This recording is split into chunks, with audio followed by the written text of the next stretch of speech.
Yo, good afternoon, everyone. How are we doing? I am here a little bit early to Juno. So, do we want to do some contracts? There's a PvP Malachar after this. I guess I'll go to that. Well, if I go into the Juno portal, I'm going to get kicked out anyways, so... Can we do a contract in 5 minutes? Probably not. Probably not. Could run around killing trackers.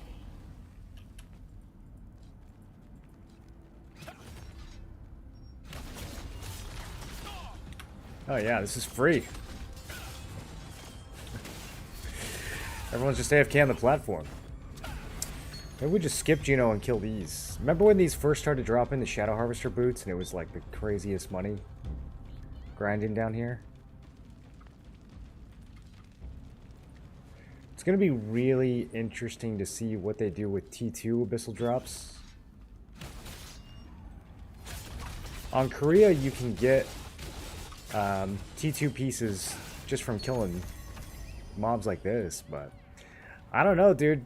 I still don't know what they're going to do in our version. Are they really just going to add a whole new set of gear to the same exact mobs we've been killing? It seems unlikely.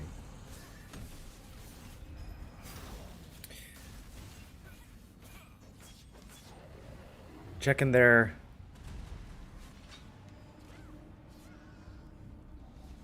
news posts. Auction house will be unavailable today. Oh, that was... Never mind. That was a couple days ago. Yeah, I don't know. I don't know. Still nothing. Still silence. Where is Tico? Tico, we need you. We need you to say something to us. Tell us what is happening. Tell us what to expect. Will it be this year, Tico? Will it be in 2025?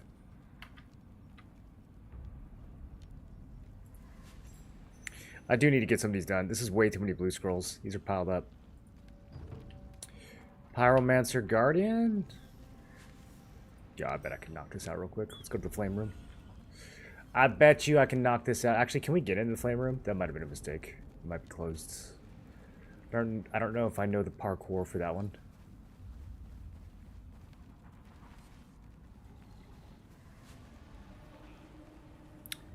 Why is everyone assembled? What do you mean? Oh, why is everyone waiting in the middle of the dungeon? The boss is spawning in like 5 minutes. Or the portal is spawning. We don't have to be there right when it opens, but a lot of people will congregate early for Juno because you have to come in when it's raining. And the last time it rained was 26 minutes ago. So a lot of people will come in when it's raining and then they'll just kind of AFK, I guess, if they don't want to grind. Although, the water's still high. I wonder if it's... Did it rain again? Usually this goes down when it's done raining. I don't know. Maybe the doors are still open. I'm not sure about that. But it was raining 30 minutes ago, which usually means... It only rains for 15 minutes, so... Usually that means that the raining would have stopped by now.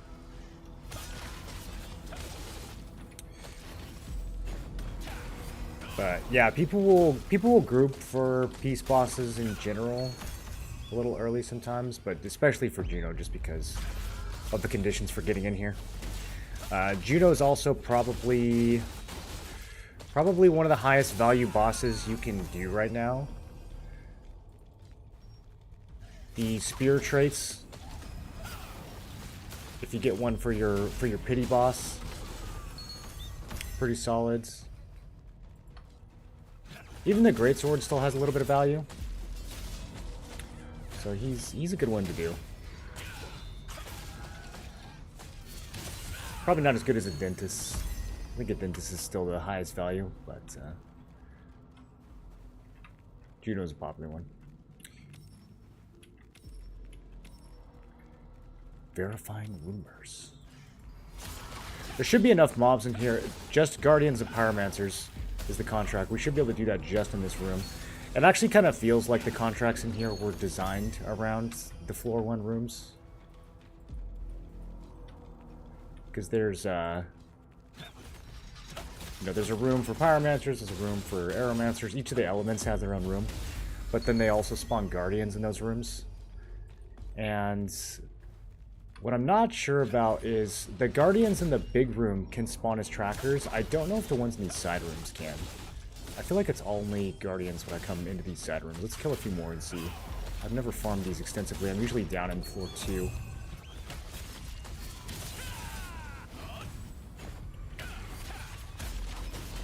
But you've got the big rotation in the middle of the...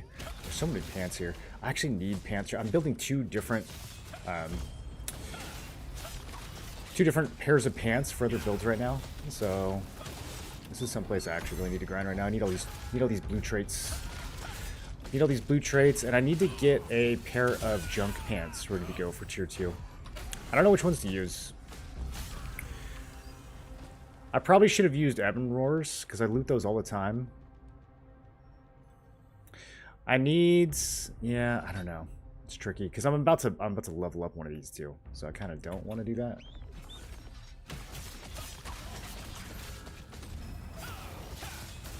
Tracker around the circle, there are a few. Yeah, you can get the trackers in the big circle in the middle. This circle right here. Every guardian that spawns in this circle, and, well, yeah, just in this circle, can spawn as a tracker as well. It's about 50-50. And then in the entrance to the dungeon, there's 2 mobs that are always trackers. And I think 3 that are always guardians. Those never change. Oh, look, we got a tracker in here. Okay. So it looks like the guardians in the side rooms can spawn as trackers. Not just the middle room. The ones at the entrance never change, though. The ones at the entrance are always fixed.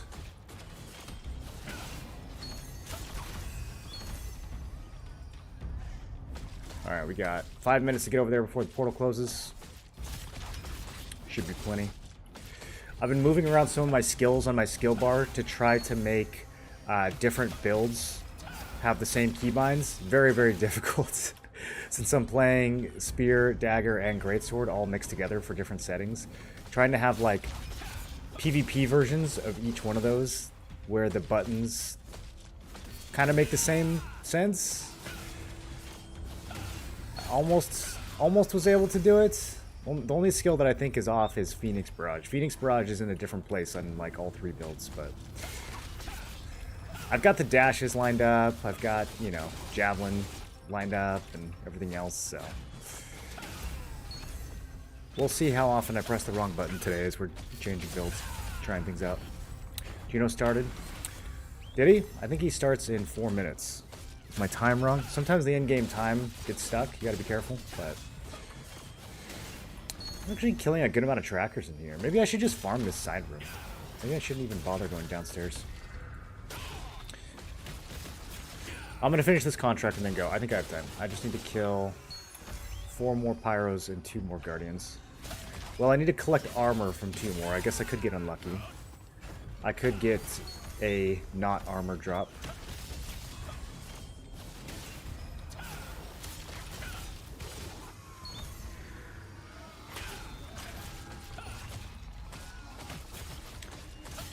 Need some shorter cooldowns.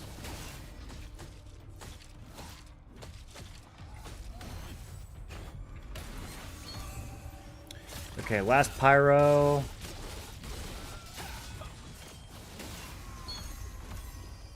I'm not seeing any guardians. I mean, I don't mind getting more tracker spawns. More trackers and more potential brutes. Not as much money as they used to be, but still one of the more valuable pieces of gear. Alright, let's kill some guardians on the way back.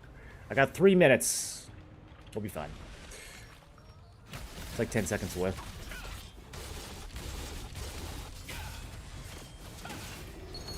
Okay, last one. What an efficient use of time.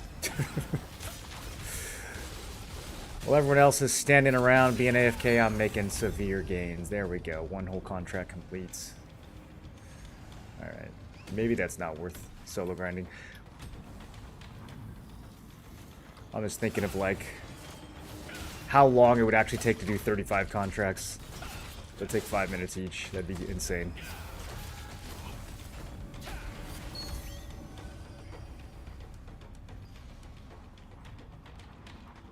Alright. And we go. Plenty of time to spare.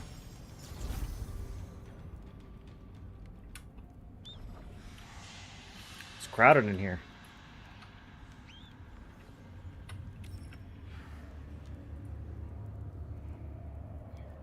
Are you guys seeing 4 portals in any of your servers?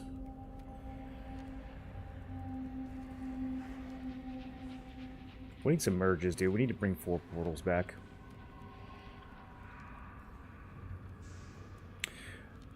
Okay, so it looks like we do have a fight tonight.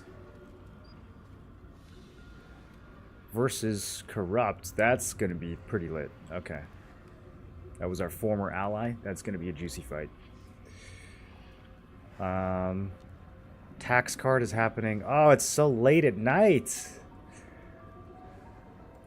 Who decides what time it is?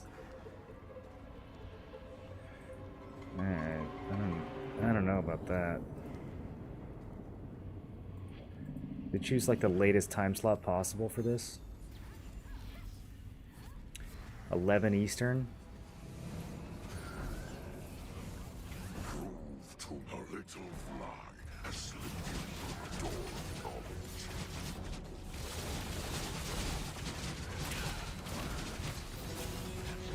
I'm gonna get solo loot here for sure. In this guild, if you get peace loot, you get to keep it. Since it has nothing to do with your guilds.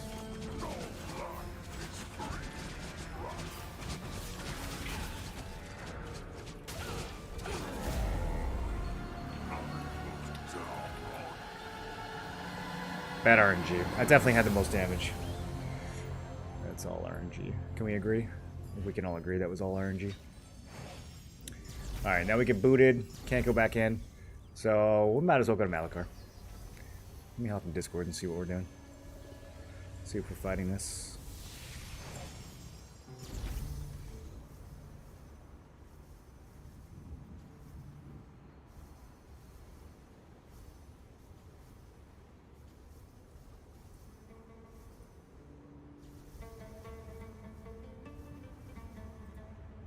There's so many things to sign up for this weekend.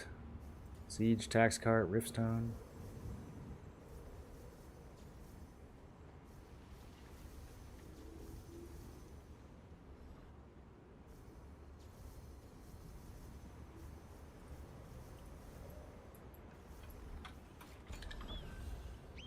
Killed the dentist with like 41 people. 72 contribution. On an enter server? Did it feel easier? Maybe he was one of the bosses that was accidentally level 55. Because they said that they reduced some of the inner server bosses from 55 down to 50. I wonder if that was one of them. It didn't feel easier? How did you guys kill it? Was there no other guilds there? You said 72%, so there must have been someone there. Did you guys, like, truce? Well, I don't know how that would be possible unless y'all just weren't hitting each other. That's crazy.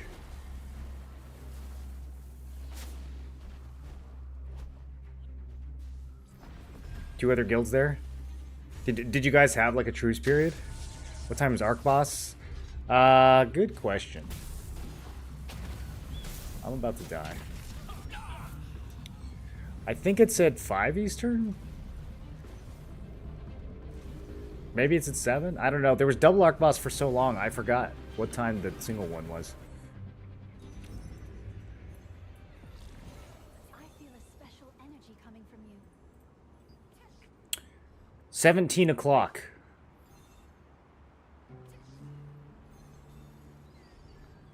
Eight Eastern. 5 my time, I think.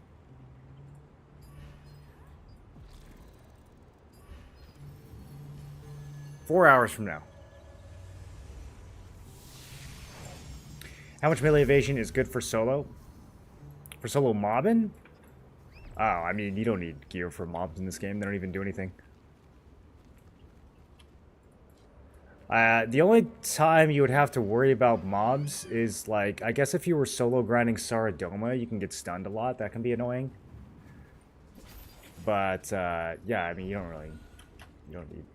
don't need, like, gear to kill mobs in this game. They're pretty trivial. You don't need evasion, you don't need endurance. You just need to be able to, like, kill the mobs in a reasonable amount of time. Oh, there's some people here. Okay. There's no way I was in that. I was clearly behind him.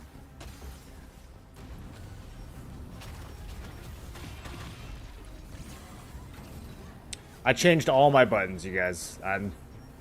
This is gonna be sloppy. I just pressed the wrong key like 16 times in a row. They 2v1'd you guys? They 2v1'd you and you still killed the boss? Something's not adding up there. There must have been at least a couple minutes where you guys were free hitting the boss and not hitting each other, right? I thought I was getting late. Seems that I'm not too late. Good to see you all. Now this is about the time I usually start the stream. Around this time. This is early afternoon in my time zone. Just PvE'd boss fully and had a couple parties, keep them at bay. Yeah, I don't know how you guys did that, dude. I'm pretty sure they made it easier. That doesn't sound what you're describing doesn't sound possible to me. Like, we had a whole guild of 4K gear score people hitting it last time, and even with in the last 5 minutes, everyone realized it wasn't gonna die, and we kind of truced, and even then, the boss didn't even get close. Like, I'm pretty sure you guys killed the nerf version.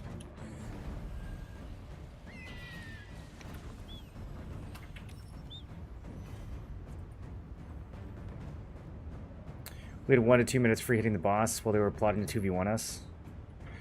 When we free hit the boss for like a minute straight on a dentist, I don't even know if it did 10% of his health. I mean, like, it moves so slow.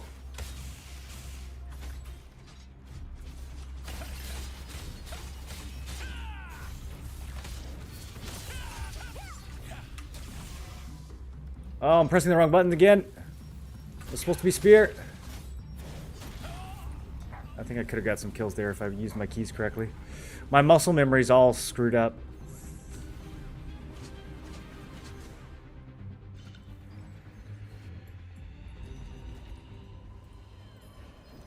I'm going to be looking at my keys for a few fights. How many people are needed for a guild boss? I mean, more is better, but they're not particularly hard. We've done them with like 20 people before. It wasn't that bad. But usually you spam like 7 of them in a row, so you really want, I would say, probably like 30 or 40 people to show up. Otherwise, it's going to take forever. But you could do it with 15 or 20. It's just going to be kind of a slog.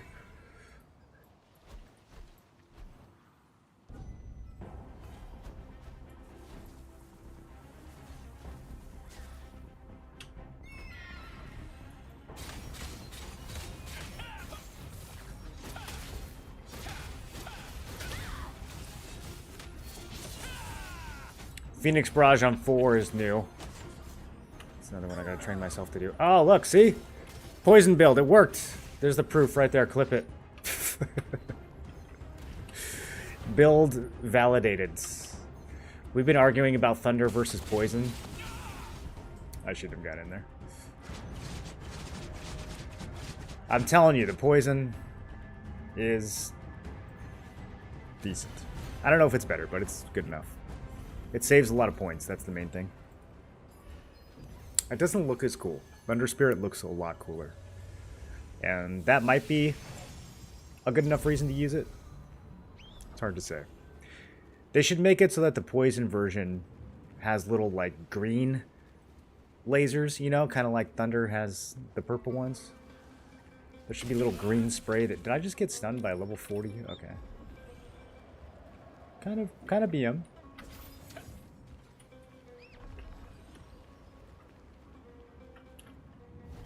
We've had a dentist entire time as well. First time I've seen him die too.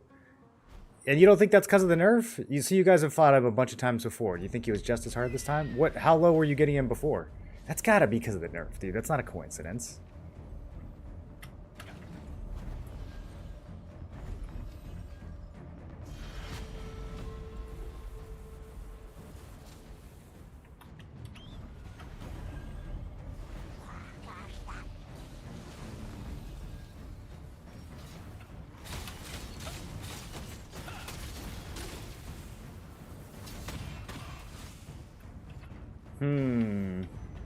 Should try Greatsword.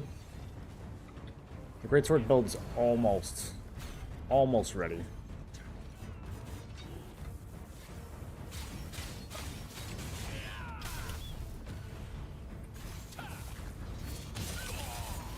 It'd be good in situations like this where we're like scrapping off to the side.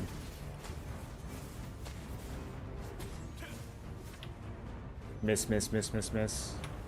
Greatsword won't have that issue. Just got here with nerf. You talk about a dentist was nerfed. A lot of the inter-server bosses were accidentally set to level 55, and so they reduced those down to 50. And we were talking about a dentist because a dentist never died in inter-server. Like,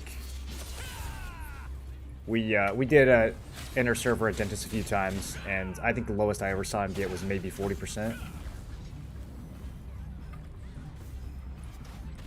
You have 20 minutes to kill this boss with 3 guilds, and usually the guilds spend so much time killing each other that nobody really hits the boss, but even when you stop to hit him, he dies so slow. I've never seen him die. But now that they've reduced his level, it seems like he's dying finally.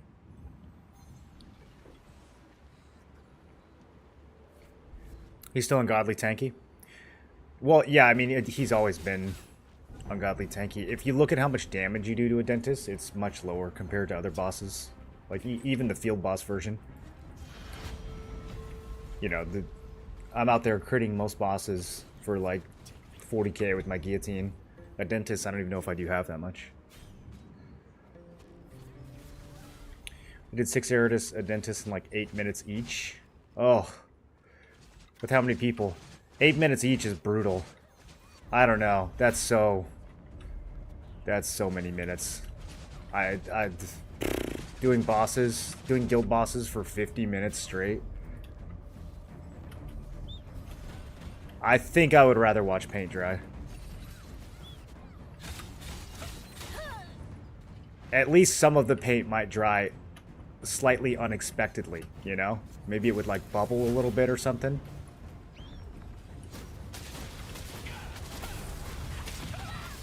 Got somebody!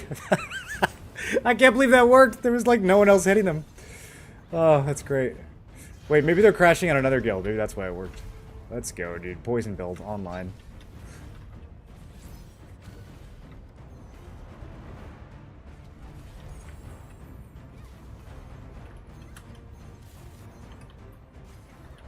Let me see if I can get into a group. Can you repeat it again? A dentist is bad? Dentist is, no, a dentist is tanky. He's hard to kill. He's big, stone man, made of rocks and minerals.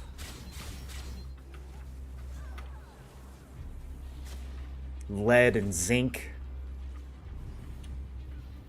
Probably a bit of iron.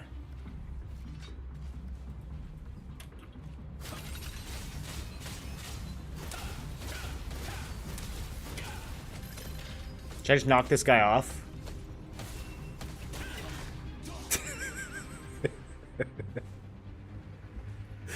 I love this build. Wait, who healed me? Oh, I got into a group. Oh, word. I have friends. Okay, let's play with friends. What up, friends? That is not who I had targeted at all. What? Why would it... I wasn't even thinking about this person. Did I not have the... Okay. Well, it's over. Oh, I love targeting in this game. It's my favorite targeting system.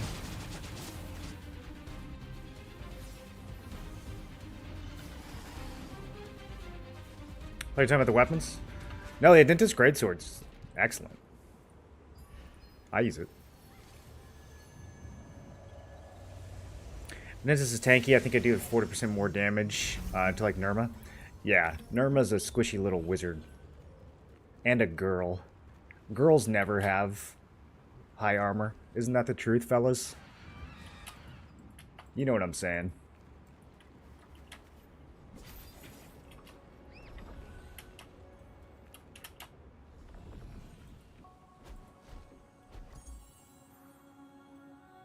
My cursor hovered into him. He was not even on my screen. There's no shot my cursor hovered onto him. I think I must have just untargeted the other guy and it just shadow striked whoever was closest. And now I'm stuck. This isn't good. I'll turn into a bunny. Okay, I'm unstuck.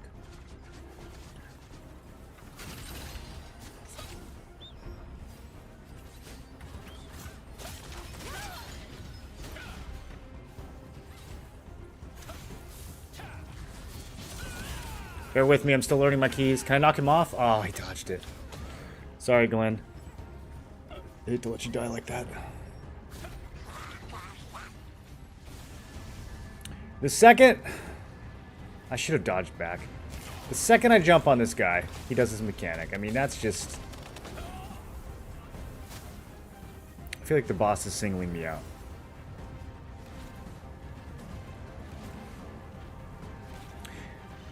Last 2 days, the drops have been insane. Finally got my Nirma and a dentist. You got them from your guild, or they both dropped for you specifically?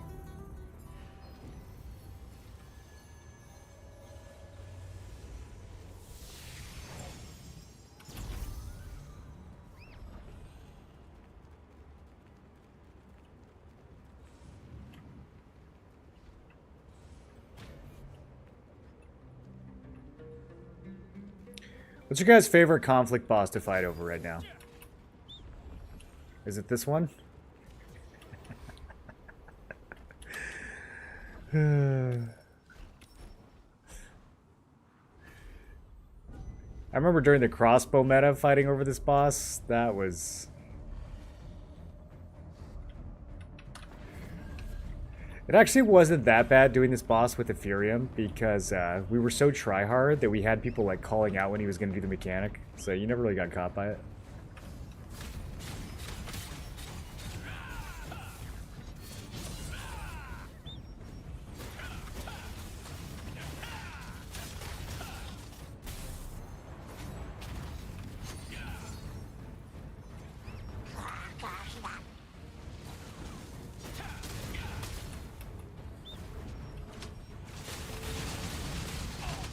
Oh, I got stunned! I was definitely going to take a few out there. I should have Shadow Striked stacks and then Shadow Striked out instead of walking up. That would have put me in a better spot.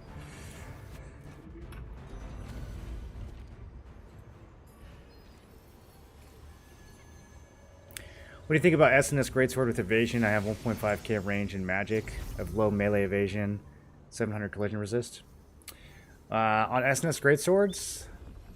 Yeah, I mean, you can make that work. Other melee players, well, like other... It's a little tough in the current meta. I would say like other greatswords are not really going to be caring about you as a tank, but spear users, if you're being aggressive and you're out front, then spear users are definitely going to look at you and target you, so having low melee evasion for them could be a problem.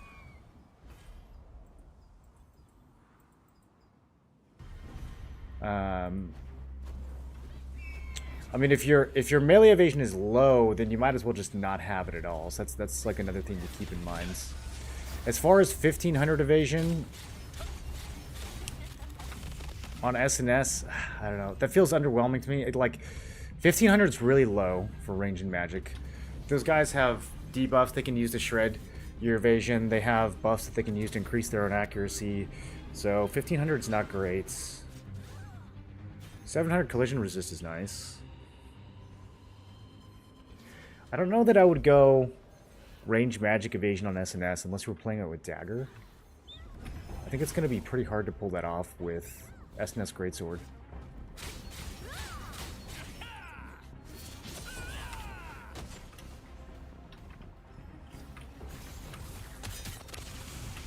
Trying to throw over this thing.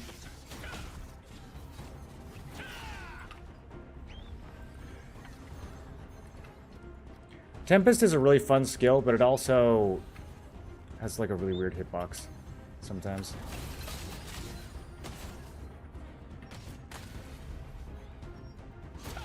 You're too far away from the target. Interesting.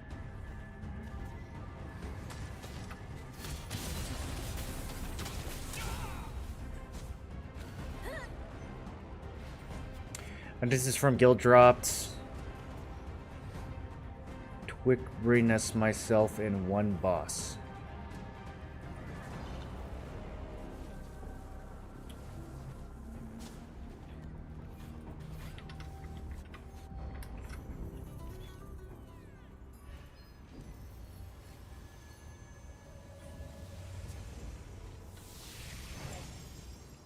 I kind of wish that some of the T1 gear would be useful for longer into T2, because I'm probably going to spend some money today finishing out some of these builds, and then I feel like as soon as I do that, they're going to announce the next day that T2 is coming.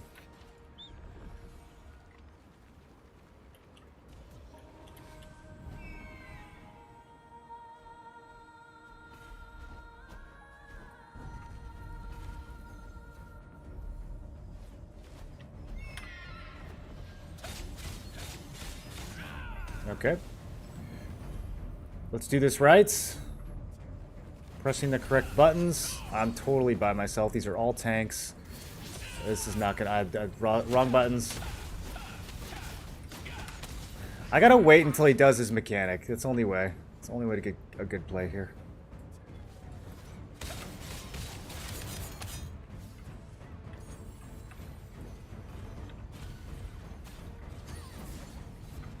I gotta wait like everybody else. Okay, actually, maybe we can do some damage on the sides.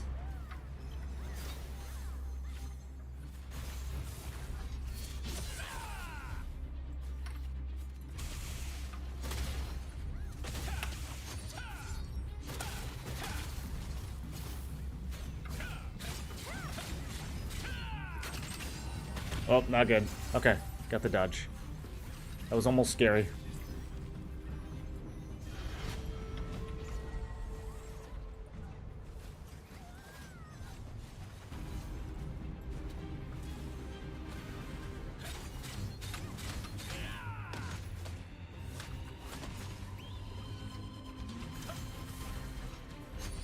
Okay.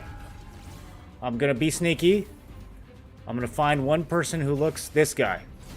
He looks like I can... Okay, never mind. He's actually crazy tanky. What the hell? Oh, that's an SNS. I thought that was a greatsword spear. I'm done. We need bigger icons. Heroic Spear is the meta? For most people, yeah. Most people are using the Heroic Spear. Some people are using Shackles for the hit chance, but most people are using Heroic. Which is going to kind of suck for Tier 2 when we lose that 20% range. Although, by then, we'll have a lot more stats to play with, so 50 Perception will probably be a good option. So we'll go from having 20% extra range to having like 7% extra range. I don't know. I don't know if it's going to feel that good. Might have to get some range on some of the T2 gear as well.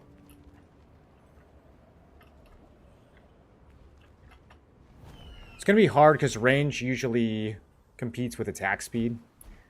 Like if you want gloves, you usually get one or the other. Not a lot of pieces that are going to have both.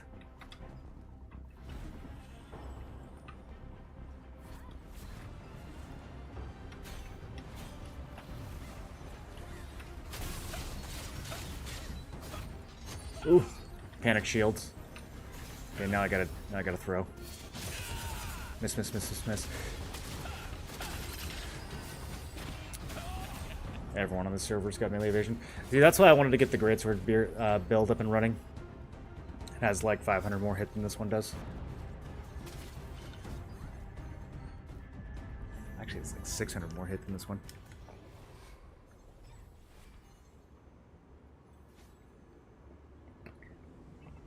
I could have a buff passive putting it to 1.7, 1.8k for range and magic. Yeah, I mean that's okay. It's very low though. It's still very low. At this point in the game, we really want to be aiming for like 1900, 2k, maybe even over 2k in terms of evasion. You know, like 1600, 1700 would have been okay pre-runes, but now that runes are in the game, people have more hit chance, people have synergies, people have more stats. 1500 evasion's pretty low.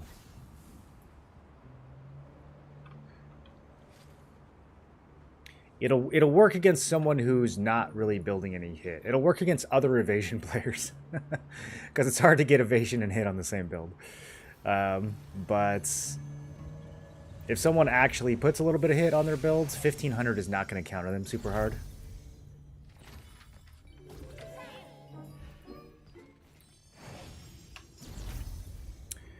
Alright, when's the next rain? I need to get some scrolls done.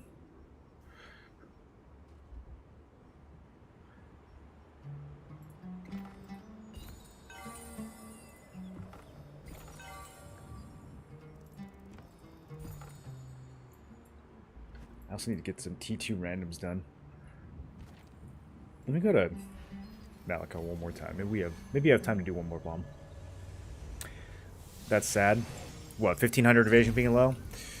Yeah, I mean, you're still a tank, right? So you're probably not as vulnerable as everyone else, but you can try it and see how it feels.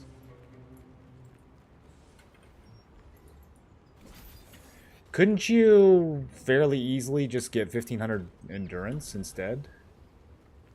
And how much of that has to be evasion? There's some that's coming from your passive, right?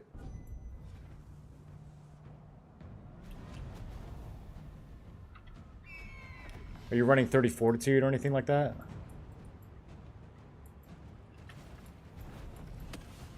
Oh, that guy hit me from miles away.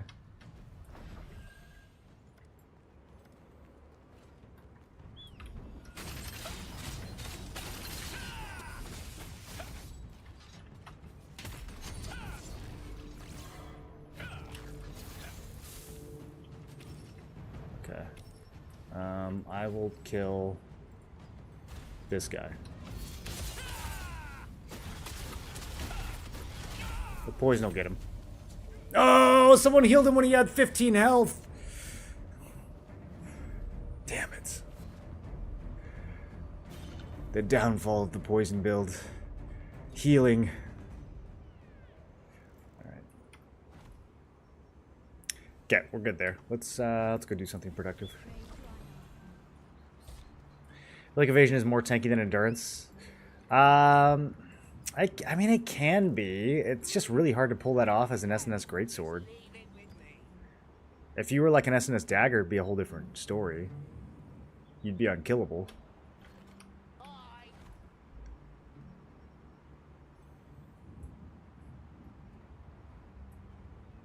You can definitely try it, though. Let us know how it feels. I'd be curious. I don't think I've seen a lot of greatsword SNSs try to build a ton of evasion. I'm not even sure how you're getting that much, honestly.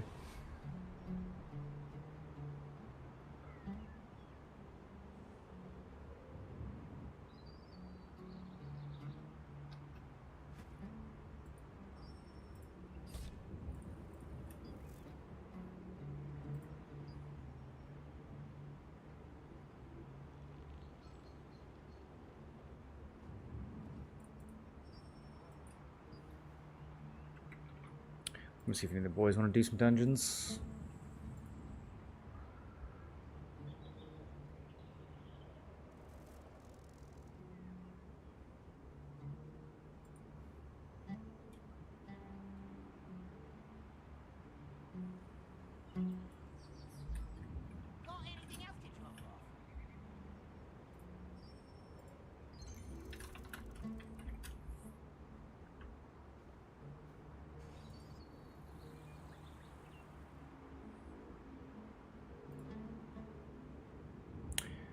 Endurance is way better on those classes, no question.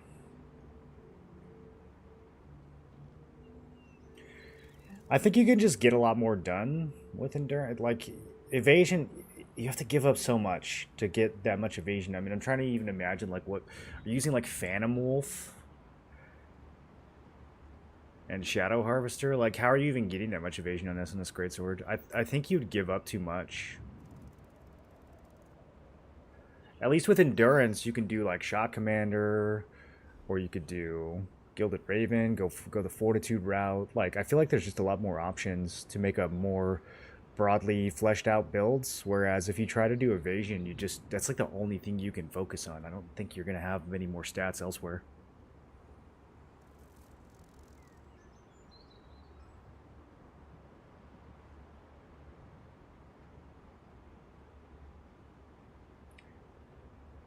Trying to kill endurance healers is already close to impossible. I don't know how you can think endurance isn't tanky.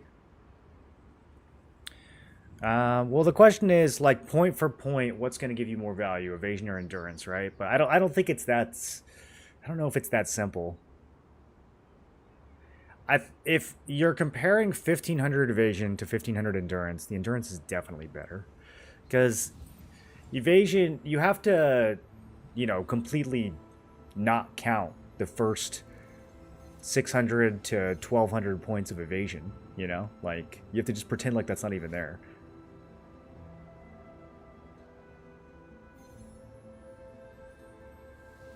1500 is so little, a lot of people run 1200 hit. Yeah, exactly. So you have to compare 1500 endurance to like 2100 evasion. You can't really compare it like 1500 to 1500. I think I joined the right time. Myself is running evasion for PvE, gonna make an endurance for PvP. Is that the right choice?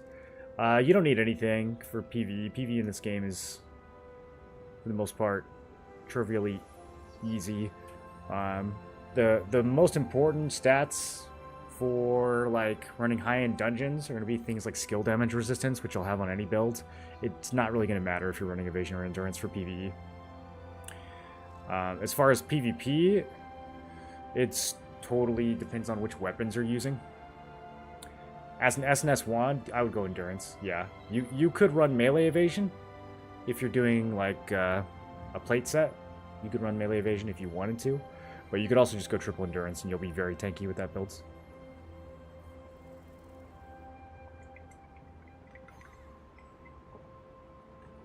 Oh, should I get another one of these? These are so good, dude.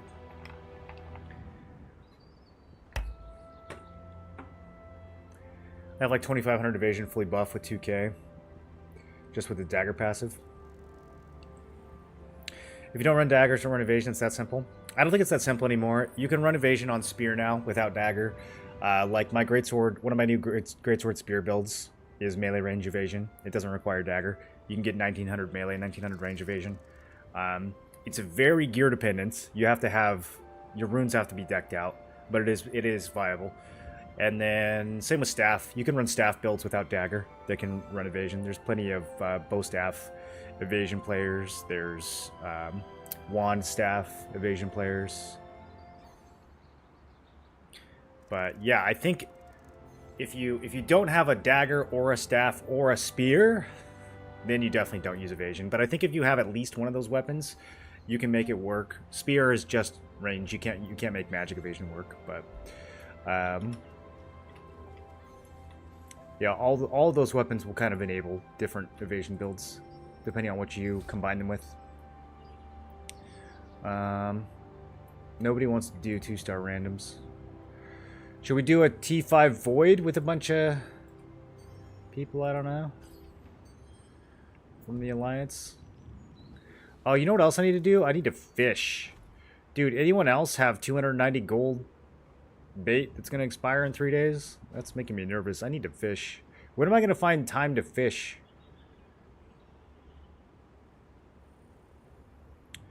What am I looking for? I'm looking to see what Void Waste drops. Necklace and belt. Necklace and belt. I need... This is unfortunate. What I really need is ring runes. And ring is the only slot that's not available this week. So I don't know if I'm going to be able to finish the greatsword build. Because it has to run range evasion runes. I'll be able to get some on weapon, and I guess I could go get some on neck if I wanted to do void waste, but I'm not gonna be able to get them on the rings. I could run it at like 1700 range evasion instead of 1900. Wouldn't be the end of the world. It might still at least get a. Might still be worth trying out in Siege. I don't know. I suspect that I'm probably just gonna be using magic and range for Siege though.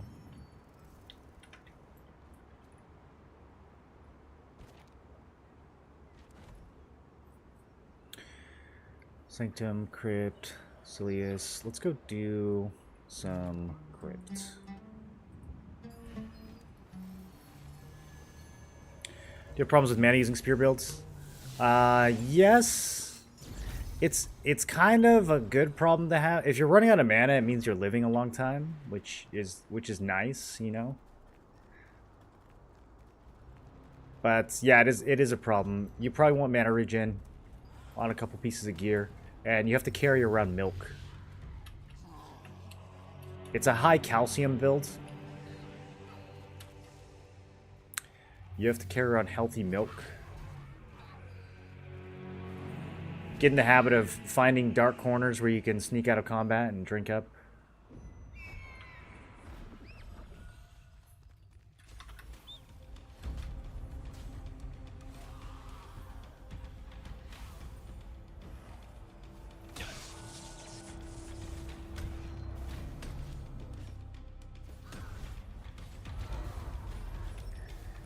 Alright, these guys don't want to group with me, I'll just steal everything, that's fine.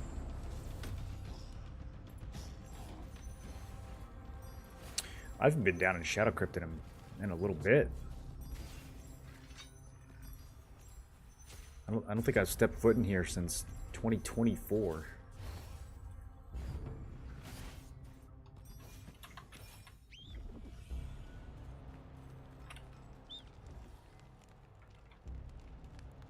Wooden staff gives evasion. Their high focus buff. There's a specialization. I think it's the specialization. Is it the specialized or the non-specialized versions? One version of the buff gives a bunch of evasion.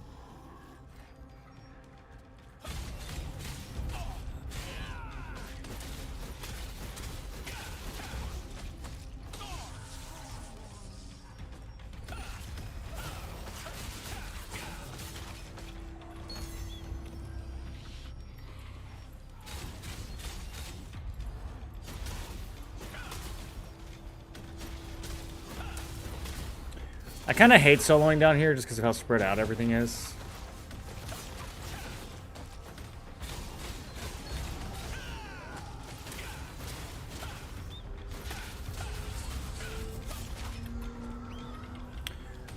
If we're going to do this, I should pop buffs. Let's do...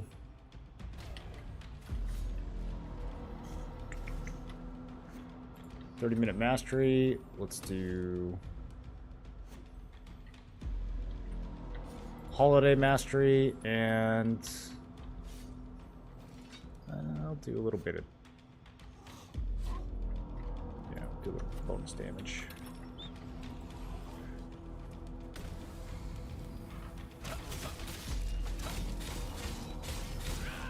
The greatsword staff might be good with evasion.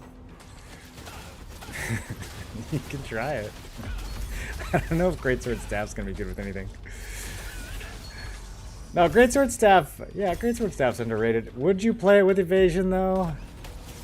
That would be tough. I mean, it depends on what gear you ran with it. If you were playing it with leather armor, maybe you might be able to make something that works there. That would be a unique build. High focus specialization gives 460 hit and evasion for 18 seconds with full buff duration. Yeah, 18 seconds is a long time. So you might be in trouble when that wears off, but when that's up, that's a lot of stats.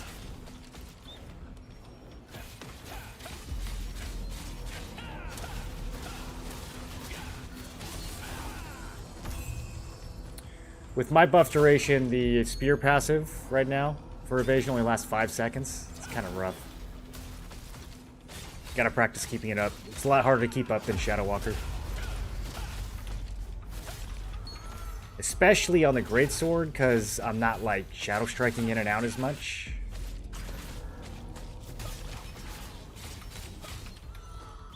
But we do have precision dash.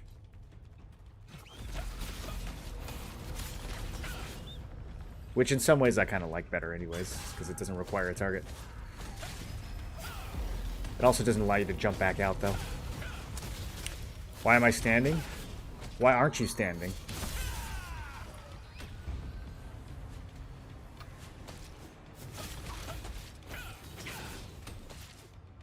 What's a good weapon to combine spear with for PvP and PvE? For PvP, the best combination right now seems to be dagger. You can also do greatsword or SNS. Those are pretty solid. For PvE, I think the best combination is just greatsword. But some people PvE in spear dagger as well. I personally find it to be very unenjoyable. You're just out of mana all the time. But if you want to use it for like Gate of Infinity or something, maybe, I don't know. I think the greatsword version is just a lot better though. A lot more fun to play.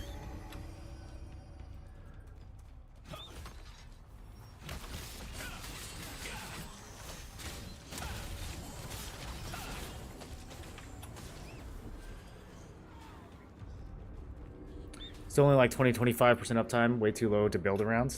A lot of people build around it.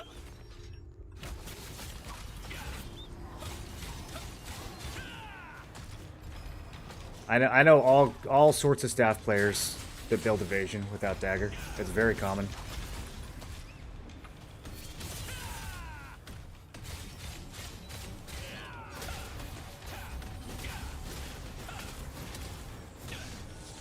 A lot of people are reverting back to melee evasion anyways, which doesn't require dagger, so. Should I just make a group? I don't know if any of these people have a group. Alright, let me just try making one, I guess.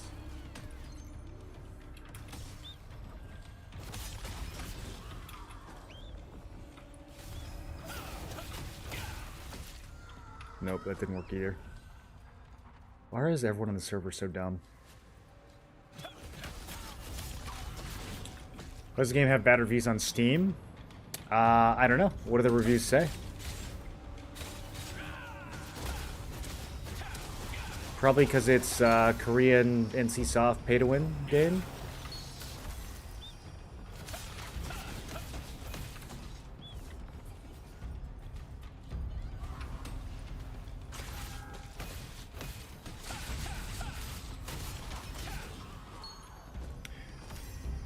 Range or melee stronger overall for a solo player? Either way, I'm going Evasion. Is that a... Are you asking if it's stronger, or what do you... I'm not sure what you're saying. Pay to win? Yeah, that would do it.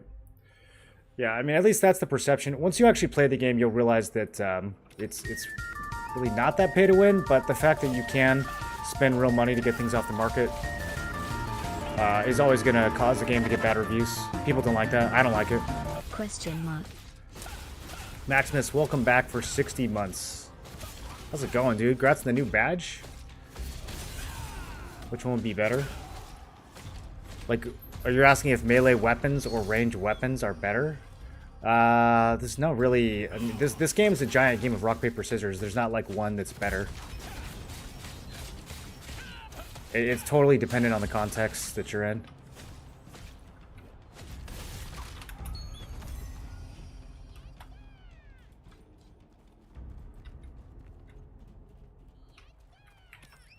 For a solo player, it's hard to explain. Like, you don't really solo in this game. So, I mean, you might solo queue for things, but a lot of the content you're going to be doing is still groups. You're going to be grouping for all your dungeons.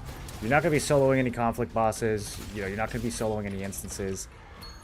Even dungeons like this, normally I would be in a group with just whatever random people are nearby.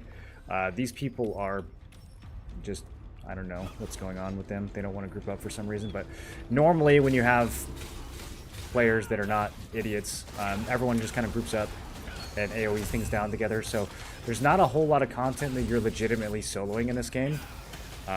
Pretty much none. Even Arena is 3v3. I mean, there's like PvP events that you can go to where, you know, you might go to the event by yourself, but you're still put on one of 3 teams. So you're playing with like the other red players or the other green players or whatever it is. So yeah, I wouldn't necessarily expect that you're going to be like doing any true soloing. But even if you were, there's totally fine solo builds that are ranged. There's totally fine solo builds that are melee.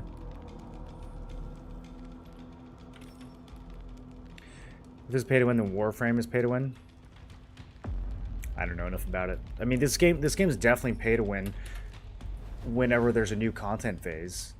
I think what makes it tolerable is that it's only pay to win for like the first month or two of a content phase, and then everybody just catches up. Like you can catch up to a whale player in this game really easily compared to other pay to win games. So it's not like someone who's paying money always stays ahead of you. They're ahead of you for like a month, and then you catch up even if you're not spending money, and then everyone's kind of on the same playing fields, and then it stays that way for a couple months, and then they release some new stuff, and then the cycle repeats. So I mean, you compare that to other games like BDO, where someone who's spending money is always ahead of you for years and years. They're ahead, and there's no way you can ever catch up. It's not like that at all. This is the easiest game to max out in that I've ever played by a significant margin.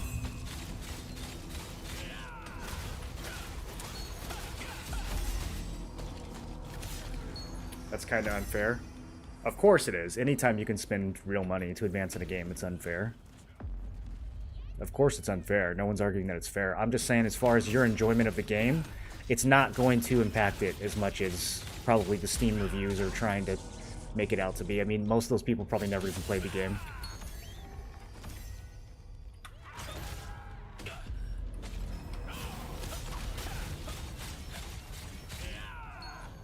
I saved so much money playing this over Black Desert.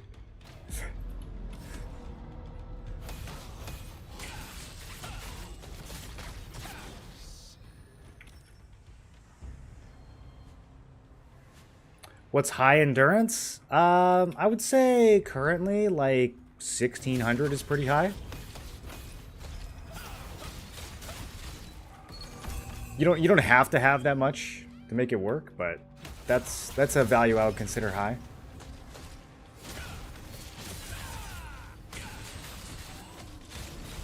Maybe even like 1400. That's pretty high.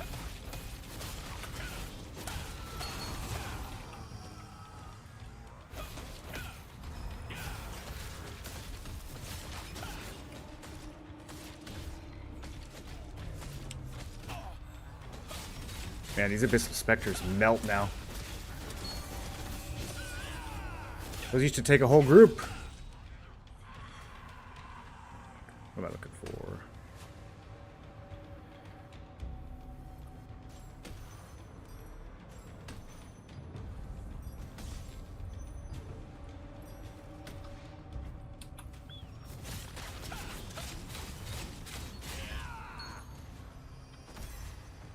Give it a shot anyway. People say GTA Online is pay to win.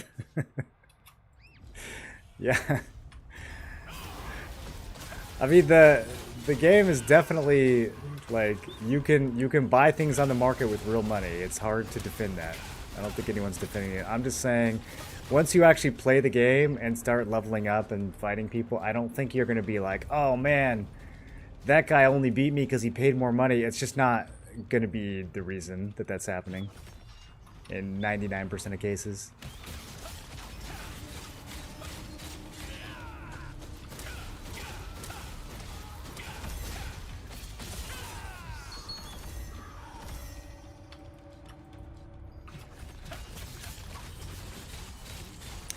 I don't like games where I need to pay extra to enjoy it.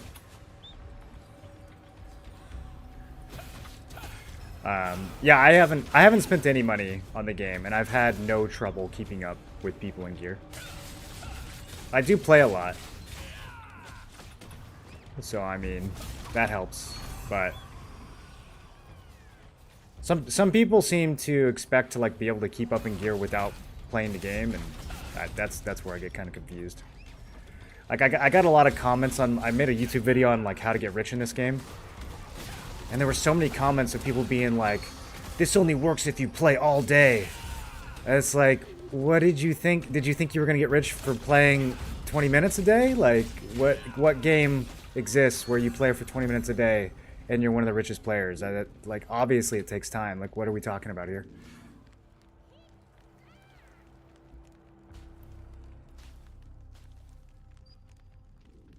Runes is what determines player power now? Yeah. A big part of it. A big part of it. Can't buy those at all.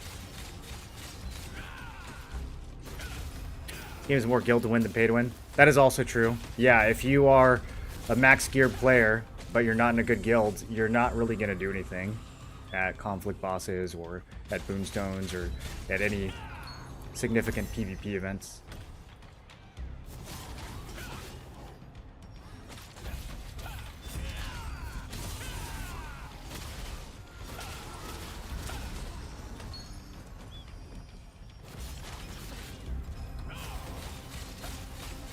This is kind of helping me get used to my new keybinds, kind of. I'm still, dude, my muscle memory for the last couple weeks is baked in. This is going to take a while.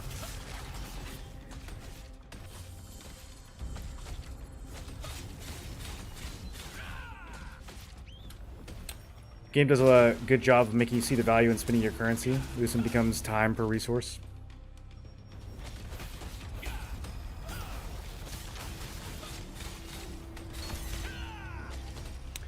And also, everything gets easier over time.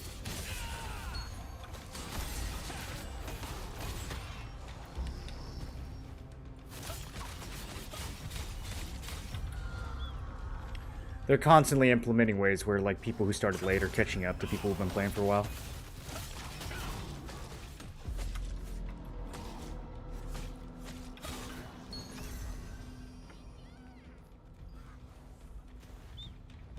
Play 1 to 2 hours daily on this game, managed to get 20k Lucents.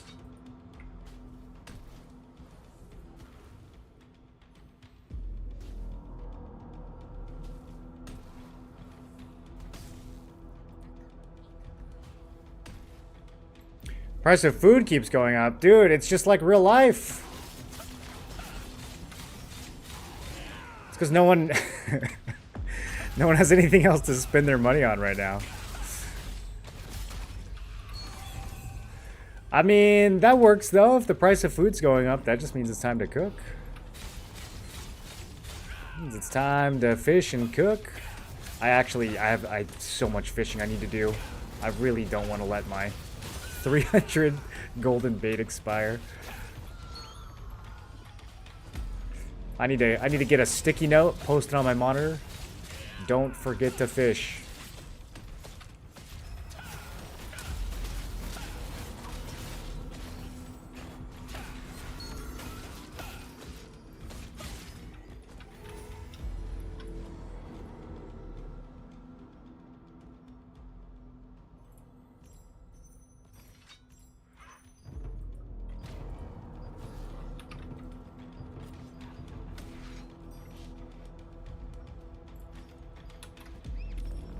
Alright, let's go protect the statue.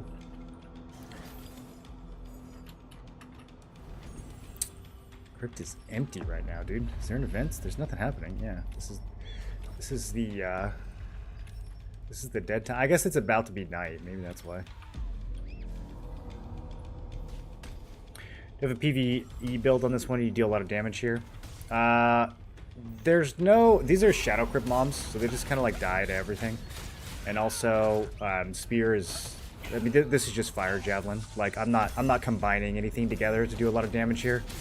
That's literally just how much damage fire javelin does if you're hitting more than one target at a time. So you don't, yeah, you don't really have to do anything special to make these guys explode. But yeah, for greatsword spear for AOE farming. It's just, you build stacks with explosive fury, and then you try to get a few mobs to stand next to each other, which kind of sucks here because a lot of them are ranged. But then, once they're standing next to each other, you throw the javelins, they bounce like crazy. You can throw in yeah, I mean, you don't even need to, like, they're already dead. I can't even combo, so you don't really need a build. That's kind of all you need. Everything else is just filler. Ice Crash is really good, AoE damage. You know, Phoenix Barrage is another filler, but it kind of doesn't matter what you use other than the Fire Javelin. That's the big one. And then if I'm fighting tankier mobs, like if I was doing this in Silius Abyss or something where the mobs have more health, I would throw the Fire Javelins and then I would follow up with Slaughtering Slash with the explosive damage, because that causes you to bounce around and blow up all the fire that you're spreading. But in this dungeon, you don't even need to do that. They just die. In this dungeon, the biggest thing is just not pulling too many wizards at once, because the range damage will kill me. Skill pending. Alright. I'll take your word for it. But yeah, you can see the fire javelin's just insane. It's as long as you've got like 2 or 3 mobs standing next to each other, they'd all just die when you use fire javelin. The bounces are really strong.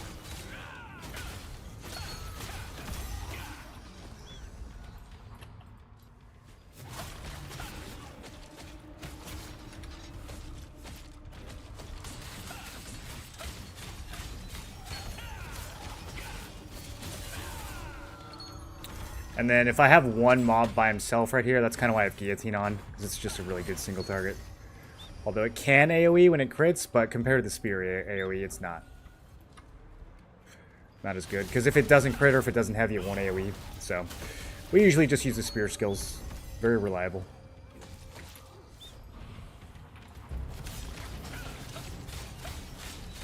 But the biggest reason to farm with Greatsword is this right here. Victor's Morale. This constantly restores your health and your mana when you're using... every time you hit.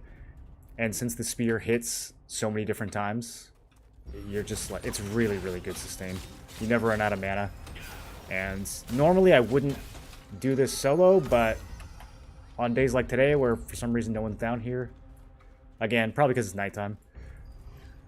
But if I do need to solo for whatever reason, then the build is super capable of doing that.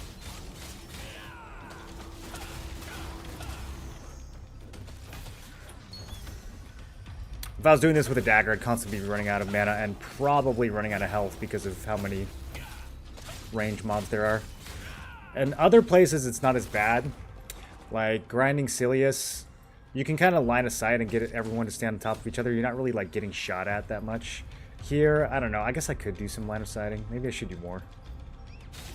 Is someone down here? Should we go kill him? Should we join them or kill them? This is not really a kill people build. I could swap though. Oh, it's a friend. Okay. Hi, friend. Group? He's like, nah, fuck you. He might just be here looking for people to kill.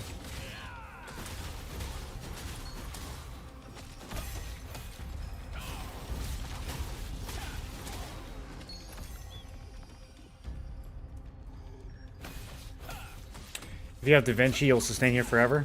Ah, you don't need Da Vinci at all.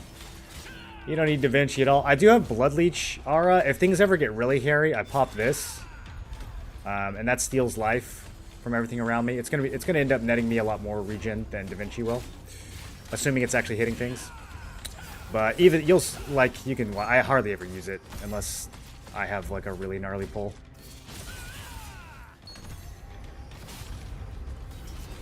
I've got the AoE armor shred too, but I again, like, there's already so much damage. I usually don't even need to use that either.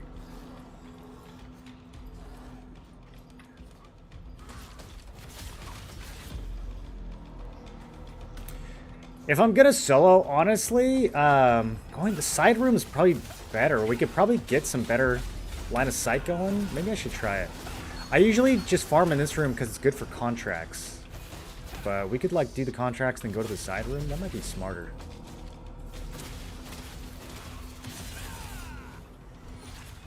See how much I can hit the Spectre for. Pretty good. Pretty good. Okay, defeat Dark Wizard, defeat Dark Wizard. I need to kill the boss. He should be up by now. Let's see.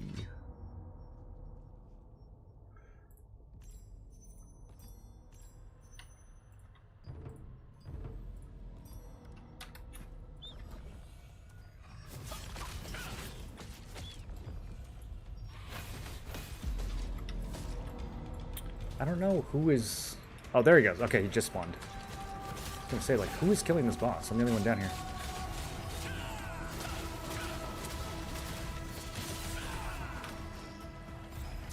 Okay, yeah, these guys kind of wailing on me. Let's take them down.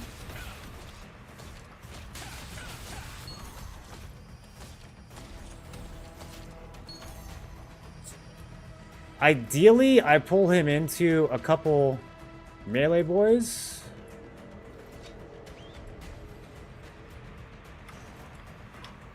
Not the shaman. Whoops. Alright, well, let's see how this goes.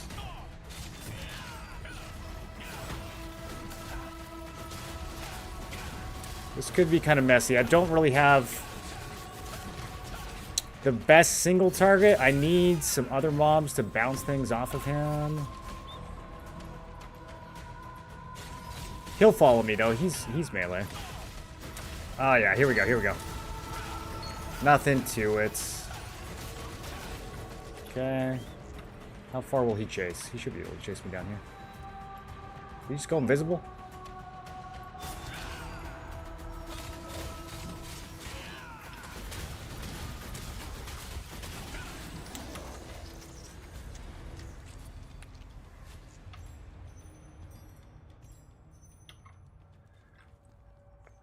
Am I going to be down here for another 10 minutes? I only got 6 minutes of buffs left. I think I'm just going to finish these contracts and dip.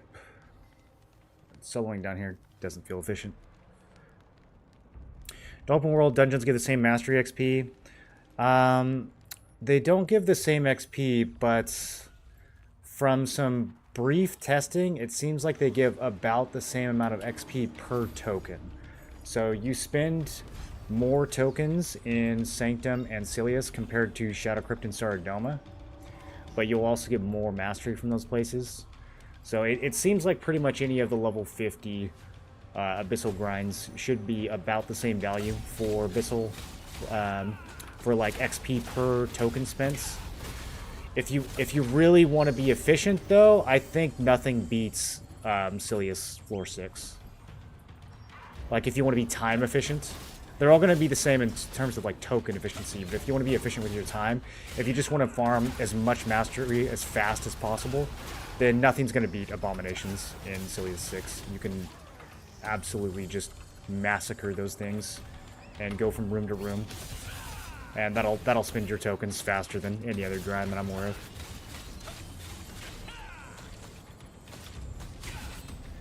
The loot's nice too. A lot of ring and necklace drops.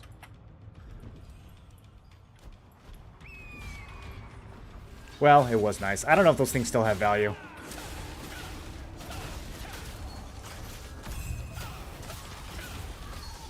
It was nice for a while though. Builds. You can find all the builds on Questlog if you search for my name. They might get put on the front page of the character builder. The guy who runs the website was saying he would put me on there, so I don't know. I don't know when that's gonna happen, but you might find him on there. Otherwise, you just type my name into character builder.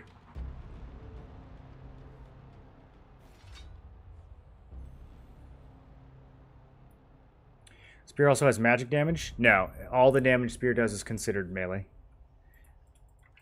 Melee range in magic in this game just means what type of weapon are you using. It doesn't actually mean what's the theme of your attack or how far away is your attack.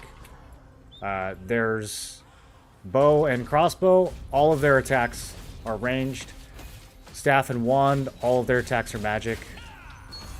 And then there's greatsword, dagger, spear, and sword and shield. All of your attacks for those are considered melee. It doesn't matter if you're throwing a spear. It doesn't matter if the spear's on fire. It doesn't matter if your dagger has lightning. None of that's magic. It's all considered melee attacks.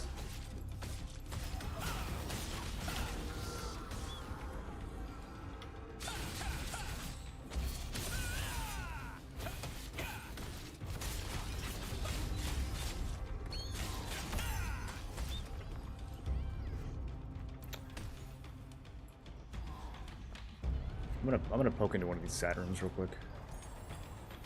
See if I can make something happen. The spear became the best PvE AoE when staff exists. Yeah, dude, staff doesn't need to be the best at everything. It's about time someone else is on top. Yeah, so this room has these pillars, and the mobs are a little bit closer together. Try this. Oh shit, I got stunned. It's over. Ooh, it's a lot of casters. Am I sustaining enough for this?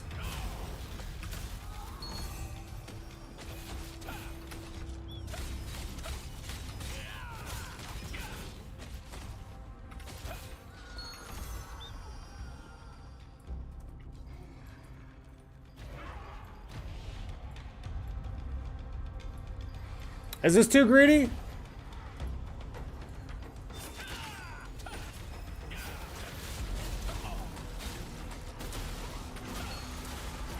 Oh, no, this is nice.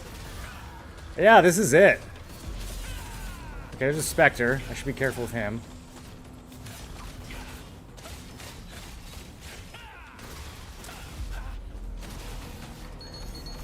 Look at all those blue and green numbers. What about over here? Stairs? These guys are all melee. Oh, yeah. Oh, this is good. This works.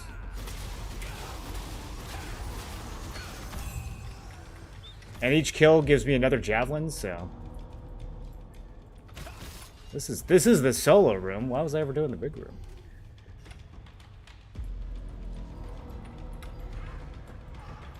We got a wizard. We'll just do a little mini LOS here. I don't want to get stunned, so I gotta kind of move a little bit.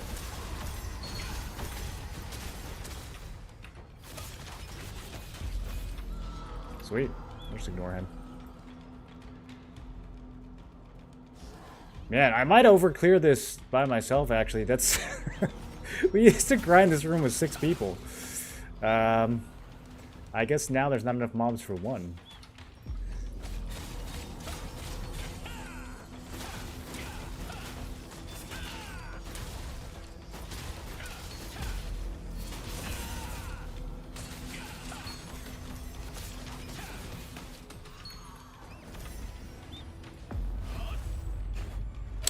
Okay, that's good for now.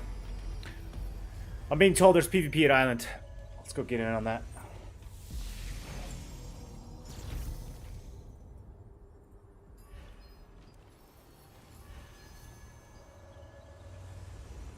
Every single party link in Alliance is like, need healer, need healer, need healer.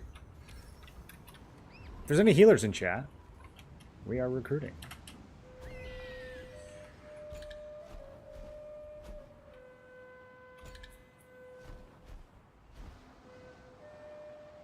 Heard some rumors that Spear Javelins were working with Expo Mother's Nature skill, which only works with projectiles.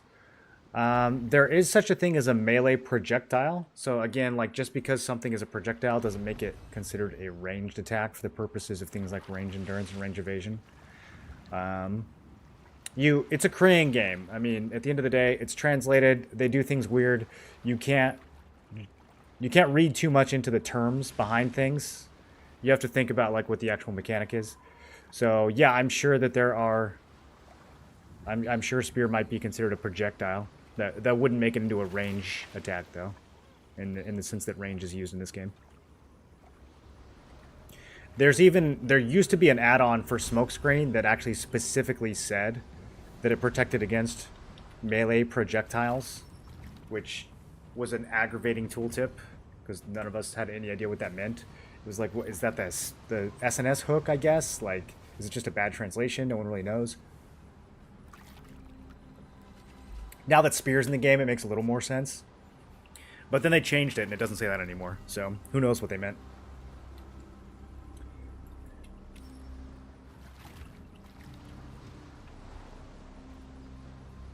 I don't see any greens here. Maybe they're further in? That could be a good sign. That could mean that we're holding the territory up here. I'm gonna put on Gritsword Dagger for this. Yes, I know. You want to hit me.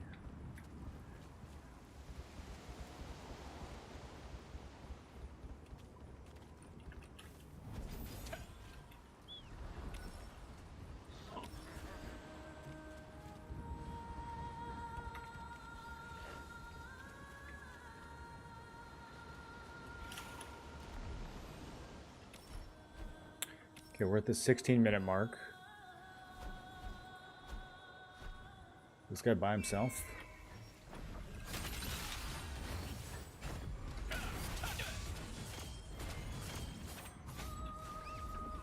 Oh! No! I got baited! The mob stunned him and made me think that 10 of his friends weren't standing there.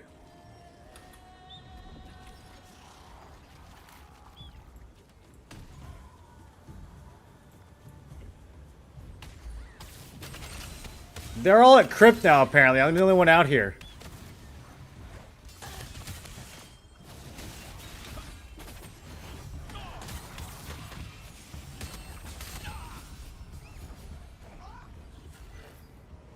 Could have gotten that guy.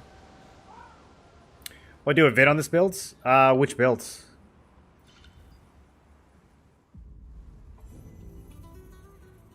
How many growth stone you need from level 9 to 12? I have not counted how many you need. But it's a lot. It's going to be hundreds and hundreds. What would you consider the minimum evasion, melee range, and hit for Greatsword Dagger? There's no minimum hit. Hit is optional. If you build a lot of hit, then you will kill people that have evasion. If you don't build a lot of hit, then you will just not target those people. So there's not really a minimum. The minimum hit's like 600. But, you know, if you have 1200, then that will expand the range of targets that you can go after. If it's alone on island, we don't want True to have rain anymore. I thought I was coming to help, and I just saw orange. Okay, I think they're all, like, deep in the cave. Sounds like we might have the inside chests, and they might have the outside chests. Alright, whatever. I'm going to Crypt. I'm not swimming back out there. But as far as minimum evasion... minimum probably like 1700s. Ideal would be more like 2K.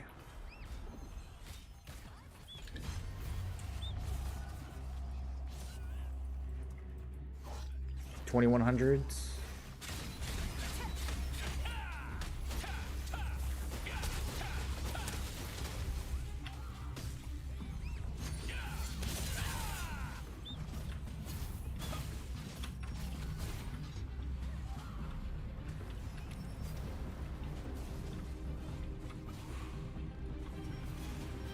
Let's see if this guy's got melee evasion. Oh, he does.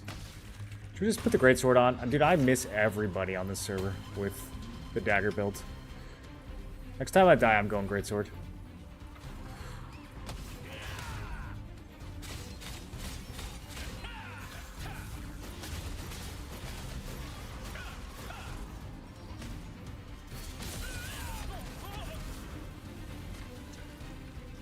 I'm just gonna jump on somebody. Nope, missed. Do you guys like how tanks in this game can just fight literally 20 people by themselves? It's a little over the top. I mean, come on, dude. He's alive for way too long. I understand that you're a tank, but like, holy...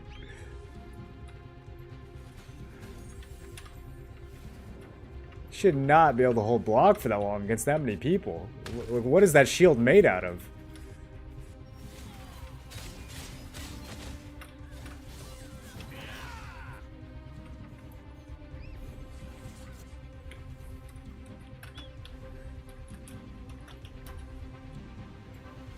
I need to get into a group.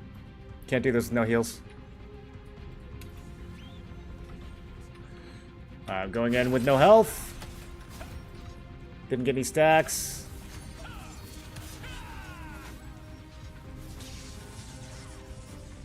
Skill pending, skill pending, skill pending. I'm gonna swap builds.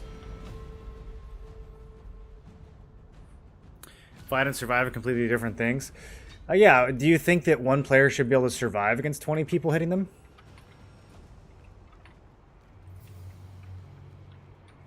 If he was doing some sort of like Super Saiyan timed blocks where he was like Neo from the Matrix, like, oh, I'm blocking this attack, I'm blocking this. Like if he was timing everything and seeing what 20 people were doing and actually counterplaying that, that'd be one thing.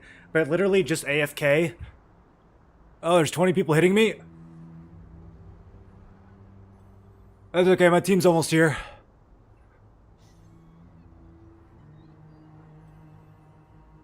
Hey guys, no, I'm in Crypt. No. No, not Island, we're at Crypt now. Yeah, no, it's fine. No rush. Okay, cool, they're here. Alright, I'll attack now. Like, that, I don't know. I don't know.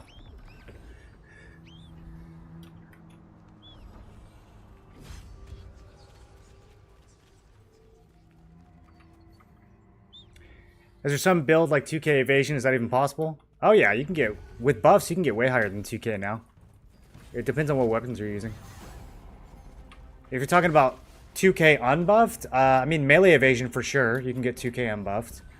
The other ones are harder. Range and magic's a little harder, but you can do it with runes. You could get close to it. I don't know if you can actually hit 2k with no buffs at all on melee and range, even with runes, but you could get close to it. You can definitely get like 1900 unbuffed. You might be able to get 2k. Is Dagger Wand good? Dagger Wand's very good, yeah. Dagger Wand can set up big sleep clumps, and then it can bomb them. Are you here to ask about something? It's a pretty versatile build. Good for group PvP. Can be good in small scale. I've seen people do things with it small scale. Usually, though, when I encounter a wand dagger in arena, they're not that good. So I don't know if that's the build or just the people playing it. But in large fights, it's definitely a good build.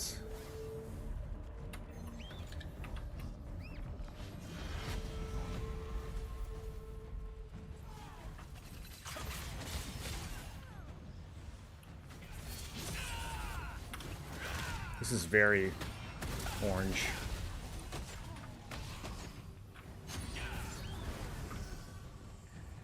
What am I rooted by right now? A mob? That's crazy, bro. I didn't do nothing to that mob.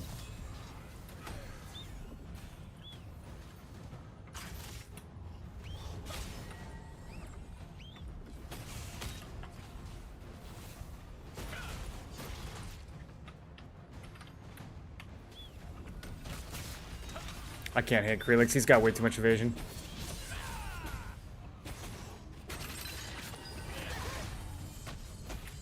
Can't move. Let me leave. This is fine. This is fine.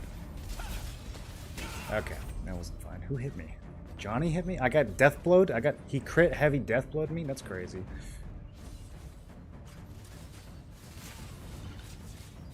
Testing Mother Nature's now. I feel like it should work with Mother Nature's. What's my favorite PvE and PvP builds? For PvE, it's definitely Spear Greatswords. That's all I play in PvE now. I don't touch anything else. For PvP, I probably still like Greatsword Dagger the best. It's not great in large fights like this, but I still like it.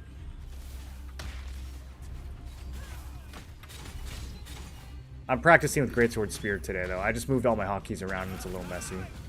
It's not gonna be the best gameplay, but we'll get there. I need a healer. If I had a healer, it'd be fine. Get me in this group.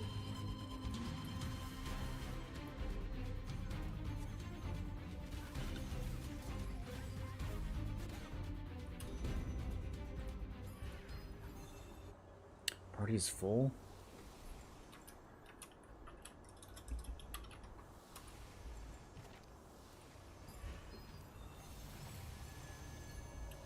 It works, stacks of javelin. How much extra damage does it add? I don't know if... I mean, like, that sounds cool in theory, but...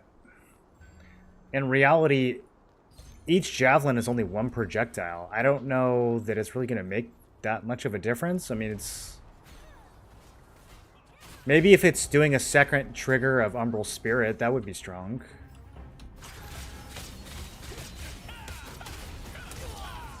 There we go.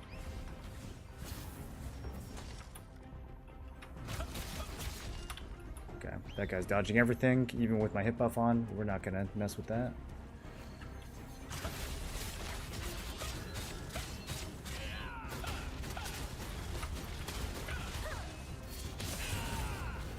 Nope. Good heals, good heals.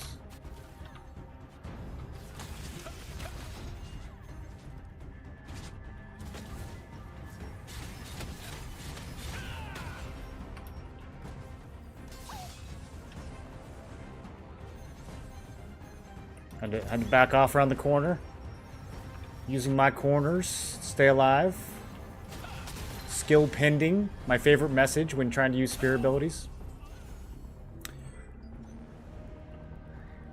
It's highlighted. I got stacks. I can see the stacks. I can see the skill off cooldown, but it's still pending. We don't know why it's pending, but it's pending. It's pending approval. Someone at the NCSoft offices in Korea is examining and deciding whether or not I will get to throw a javelin. I have to approve each one manually. Plan on making a dagger spear PvP guide. Yeah, I need to get a little bit better at it first. But the build part of the guide is pretty much done. You can find those on Questlog. As far as like a fully fleshed out YouTube guide, I'll probably do one next week.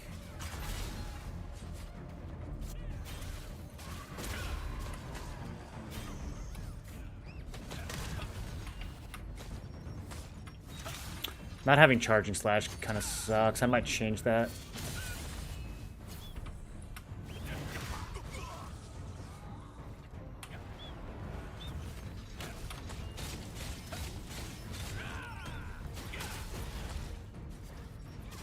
Brother, just let me target a player. Okay. This is looking a little orange. Let's move. Let's move.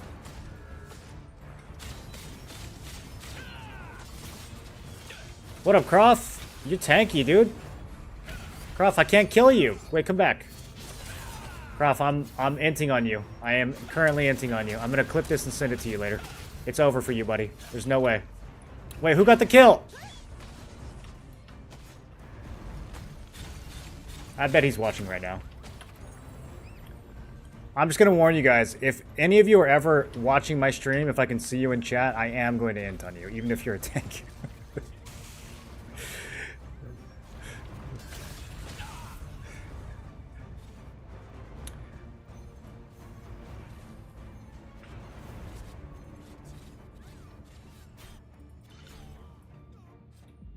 Use spear main hands? I am using spear main hand. What do you mean? Like your explanation in guide videos? Yeah, I'm getting close to being able to put together pretty good guides for spear, but I'm a little behind because of being gone over the holidays. Greatsword spear probably the best melee DPS for PvE. Probably. I mean, it depends on if you're talking about like self-sufficient DPS or if you're talking about like the weapon's overall role in a group. But yeah, I mean, I think even when you take into consideration like group buffs and stuff, the greatsword version of spear is probably the strongest one for PvE.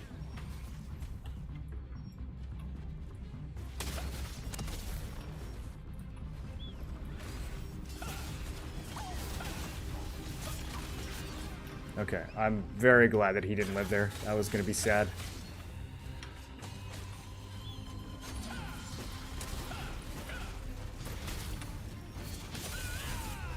I just can't damage any of these people. Someone help me. Someone help me with these tanks. This whole server is tanks and healers, bro, I swear. Every time I go to Crypt, tanks and healers. There's no DPS players on all of Zeroth. It's because they die too fast. They die as soon as they walk in.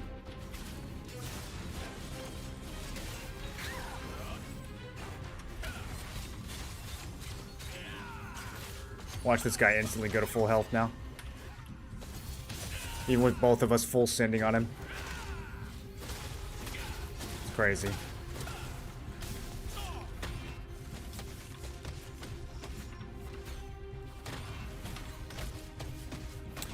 If you can't kill him in 1 CC, you can't kill him at all.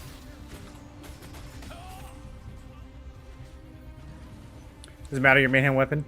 It matters a little bit, yeah. So your main hand weapon is going to determine which skill masteries are in effect while you are idling. And so the reason why we main hand spear is because it has a skill damage resistance mastery. And so whenever I'm just walking around not using abilities, that's going to be in effect, and that's really good. 59 to 84 damage extra from Mother's Protest. That's tooltip damage, or that's actually how much you're seeing on the screen?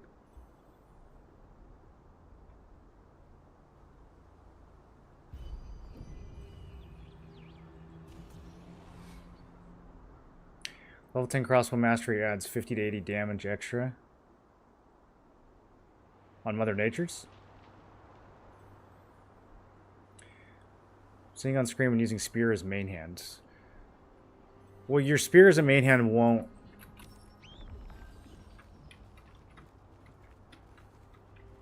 Actually, that's interesting. I guess it depends on how the crossbow buff is being applied. Maybe it will matter. If Mother Nature's is proccing and not actually... If it doesn't actually have any animation, then yeah, I guess it would go off of your spear mastery. I think. That's actually interesting. It's based on the whatever weapon is in your hand. So if Mother Nature's doesn't actually affect that, if it just adds an effect to your other projectiles from your other weapons without any animation, then yeah, I guess it would use the other weapons mastery. You like Greatsword Spear or Spear Dagger for PvP? It depends on the fight. For smaller fights, I think the Greatsword's better. For really big Zergs, I think the Dagger is better.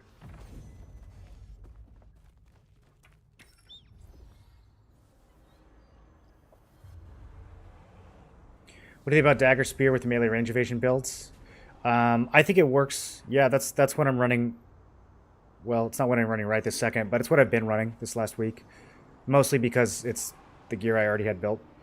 But yeah, I think it works. It's just not going to be ideal for really big fights. Like for Siege, Tax Cart, Conflict bosses, those kinds of things, you probably still want to run range magic. But for Rifts, Boonstones, even Arena, if you were using it in Arena, then melee range is really good in those settings.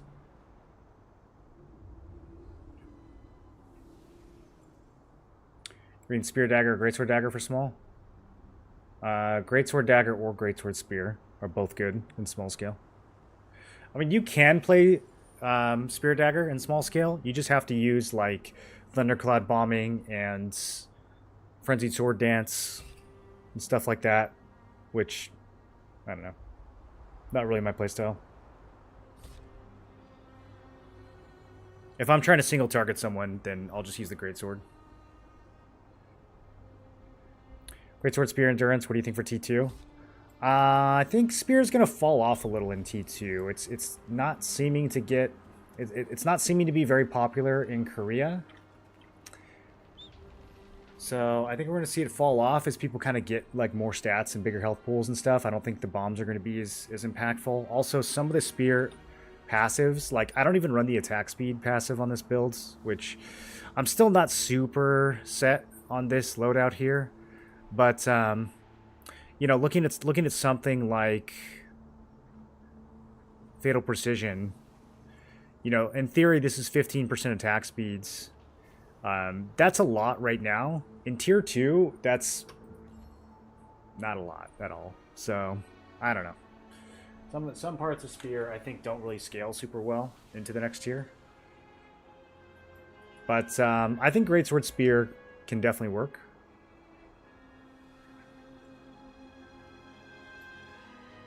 I hope Spear falls off. It's broken right now.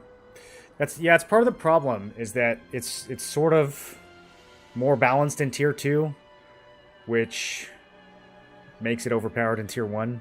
Because I mean, it was not designed for our version of the game. It was designed for the current version of the game, which is the Korean version, right? Like we're 6 to 12 months behind them. So I think they tried to balance it for tier 1 a little bit, but if you look at like the most recent buffs where they gave it more range evasion and gave it the hit passive and everything else, like those seem pretty clearly geared towards T2.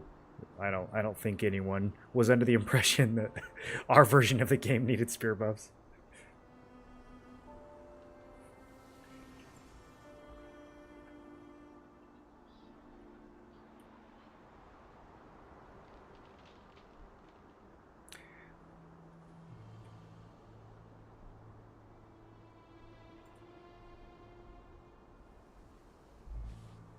It would be nice to have feedback like in WoW to see what killed you. It would, yeah. And at this point, I know the names of most people in the server, so whenever I die, I kind of know what killed me. It's usually a Judgment Lightning or a Flash Wave. every once in a while it's a guillotine.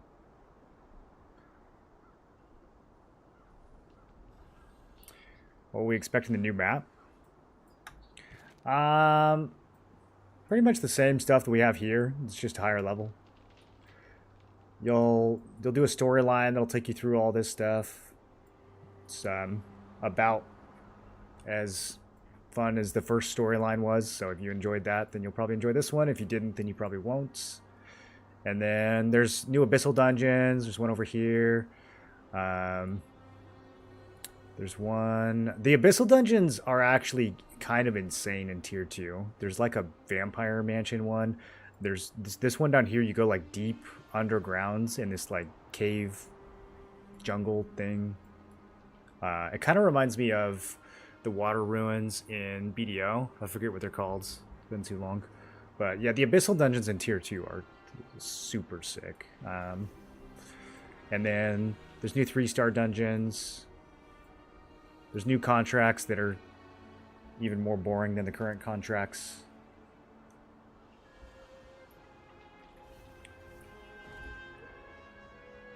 Everybody's looking forward to new contracts, right, guys?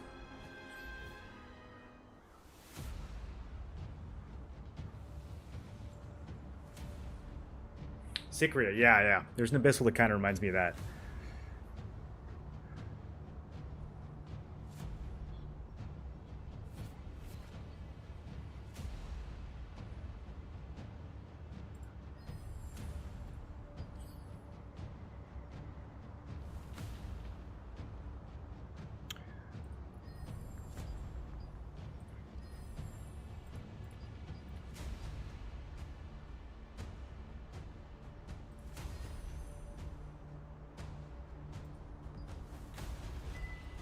Easy gains.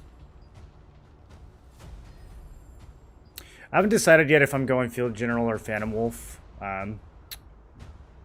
for legs gloves on Spear Dagger. I've been kind of like throwing pieces at both of them.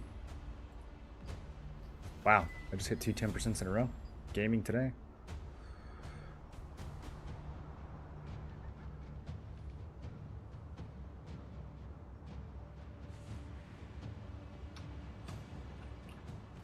Alright, let's do some more grinding. I need to burn tokens today. What guild am I in? I am in Bricked. That server command is olds. Almost there in your blessing stacks for weapons. Dude, I have like 5 different weapons that are stacked right now. I am ready to go for tier 2. Multiple builds. Right off the rip. You guys like this right here? These are going to get used before tier 2. Almost certainly. Those are going to get used. Maybe today. We'll see. If I pull the trigger on some of these. If I decide to buy these. Yeah. If I spend 400 Lucent, I can get that finished. Got everything ready to go for it.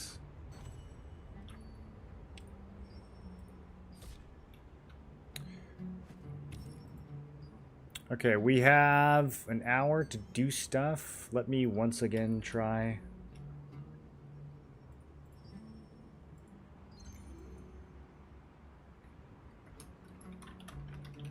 To get some 2-star randoms going. If Mother Nature's could hit 200 with Javelin, it could be good, but I don't think I can achieve that. I mean, I think it's like interesting to think about for PvE. Would it really be any better than just running Javelin with Umbral Spirits? I mean, probably not. In PvP, I think it's very unlikely that anyone finds a way to get Spear and Crossbow to work together. I guess you could do like a Death from Above into a spin, but I don't know. You could also just have your tanks go in and then Shadow Strike and spin. And that would probably be better. Probably like to take Care Alliance, the best out of the 3. Visa worst alliance, all super toxic. I like the Nisa guys so far. I haven't seen them do anything too crazy.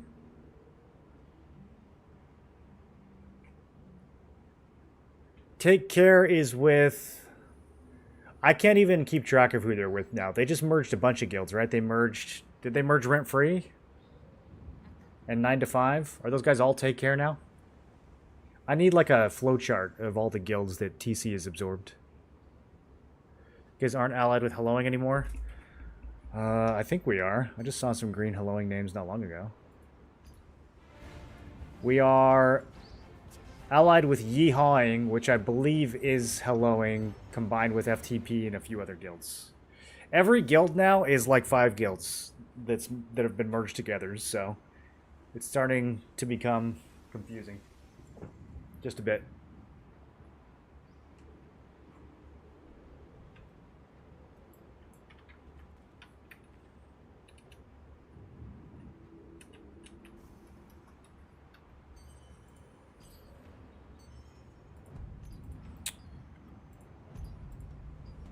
Should I queue his tank? I have a healer, so this will be fast. Maybe I should queue his tank. There's really no 2-star. I think Carmine's probably the trickiest one to tank, just because I have to hold aggro. If there's like a bow staff that's ripping super hard, then Carmine gets a little sketchy because he starts charging.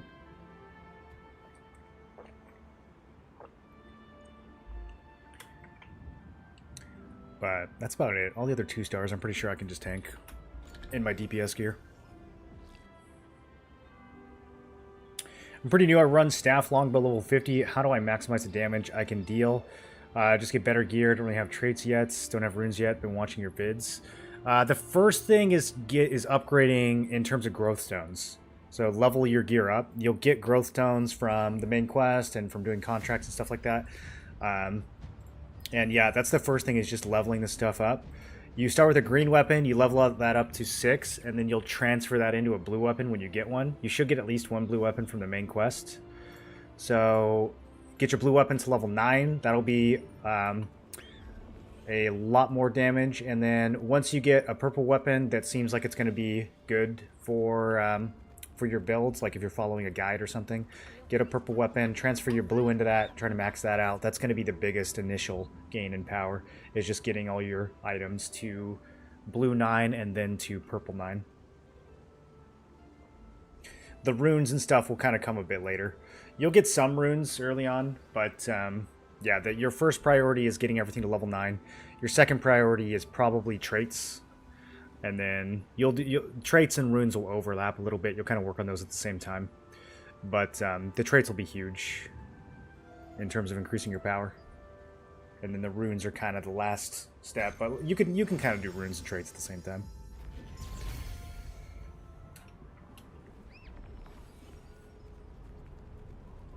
Runes are only going to work on purple items, though. Usually you fully trait your blues before going purple. There might be some exceptions to that now, but I think generally that's still a good rule to follow. Even if you get your purple gear and you are planning to upgrade to it, if you can't trait that purple item out yet, you probably want to stick with the blue that you can trait and use that in the meantime. Gear's like pretty cheap now, so there's probably some slots where you can skip blue, but you have to actually kind of like look and just make sure that you'll be able to trait the purple out. If it's too expensive, then you wait and you hold on to your blue for a little bit longer. You don't want to be working on like multiple purple items at once. You want to go from a fully traded blue to at least a mostly traded purple. You don't want to have like a bunch of half-traded purples. Maybe half-traded would be okay. You don't want to have a bunch of untraded purples. That's for sure.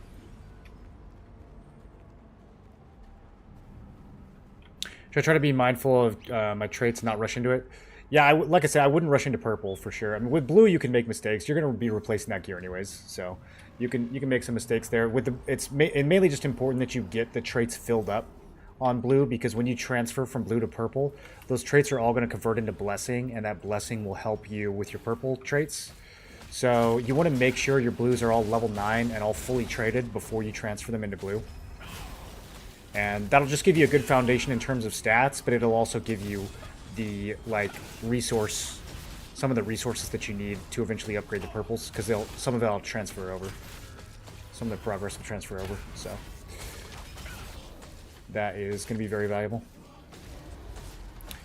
But yeah, once you start trading a purple, be sure that you know what traits you want. You don't want to be making mistakes on purples. You can screw up your blue gear a little bit. You don't want to be screwing up your purple gear.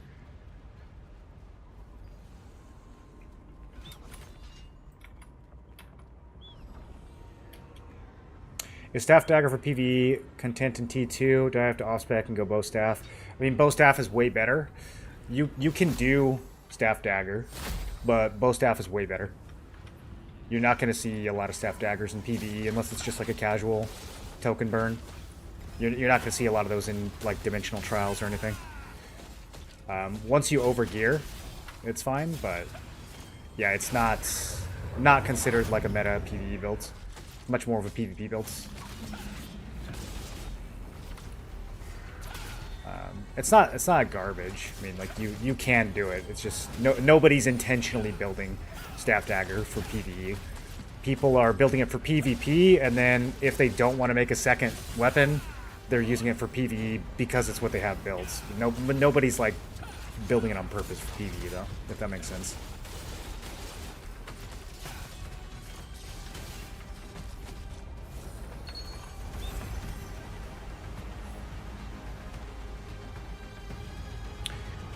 I use bow dag for PvE. It's not bad at all.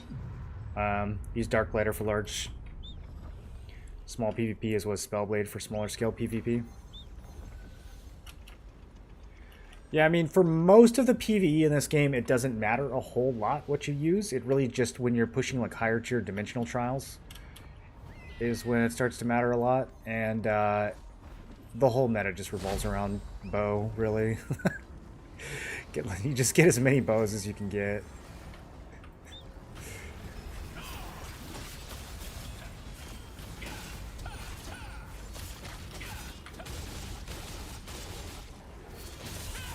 Bow dag is legit the worst PvE class out of the meta classes. No, I would take a bow dagger over a staff dagger. It's still a bow. It's still reducing everyone's cooldown. A staff isn't doing nothing for me, bro. I don't need a staff in my group. But I'll take a bow in every slot if I can get one.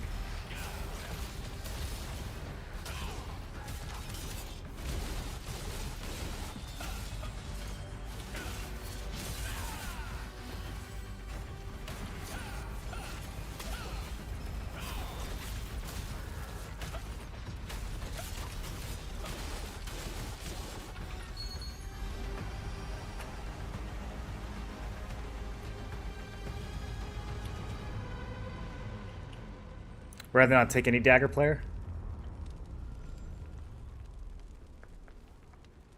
Trying to think. Are there any good dagger PvE builds?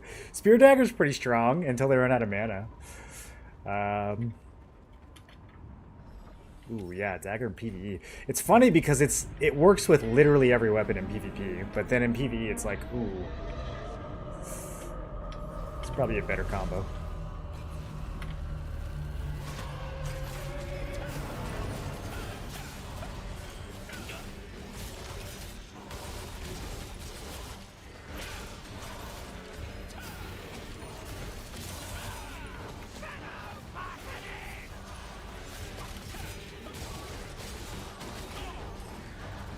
Did I rip aggro off this tank?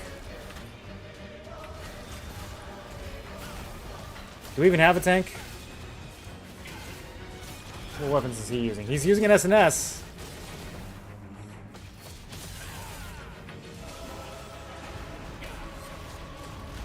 He's got traits on it.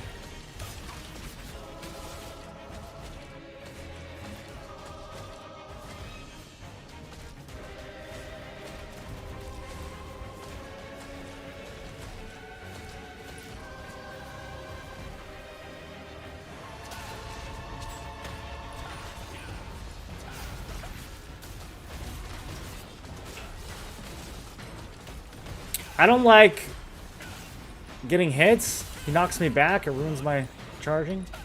Tank, please hold aggro.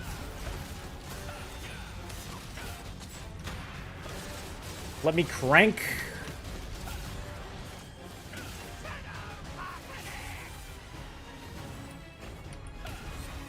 $47K times 2. You'd love to see it. Okay, who tried to kill me? Which one of you tried to kill me? I'm not moving. Try harder. Okay, I almost have 30 stacks. I've never got that many stacks in a 2-star before. That's crazy. We got some potato DPS in this group. What are these guys rocking? Hidden. They have gear. I don't know. I don't understand. Oh, I have it. I wasn't paying attention. It's fine.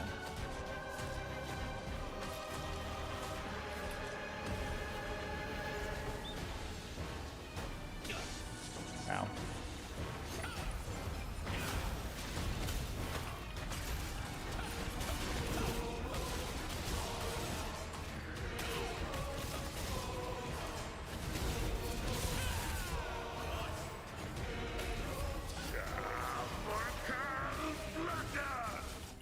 Think we losing anyone here? No, we're fine. I have so much trauma from that mechanic from running this at T15.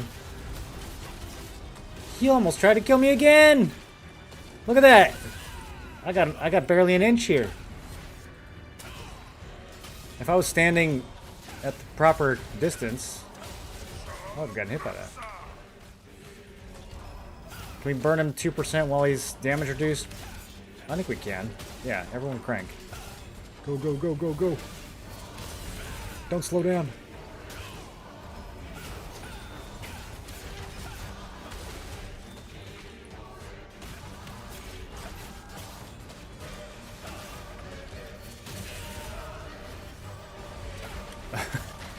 $4K guillotine with the damage reduction? Let's go, dude. Alright, what a run. Man, that took a second. That was slightly concerning. Oh yeah, Expo Dagger. I forgot about Expo Dagger. That's still a really sick PvE build. I think that's the only one. No, Expo Dagger's still really good in PvE. I mean, it's not as good as Expo Bow, but then again, nothing is.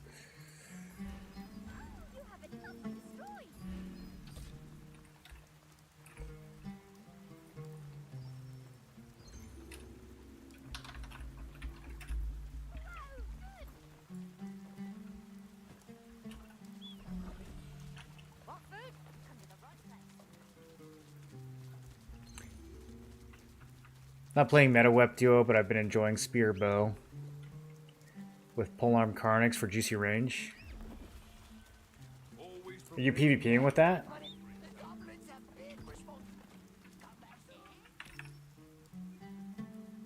What's a reasonably cheap greatsword I can get for Spear Greatsword?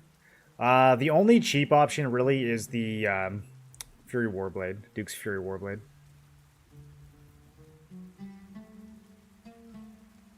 It's kind of either that or a dentist, and a dentist is not cheap.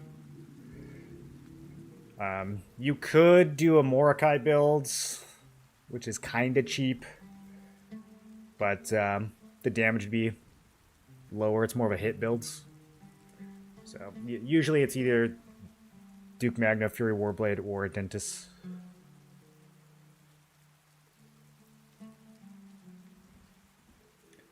Staff has a party damage increase buff. Yeah, but none of them use it. They all use the solo version.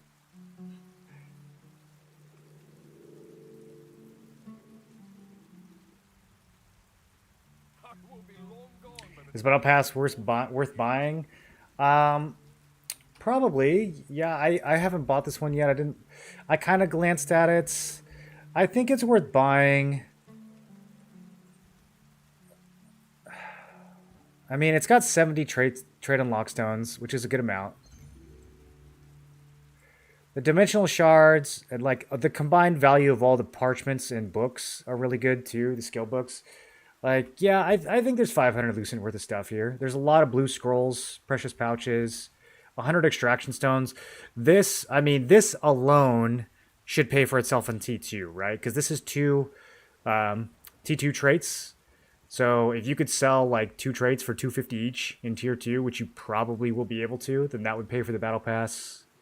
Well, you have to pay for like 300. You have to sell them for like 300 when you consider taxes, but you know what I mean. Like that's still a pretty good value, even if this is only worth like a couple hundred lucent. That still pays for most of it. You add everything else together. I think it's a good value. I think it's a good value. I'll buy it when I have some more inventory space.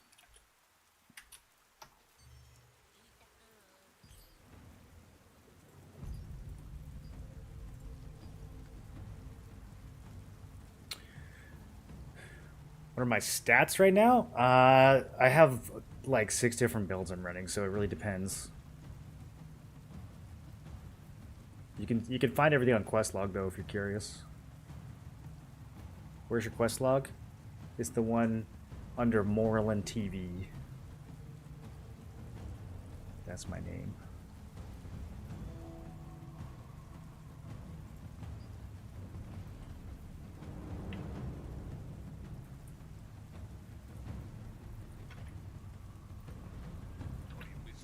There, that'll show all the builds.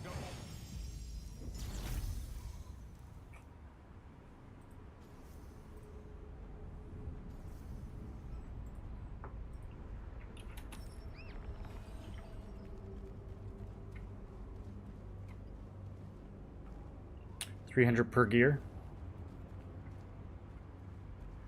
Oh, for growth stones? Yeah, 300 probably a good ballpark.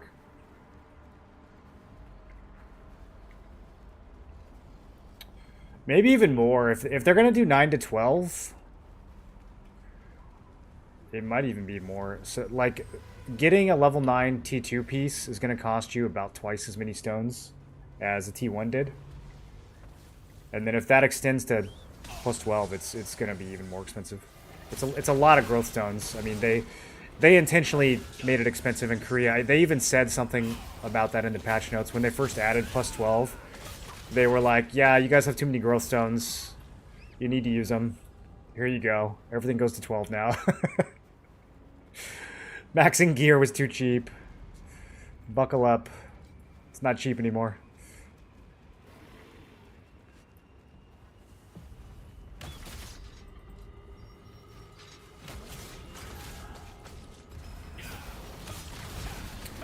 Here, T9, T1 equals plus 6 T2.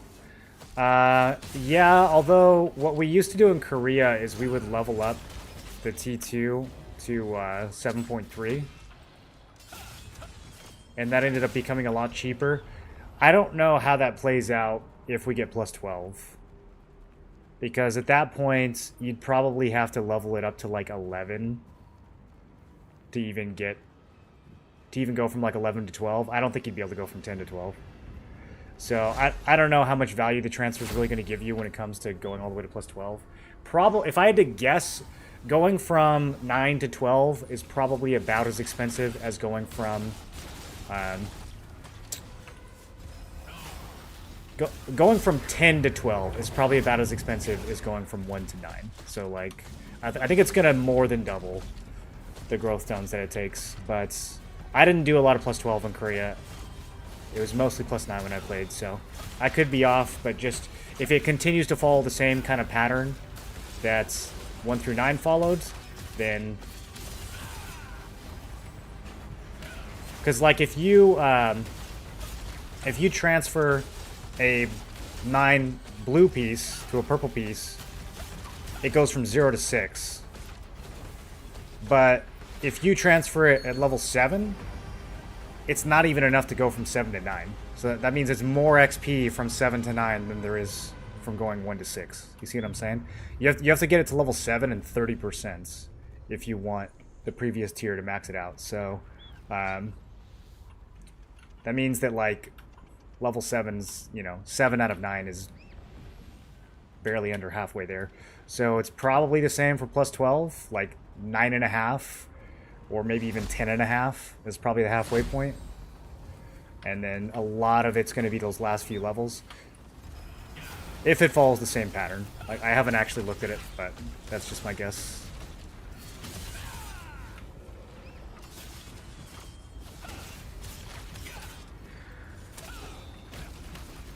We kept a lot of our tier 2 gear at level 8 in Korea, because we couldn't afford to +9 everything for a while. On the Hyper Boost server, we rushed everything to +8 because that was like the last attribute upgrade you would get. Going from 8 to 9 would increase like your defense and stuff like that, but in terms of things like strength, wisdom, dex, those would all you would get the last point at 8. So most of us just got our gear to level 8 and left it there, except for weapons.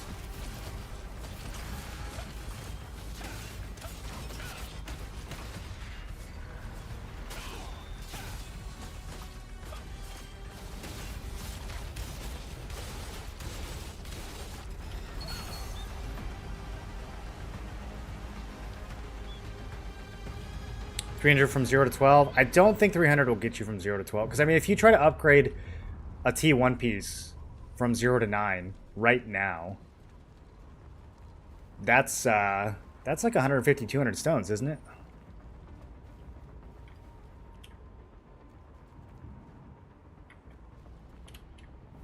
Depending on your RNG. It's been a little while, but it's not under 100. For sure. So, I mean, tier 2 is going to be double that.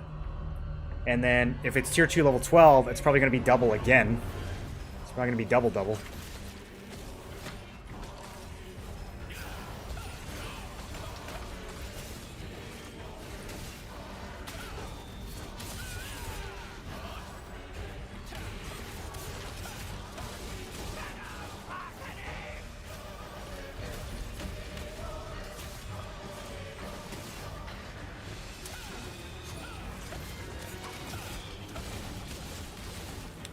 I think it's going to be pretty overwhelming for people if they give us plus 12 gear in February.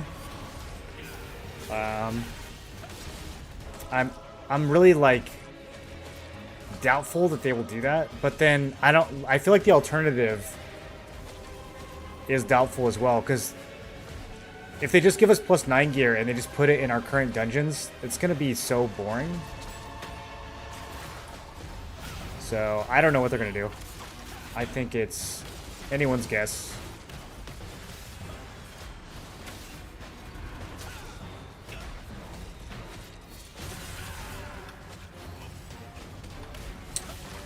This tank can't hold aggro either. I should just queue his tank for the next one.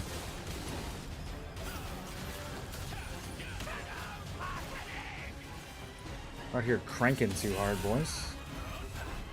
I can't charge my guillotine.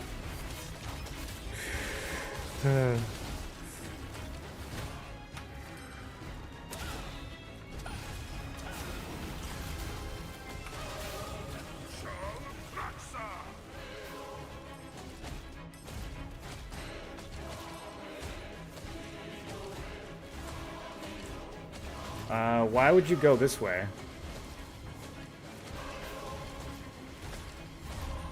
Is it his first day? What is going on with this tank? Okay, buff duration, crit chance, wand.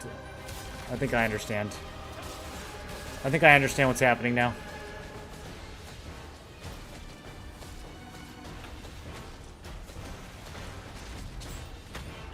Luckily, the rest of us are overgeared.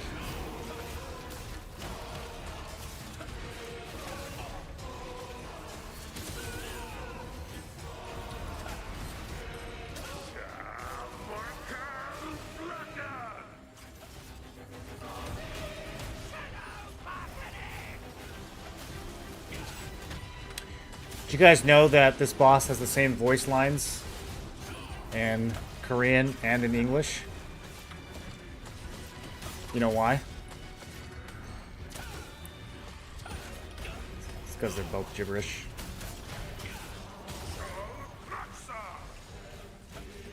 Alright, there we go. Now I'm in charge of the mechanic.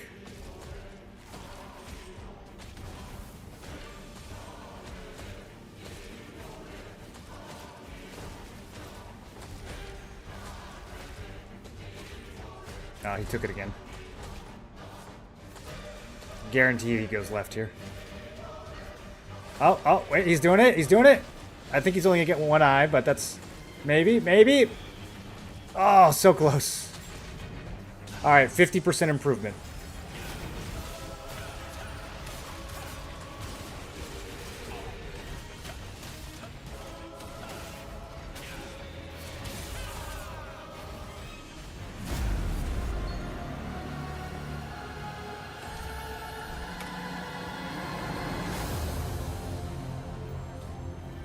This still drops from a month ago. Not seeing new. We got some new ones last week. It was just ornate coins. It was nothing big. I don't know when the next batch comes in. Let me see what it looks like for me.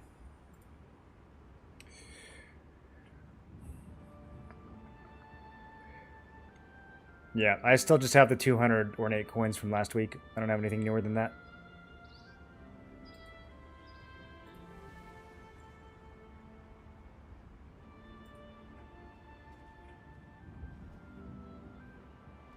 These boss battles do have epic movie soundtracks? They do, yeah.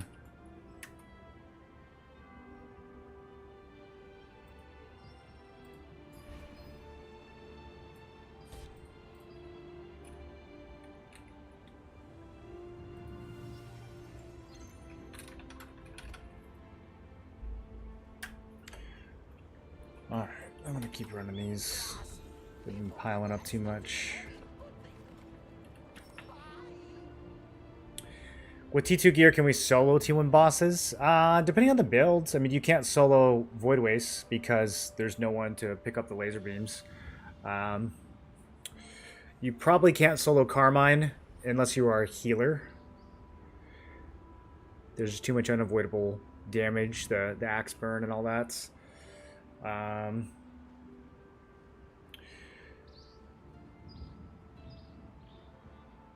If you have some self-sustain, I don't see why... Well, no, you wouldn't be able to solo Valley of Slaughter.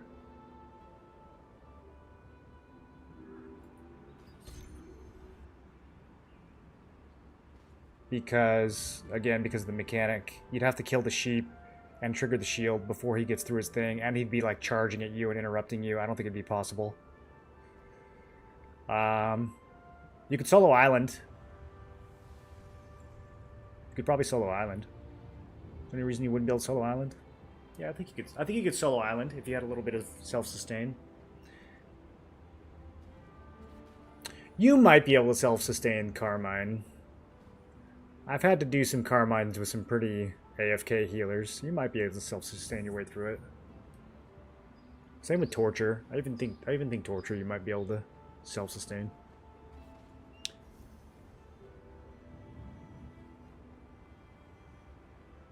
Kind of depends on the build, though. Can you see the skills you're using for PvE and PvP? For which weapon?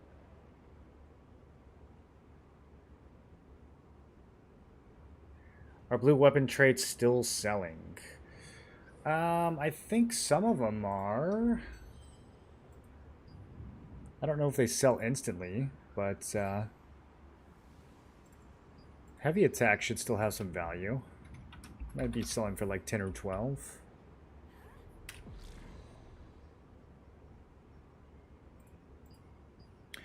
Yeah, heavy attack still selling for 12. And then I'm sure crit and hit sell slowly. Yeah, I mean, actually this isn't even that slow. These all have just a couple hours on the timer, so these are still selling. Is it worth selling them for 10 right now or even 12? Definitely not. I would not actually extract any of these. That's a waste of your stones. You want to be hoarding your stones for tier 2 right now. 2-to-1 ratio is not good right now. You need at least like a 6-to-1 ratio right now. Or something in that range.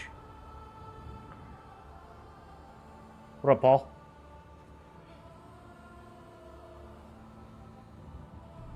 Blue tier max health on cloak, 45 to 60. Yeah, accessory traits still have some value. Cloak, belt tend to be the expensive ones.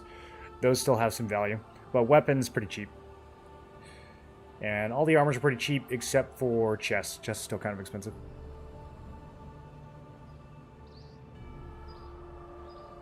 Finished Carmine is a Spear Wand, 25% HP. That's probably a disgusting solo. Yeah, Spear Wand could probably solo T2 bosses. This build Spear Greatsword. So yeah, for PvE, we open up with the group heavy attack buff, Sentinel's Bastion, and then we Gale Rush the boss for attack speed into Frost Cleaving for even more attack speed. Both of these go off really quick. Then we Will Breaker, and then we Precision Dash for heavy attack. After the Precision Dash, we do Stunning Blow for shock. We have the extra damage increase on Stunning Blow. That goes into Death Blow. Immediately after that, I do a Javelin Surge. And then the Javelin Surge does a 5-second brand. I just charge this the minimum amount. I don't fully charge it. It's just for the debuff. It's just for the skill damage boost. This also helps the rest of your group, but the main thing is that it gets me ready to do my big hitter, which is Phoenix Barrage into Guillotine Blade. So at this point, the boss is still shocked. We have the extra damage against shock targets on Phoenix Barrage. And then Phoenix Barrage has critical aftermath, which makes my guillotine crit more often and have more crit damage. And so, shock, death blow, javelin, guillotine, or javelin, Phoenix Barrage, guillotine. We do those 5 skills for DPS. Should I tank? I should have probably just tanked. And then, while we're waiting for that big combo to come off cooldown, we use Culling Arc with the burst add-on. This will give it more burst stacks when it crits. If you have a lot of crit, which you should for this build, then usually you can get 5 burst stacks just from this. And then that will allow you to use Brutal Fury 3 times instead of 1 time. You take the extra damage of 5 stacks since you only use this at 5 stacks. And this is a really good short cooldown damage rotation that you can just use all the time.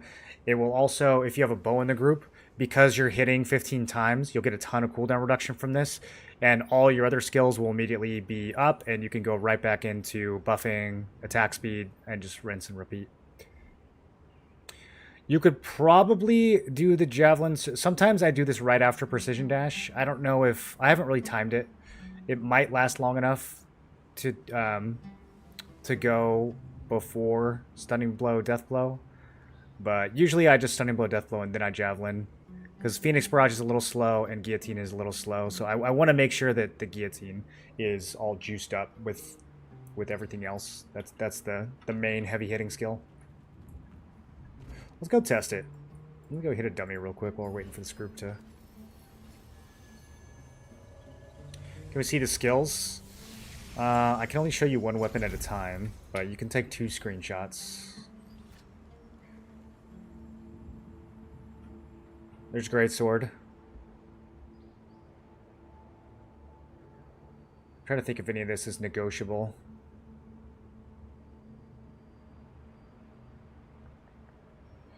And then this is Spear.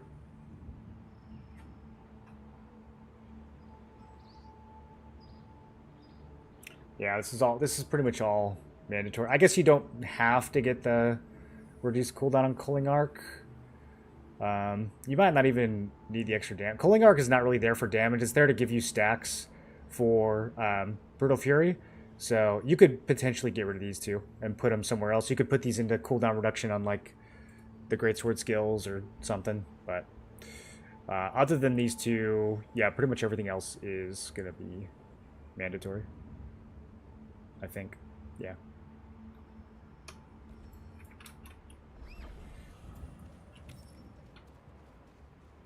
You can also run Da Vinci's if your tank isn't running it. It can be a little sketchy in Dimensional Trials because he might die. But if you're just speedrunning, you can run Blood Devotion. I don't know why I said Da Vinci's. I mean, you can run Da Vinci's too. This gives attack speed to your whole group. So this is a nice buff. Usually there's another Greatsword in the group who's running this. That's why I don't have it. And then same with Blood Devotion. Usually your tank runs this. But It's not the end of the world if you have 2. And what makes this skill so good is you take Devoted Sanctuary, which makes it hit everyone in the group. And then you take damage increase. And this says increases damage dealt by 50. This is a misleading tooltip.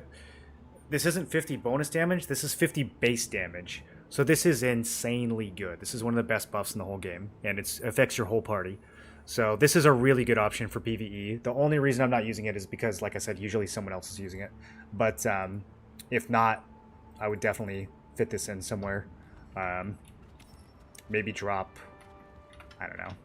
It kind of depends. Like if you have another spear using the heavy attack buff, then you could swap that out. Or if you have like another greatsword using Willbreaker, some of those things you don't need multiple of. So just whatever your group needs, you can slot that in. Okay, so let's see. I'm trying to see if I can, with attack speed, javelin first, and then I guess I would probably, yeah, that's not nearly enough. I'll probably do it after the precision dash, not before. Let's try again.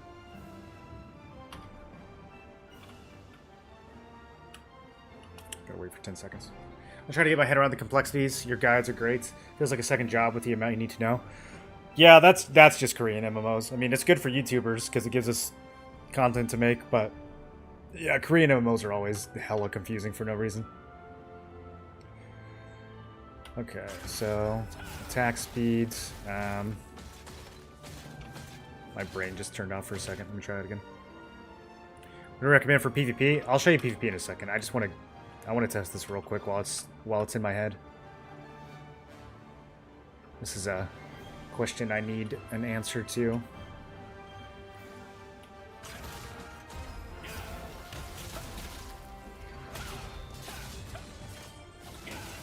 Yeah, it's cutting it close. No, it's not. There's not enough time. Yeah, so we want a javelin before Phoenix Barrage. We can't do it any earlier than that, or else it's not going to reach the guillotine.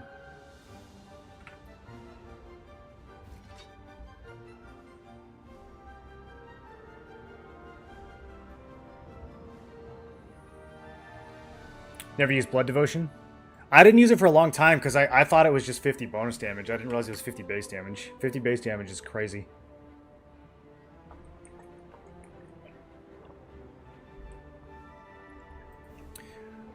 So for PvP, this is still kind of a work in progress. There's definitely variations you could have on this.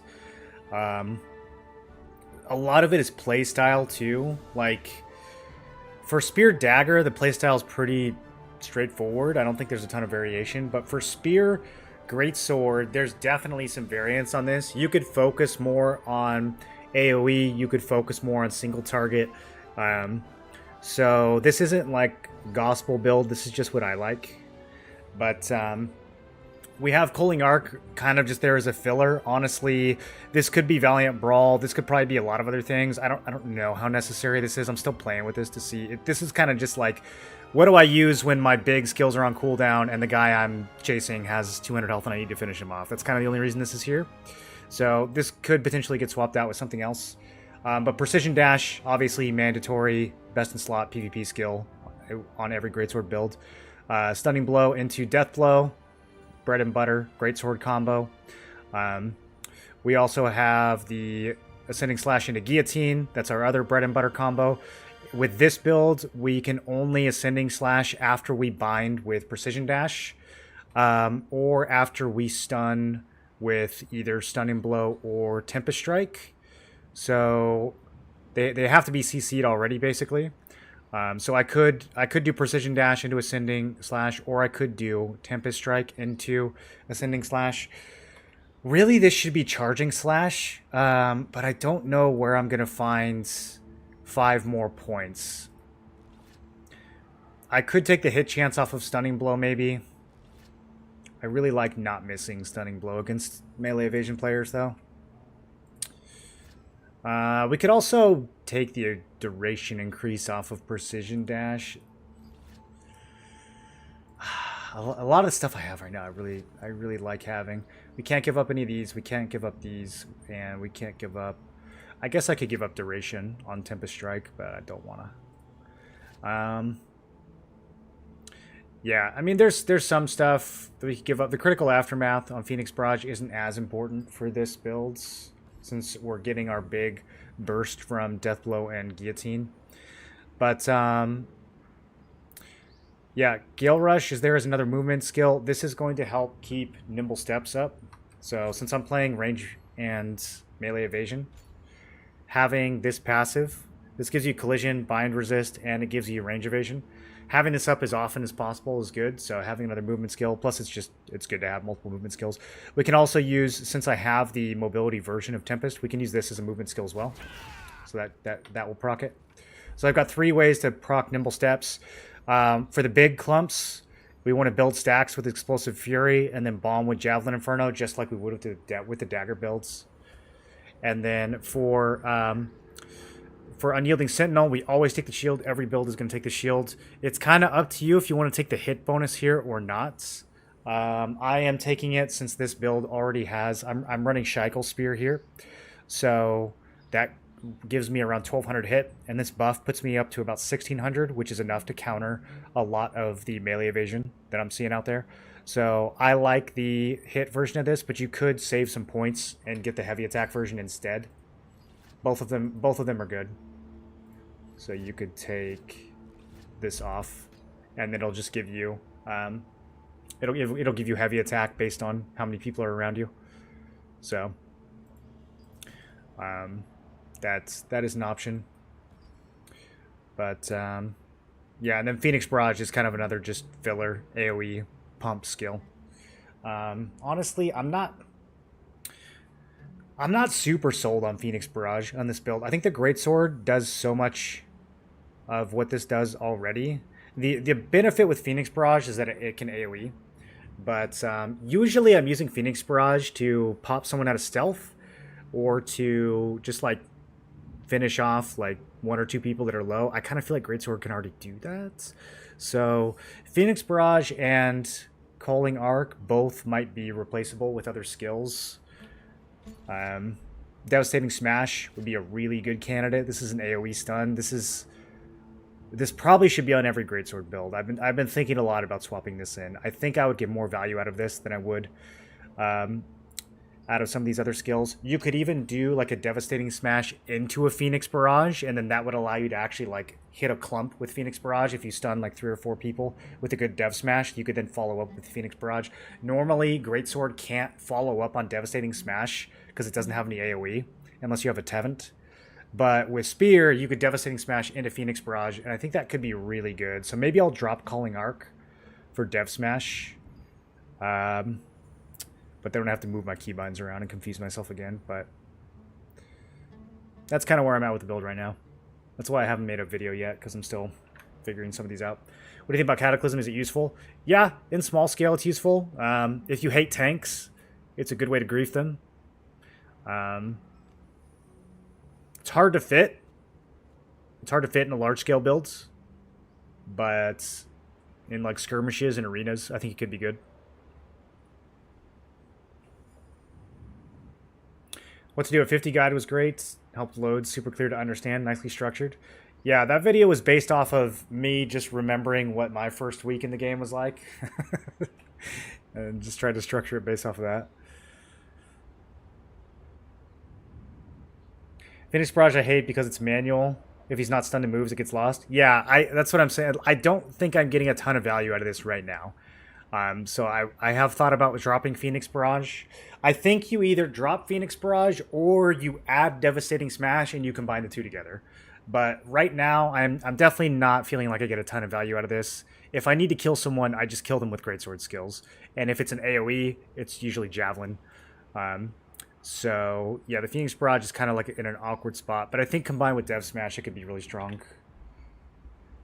I just like... I don't know. Am I going to put Dev Smash on 1? I don't know where I'm going to put it. It's really... it's a keybind issue. It's a keybind issue. I'm trying to make keybinds that will work with 3 different weapon combos that all crisscross. And I have no idea how I'm going to do that. I could put Javelin on 1. Just drop Culling Arc on every build.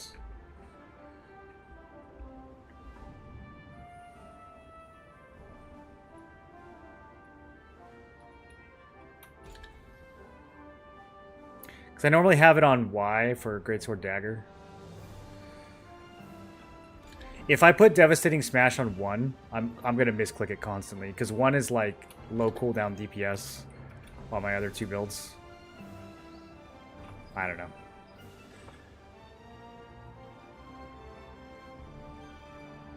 Why are these healers not getting CC'd? Healers just built different in this game. What greatsword passives do I use for PvP? For the spear, the passives are another thing that I'm not super sold on. This is what I have currently. The ones I'm not sure about are Victor's Morale. I really like the sustain that this offers, but we're giving up some other passives that could potentially be a lot better. Some of these are mandatory. Like, I think the health, obviously Vital Force, mandatory. Cold Warrior. Typically, this is like mandatory for Greatsword builds. Since we are with Spear, a lot of the targets we're hitting are not shocked or stunned. You could make an argument for dropping that. It just means that your, you know, your death blow, your stun into death blow is not going to do as much. If you're running Devastating Smash, I think you definitely keep it. If I'm running just Stunning Blow, I don't know if I'm getting enough value out of it. I can still hit targets that are stunned by other people, but, you know, it's not amazing.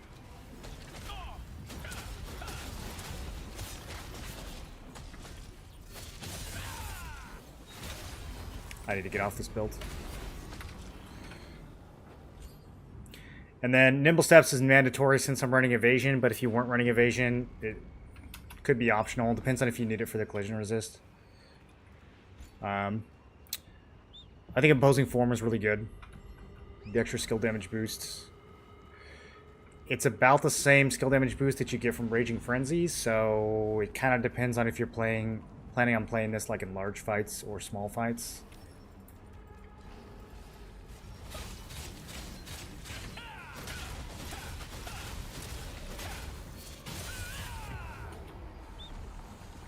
This has been the hardest part, though, is deciding on passives. This has been really, really hard to do. I'm not using Retaliatory Strike right now. I just don't... I don't know how to value it. I've heard people say it's good, but I don't see... I don't feel like it is. 700 crit every 3 skills, like... What if that skill is like a dash? I don't know, it just... What if it's my stun? Like, how often is it going to land on the skill that I need it to land on? Is it really worth a whole passive slot? 700 crit is a lot of crit, but I just don't... And also, like, if I'm throwing javelins... If I'm throwing 5 javelins, then what, 1 to 2 of those are boosted? It feels like a really low value to me. If it applied to all 5 javelins, that would be really good, but then I'd have to like micromanage it, and it's already impossible to keep track of your buffs in this game. So like, would I really know? Would I really be counting like 1, 2, 3 every time I use skills in my head? I don't know about that one.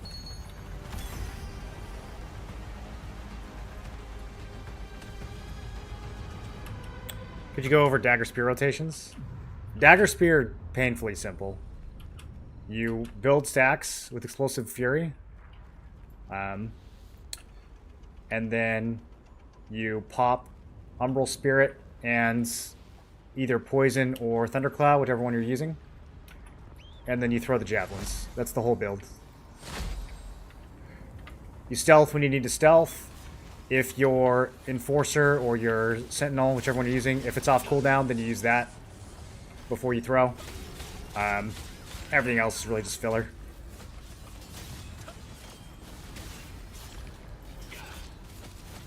The whole build is based around getting stacks, popping a bunch of buffs, and then throwing the spear at a clump and killing everybody.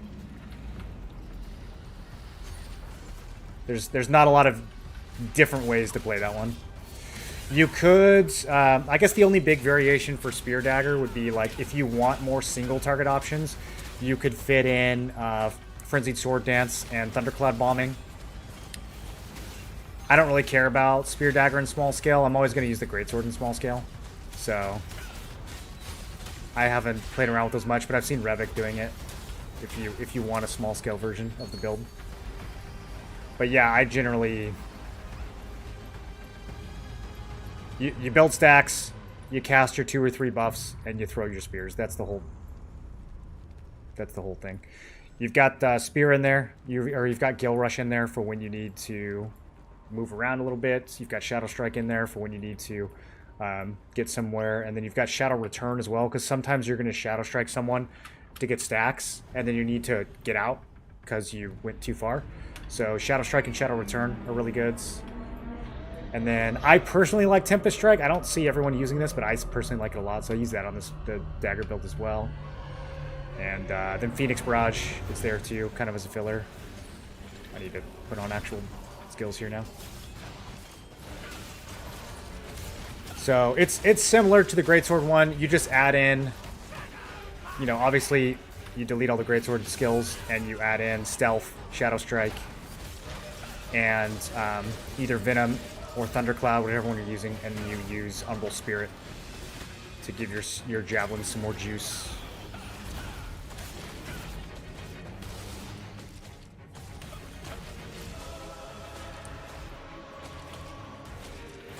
We got the DPS this time.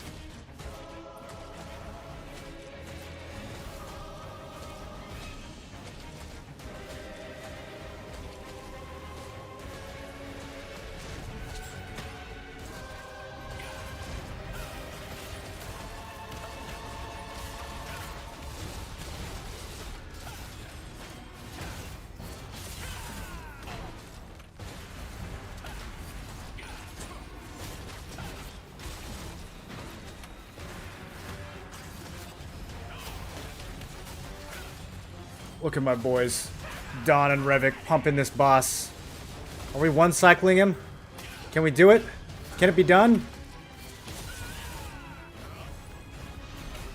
Oh, yes. Yes, it can. I'm so proud.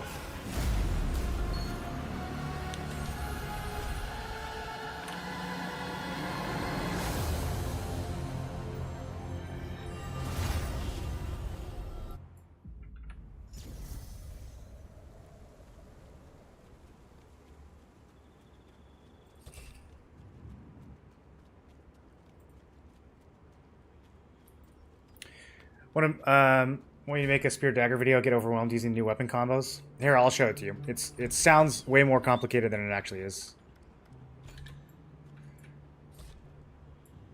Okay, so see these 4 skills right here? This is the whole build. This is all extra. This is all utility. This is the whole build. This is all you need to know. And then this kinda too. These two also help. But yeah, you're gonna dash. You're gonna get your stacks. Okay, you pop this. You pop this. If it's up, you pop this, and then boom. That's it. That's Spear Dagger. And I hit all the dummies for 100,000 damage, and they're still poisoned. You can do a Thunder version. Some people really like the Thunder version. It also looks really cool. So you would change this to Lightning Infusion, and you would change this to Thunder Spirit. It's a little bit more expensive in terms of specialization points. But yeah, these 4 skills is the whole build. And then Enforcer, well, I guess these 5 skills. You got to include Enforcer. It's really good. But this Enforcer's only going to be on half the time. Although Umbral Spirit's only going to be on half the time as well. But Venom or Thunderclouds, this should be up just about every time. And then, you know, Stealth is self-explanatory. You've got 2 dash skills. This one will give you move speed, so usually I'll hit a tank with this. I'll hit some tank who's like out too far. I'll Gale Rush on him, and I'll use him to build stacks. If there's not a good tank to build off of, if I have to go deeper, then I'll use Shadow Strike. And the reason for that is because we have Shadowy Escape. So that looks like this. Build stacks, and then I get out before I die, and then, you know, pop buffs, and I throw from back here. Phoenix Barrage is just there to finish people off. Same with Culling Arc. Both of these are there to finish people off. You can initiate with Phoenix Barrage sometimes too. This hits multiple times, right? So it's going to work really well with your buffs, just like the Javelins do. It's going to work really well with Umbral and Venom. So Phoenix Barrage is kind of there either to follow up after the Javelin if you feel safe, or to just whatever general purpose DPS skill, knock people out of stealth with it. You can open up with it sometimes, so your stacks last 30 seconds. So I can be like back here looking for a good opportunity, and then Enforcer / Sentinel will pop you out of stealth, but the other two won't. So what I can do is I can pop that and then stealth right away, and then I can use the other two in stealth right before I pop out, and I can open with Phoenix Barrage, and then I can, well, you can't see it because the Q popped, but I can Phoenix Barrage out of stealth, and that'll pew pew, poison everybody, Umbral Spirit, and then I can Javelin after that. That's a little more aggressive though. Usually you're gonna die if you do that because you can't stealth out and you're very committed, but it can be a shitload of damage if you hit a good clump with it. Death from Above and Tempest Strike are both a little bit memey, but I like both of them a lot, so I use them. But you'll see some people that won't use either one of these. You could replace these with single target skills. You could replace this with like Thundercloud Bombing and Frenzied Sword Dance, and that'll allow you to do a lot more single target damage. But the way I'm playing Spear Dagger right now, I don't really care that much about single target damage. I care about finding clumps of 3 to 4 people and just exploding them. If the clump is too thick, I actually found the build like kind of hard to use at Tevent because there were so many people together that my javelins wouldn't hit the same people more than once. So I think clumps of like 4 or 5 people are perfect. Even clumps of like 2 or 3 you can do a lot with. It's really hard to do anything against one person, and it's really hard to do anything against like 30 people. But those kind of like mid-sized clumps, like I think Rifts and Boonstones, it's really, really strong right now. For bosses and Siege, I still think Bow Staff is just better. But if you're in a good group, it'll definitely work in Siege as well. I think it requires a little bit more positioning and a little bit more help from your teammates, so that you're not constantly dying. I poison instead of Thunderclouds. It's about the same damage overall, and it's less specialization points. The only thing I'm missing by not running Thunderclouds is the Endurance Shred. We could theoretically shred someone's Endurance by 400 points if we got 20 stacks on them. I don't know. Maybe I'll switch back.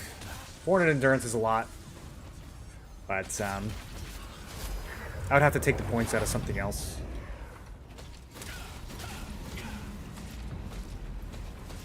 I need to get off this build. This is not a PvE build.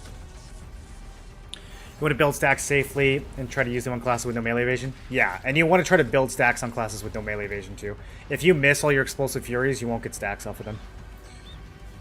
And you can even miss against people who don't have melee evasion if the target's moving. If you're like circling your target, this skill will just not hit. So it's kind of hard to describe, but you'll see what I mean once you start playing with it. You have to kind of get used to it.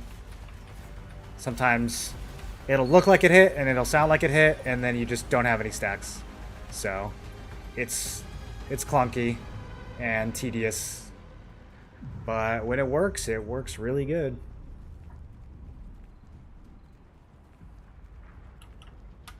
I love Tempest in arenas. It's super good in arenas, yeah. Knocking people off is so funny. Dude, during the poison map, you could death from above from one pillar to another pillar. And then people would fear, they would run to the edge, and then you could just Tempest them off. It was so stupid.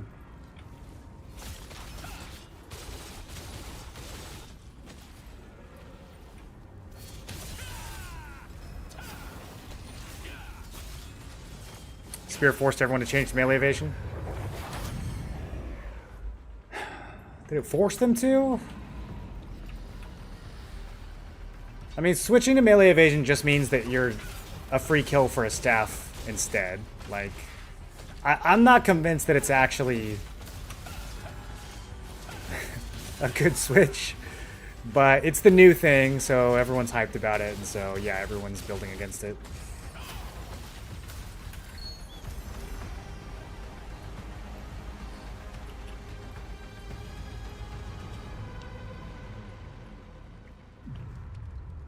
What combat set should I be going for? It all depends on the gear that you go for. For Spear Dagger, the best version of the build is going to involve 70 dex, which you can really only pull off with a heroic polearm. The polearm is really good, also because it gives you 20 range. But there's a few different variants that you can play of the build, but all of them revolve around getting 50 strength and 70 dex.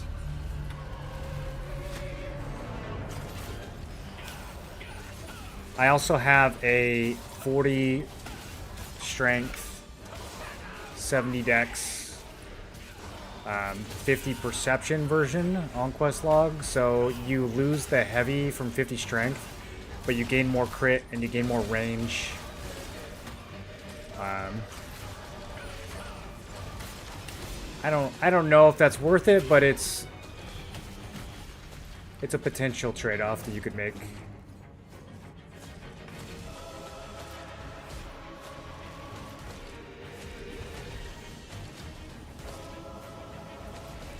If you were running the heavy attack bonus version of Sentinels, then I think the 50 strength isn't as valuable.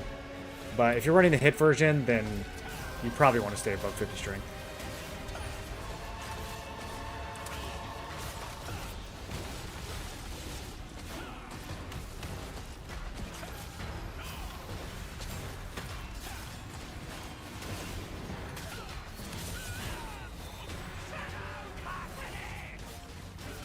So much healing. Just standing in the poison.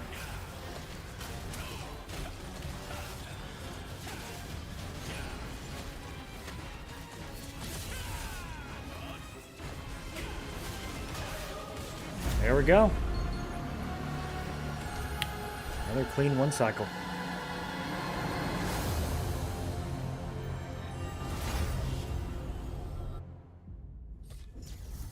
Spears destroyed the bow staff meta. I disagree. I feel the javelin throw damage is way too high. I think it'll continue to feel like that for a little bit longer. I don't think it's going to stay that way forever. It's going to fall off in tier 2, and it's also... I'm already starting to see it fall off just because people are learning how to play around it better. I think it worked really well 2 weeks after the weapon released, when no one knew what was going on, and the first people were figuring out how to use it. And I think it's going to rapidly decline from there.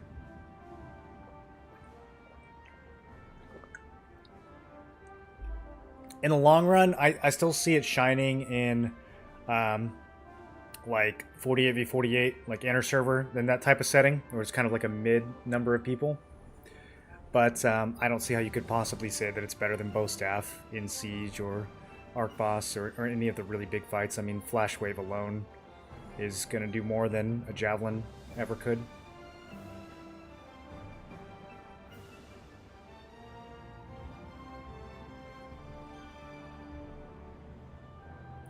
Had to rebuild against Spear. Staff bow still strong. Getting Void Waste PTSD. Yesterday it took you 4 hours with randoms for T15. I'm surprised you got randoms to stay in a group for 4 hours. That's impressive. Dude, 4 hours to prog a dungeon is so sick. I love when it takes 4 hours to beat something. The feeling you get when you actually win, that's amazing. I wish there was more... I wish there was more content that took 4 hours to beat. A staff bow, should I go melee, endurance, or range? I mean, melee is going to kill you more in small fights. You don't really go melee or range usually. The trade-off is melee range or magic range. Like those are the two different. But you could do triple endurance. I don't know how well it would work on bow staff, but you could do triple endurance. But yeah, you're not really deciding between melee and range usually. You're deciding between melee range as a combo or magic range as a combo. If you go with the leather builds, which is range magic, you're going to get access to a lot more offensive stats. So that's really good since you're playing a DPS. But if you want to be more like small scale skirmishy, then you could run melee evasion and range evasion. Or you could just run melee evasion and range endurance. Snuff, welcome back for 55 months. Surprised we didn't get a dad joke there. 12-man raids, can't wait to spend 6 hours dying to the same things over and over again. Oh, I know you're probably being sarcastic, but I genuinely cannot wait to die to the same thing for 6 hours in a row.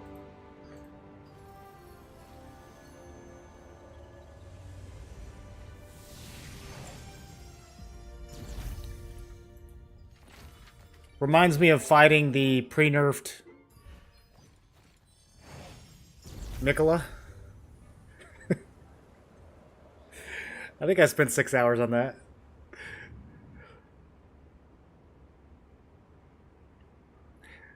That fight was trash, though. I didn't even feel happy at the end. I just felt relieved. What was the one that felt good? Commander Gaius. Oh, that one felt good. That boss probably took me... I don't even know. 200 attempts? What a good kill.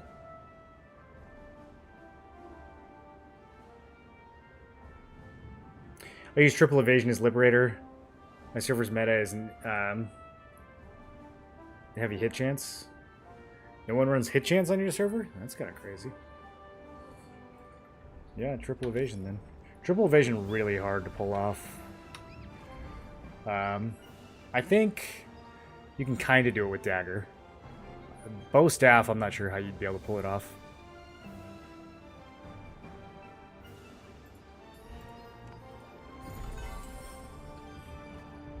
I have a wonky triple evasion build for Greatsword Dagger on Questlog, but I never tried to actually build it.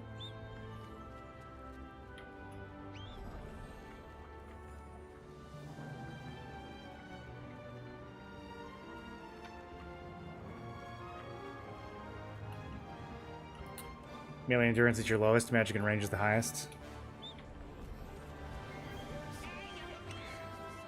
Yeah, I mean, it all really just depends on the setting that you're fighting in. You know, like, if you're at a Queen Bellendir, sure, spears are going to cause some problems, but most of your deaths are going to be to Flash Wave and Lightning.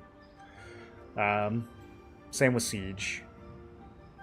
Now, if you're at, like, you know, a 10 p.m. Grand Alon, that's a different story, right? Like, spear might now suddenly be a much bigger threat. You know, if it's 30 of you and 30 of them, like, depending on the server, it all just varies.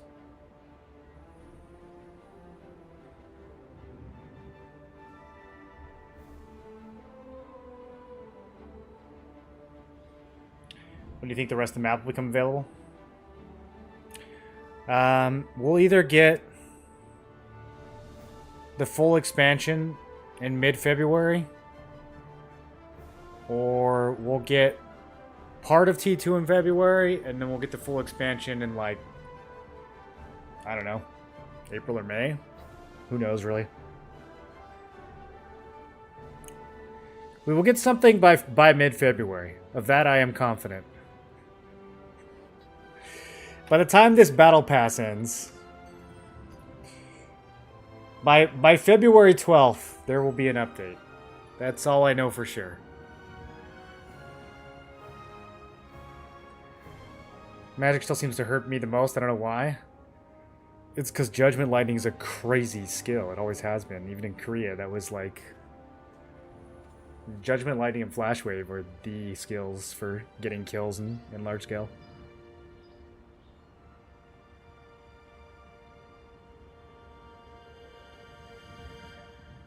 Doesn't sound too bad. No, it doesn't. It doesn't sound too bad, especially since there's other stuff coming to the game as well, not just the expansion, but we're getting the skill mastery rework. That's going to change a lot of things. Going to open up a lot of new builds. Going to hopefully shake up the meta quite a bit. We're getting inter-server siege, which is probably going to be nuts. We'll probably get that. What did they say? Like March or April. They talked about queuable battlegrounds. They talked about a 12-man raids, all in like the January to April range. So there's a bunch of stuff coming to the game in addition to the big 55 expansion. So yeah, I think we're set for a while. I know people are getting kind of impatient right now because it's been a bit of a content drought. I think that's mainly just the runes though. I don't even think there's been that much of a drought because I mean realistically, like 2-star dungeons and spear were a little over a month ago. That's not that bad. Like a month to play the new weapon and the new dungeons. Like yeah, I can see why people are getting bored, but I think the main thing is just the rune grind. I think people are tired of doing the same dimensional trials over and over again. And that's what's causing them to say there's no content. I think the problem isn't necessarily that there's no content. I think the content is just way too repetitive and chory right now. I think that's why people are kind of dooming on the game. But we'll see. We'll see what happens in the next few weeks.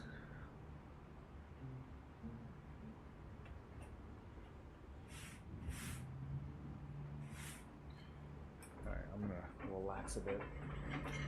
How long are you supposed to stand every day when you're at a standing desk? Anyone know? Do we have any ergonomic scientists? Any ergonomic knowers in chat?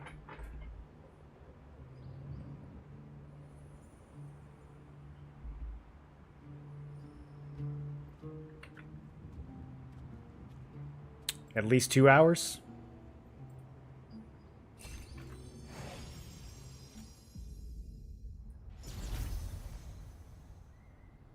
What do you think the upper limit is? At what point are you standing for too long and it's actually healthier to sit? We came here to look for the legendary treasure buried on the island. But we were forced to split up by these reptilians. Adventurer, I ask of you.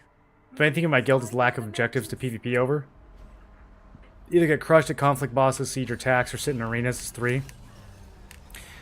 How does your guild feel about boonstones? Do you guys feel like you get good fights at boonstones and riftstones?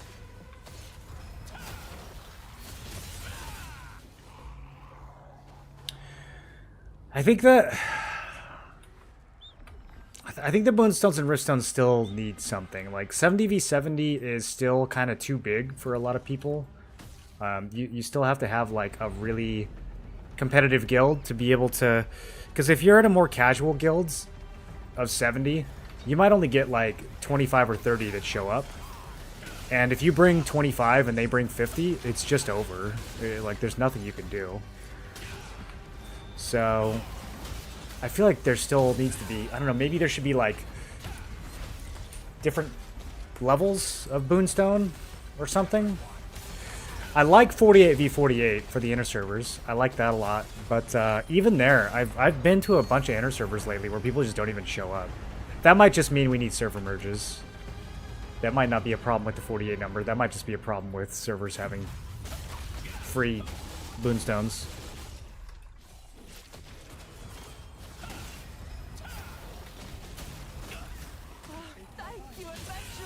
Boonstone's very hit and miss. If we're attacking, we'll choose a fair fight, but not defending. Inner servers are 50-50. We somehow are at Malachar versus top guilds from main servers. I think the top guilds disproportionately show up to inner server because they seek them out and they make sure that they hold those stones when those fights are going to happen, right? So, yeah, I think I noticed that too with inner server. There was a lot of like we either the guild like didn't show up at all, or the people who did show up were like giga try hard top tier guilds. We were always fighting guilds from Zeroth in Inner Server. And now that we're on Zeroth, there's like no competition. All the guilds are here already.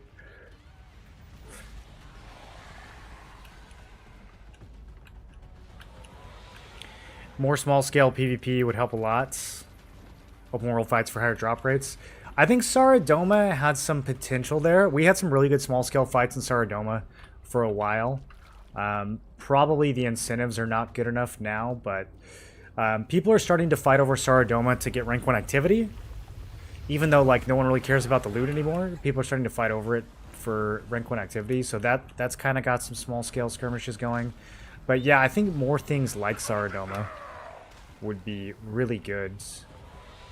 The problem with that is that it's always going to be subject to zerging, even if it's designed for small fights. Well, you know, there's definitely been versions of Saradoma where like 50 people show up, and I don't think it was meant for that. I don't think 50 people are supposed to fight over a chest that one person gets to loot. But I have seen that happen on some servers, so if they like make the incentive too good, then it's gonna get zerged. But if they make the incentive not good enough, then like people don't really show for it or don't really get invested in it. It's a hard balance to strike. What up, Jeff? What about Malachar? Why would any top guild be holding Malachar? That's a good question. What's the bonus? He doesn't give heavy attack, right? I think he gives like endurance or something. I don't know why a top guild would be holding Malachar. Maybe they got pushed off of something else. Just as I was getting up.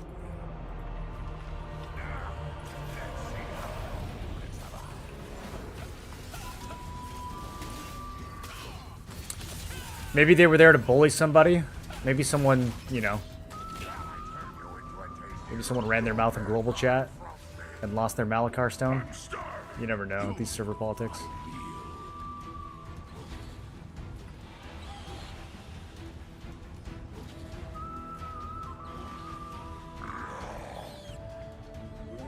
I was so tempted to steal his flower there. Do you guys get that? Do you get the intrusive desire to just steal someone's flower, even if it's not? Even if they're like way closer to it?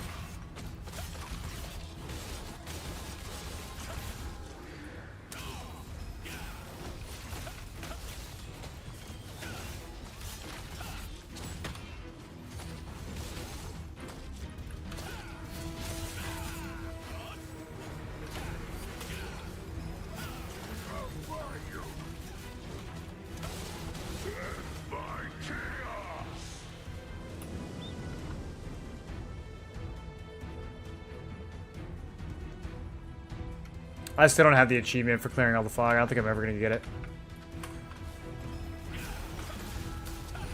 Nobody cares anymore. I need a 6-man pre-made. Strategically clear the fog.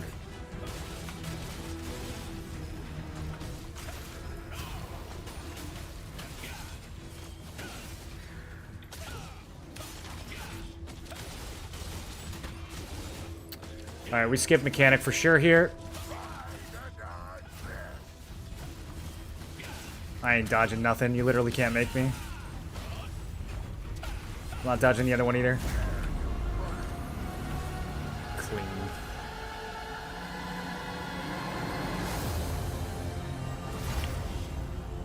No, we are not monsters. That's just me. I'm the only flower thief. The greatsword dagger player. That's fair. Is that different? Is it the spear player now instead? Are spears more hated than greatswords yet?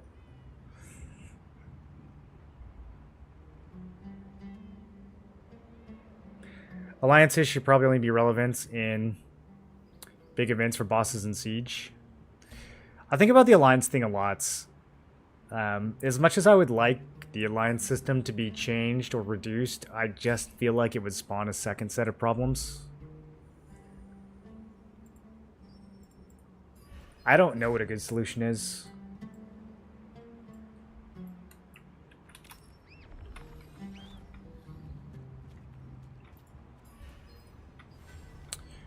I think the ideal solution is done using incentives rather than like limitations and game mechanics.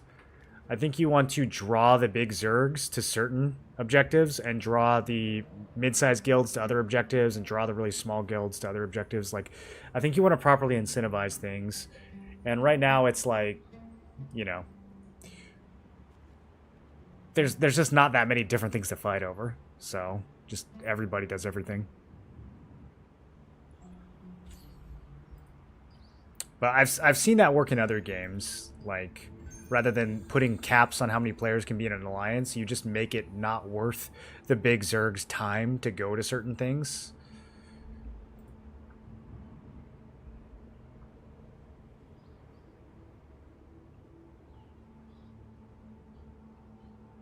There's a big upgrade right here. This is going to be a big one too.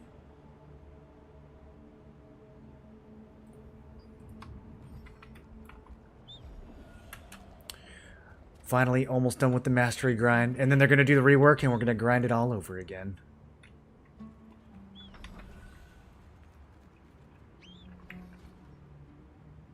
Are we doing another one? Or are we doing events?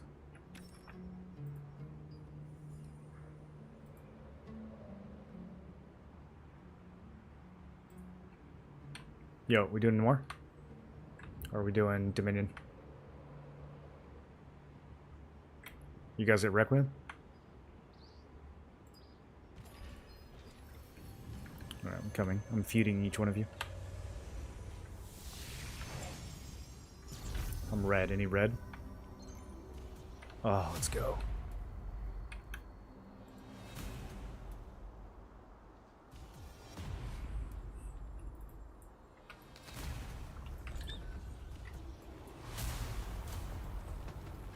Do I greatsword or spear? Or both?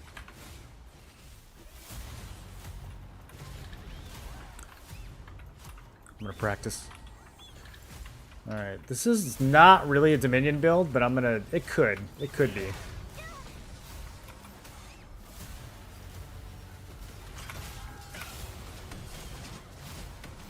Everybody's got their trinket.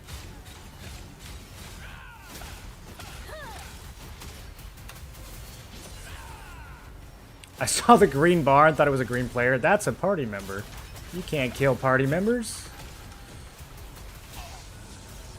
I mean, you can if you get real creative. Kill them in dungeons a lot. Yo, we all red out here. We're mobbing. The idea of more castles to fight would be interesting for smaller guilds. Well, I think Siege is actually the perfect example of what I'm talking about. With Siege, they did an amazing job of... You have the throne where the Mega Zergs are fighting, but then you have the different pillage points where smaller groups can fight. On some servers, there's groups of like 10 people getting those pillage points. I heard that on the last Amos Siege, or was it Amos? I don't know. On one of the servers, there was literally one guy who got like 4K Lucent from a pillage point by himself because everyone was so distracted killing each other. Like, I think the Siege, the way they designed that is so smart. If they just had similar things for conflict bosses... You know, they could, like, I don't know, maybe the boss has, like, captains that you fight in different sections of the map or something. Like, there's ways you could apply those same principles to other areas of the game where not everyone is just getting absolutely, you know, gigazerged. And smaller groups can still have objectives. Because the big alliance is too focused on the throne. They're not going to send people after the pillage points unless they're just, like, overwhelmingly dominating. The pillage is not a big enough... objective for them to like dedicate their numbers to.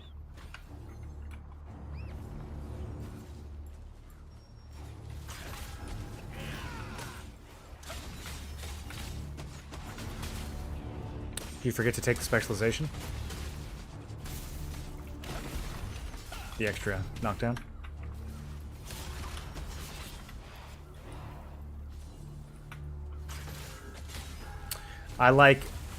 I really miss having Shadow Strike here instead of Gale Rush. Gale Rush is so much clunkier.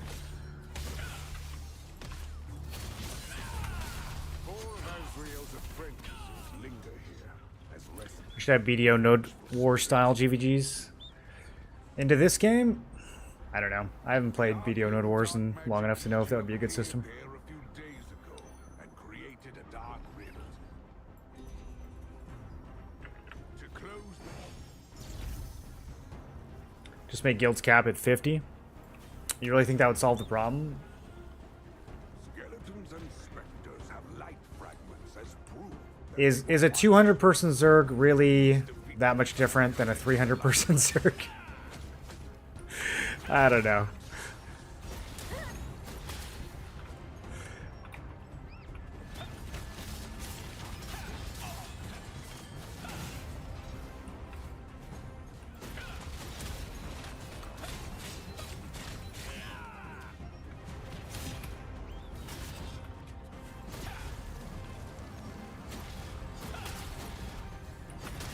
I really want to attack red players. I don't know what it is. I keep targeting them.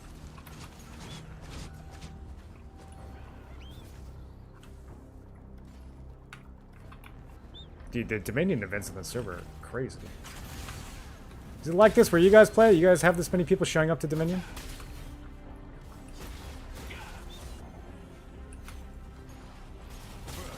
Find the soul stones erected in the place where Asriel's four apprentices reigned.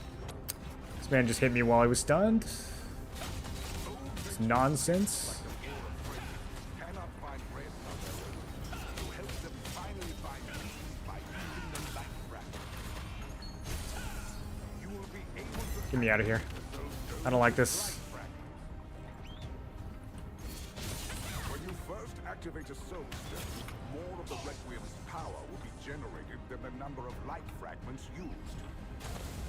Please, fill the activated soul stone with light fragments until the ritual is complete. Okay, now I'm being singled out.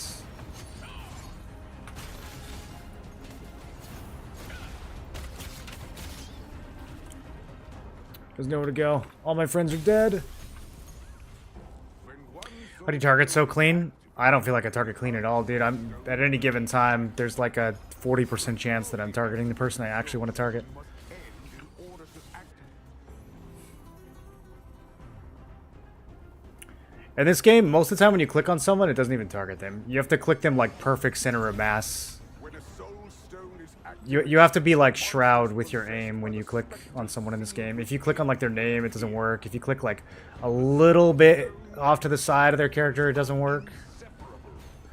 I do think that action mode makes it a little easier to grab people. I feel like your cursor has a bigger AoE. But then, you know, action mode's got its own issues. whether to build a currently activated soul stone with light fragments, or to slay specters for the next Requiem. Right now there's time to do all conflict bosses because it's a 45-minute timer. Reduce it to 15. People choose which fight. It wouldn't matter. You can burn a conflict boss. Even the tougher conflict bosses now you can burn in 2 minutes. So I don't know if reducing the timers would matter. Also, there's just not that many conflict bosses that have worthwhile loots. I mean, people mostly just show up for the PvP. No one really cares about the loot unless it's like a dentist or excavator or talus. No one cares about, you know, Minzarok or GA or 2/3 of the bosses. No one cares about Malakar's loot. What server is this? This is Xerath. How do you press the skill shortcuts on the right side of the keyboard? The only one that's far away is in, which is a buff. I don't really need to use it that reflexively, so it's not that bad.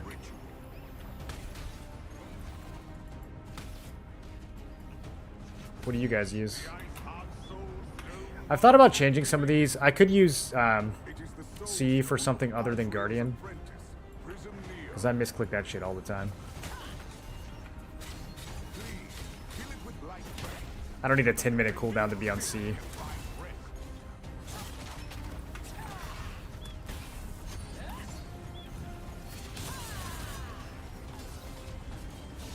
Remember, this Requiem will end when all of the specters are defeated, or they will disappear after 5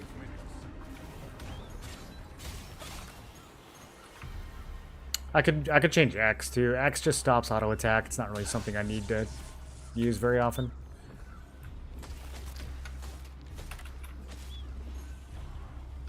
I don't like X as much though. I don't know. What finger do you press X with? Thumb?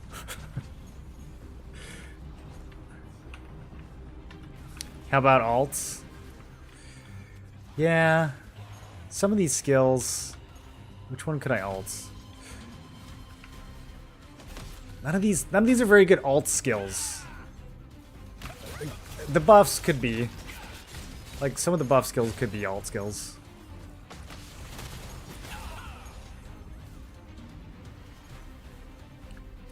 Immortality has 3 Zergs, so many other guilds on the side. It's pretty insane. Do you guys like it, or do you feel like it's too much? What's the best use of trade conversion stones in T2? Well, you're gonna need 200 stones instead of 100 stones to reroll your trades. And if you loot the gear that you want, but it doesn't have the trait that you need, you're gonna want to convert it. And even if you convert, there's a 2/3 chance you'll get what you want. There's a 1/3 chance that you won't get what you want. So you're gonna be using them just to get your own gear sorted out before you can even think about using them to make money or anything like that.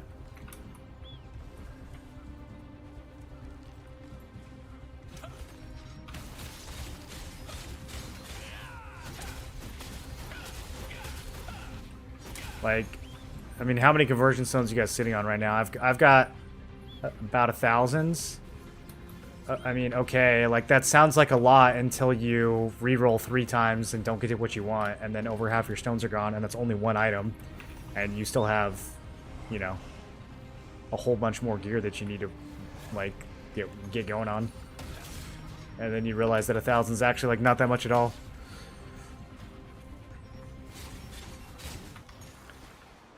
You do shift 1 through 6?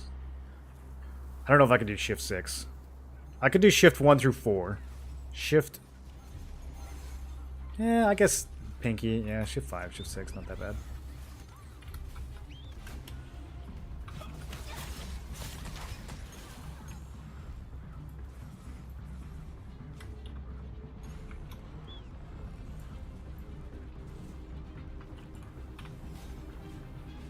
What's the minimum hit chance I need for PvP? The minimum is like 600. But if someone has evasion, that's not going to be enough. It really just depends on if you're trying to counter evasion builds or if you're just trying to ignore evasion builds.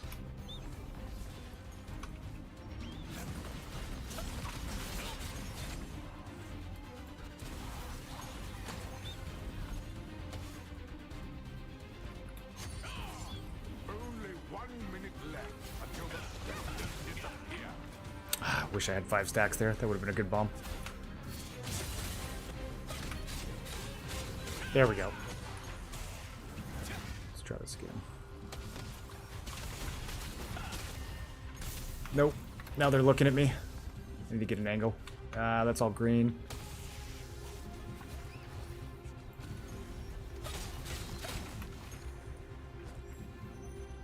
We go up. We go up and around. Can I reach them from here?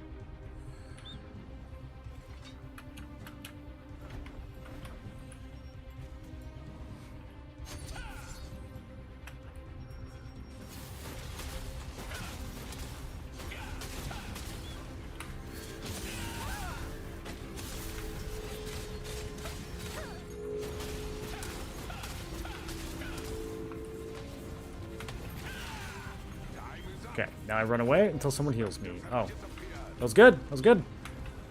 Got some heals. Do we kill these tanks? They're being kind of annoying. I think I can kill this guy. Okay, I did 0 damage. I thought I was going to get a little help there. I feel like there were 5 people attacking him, and then as soon as I started, they all left. They were like, nah, he's not worth it, bro.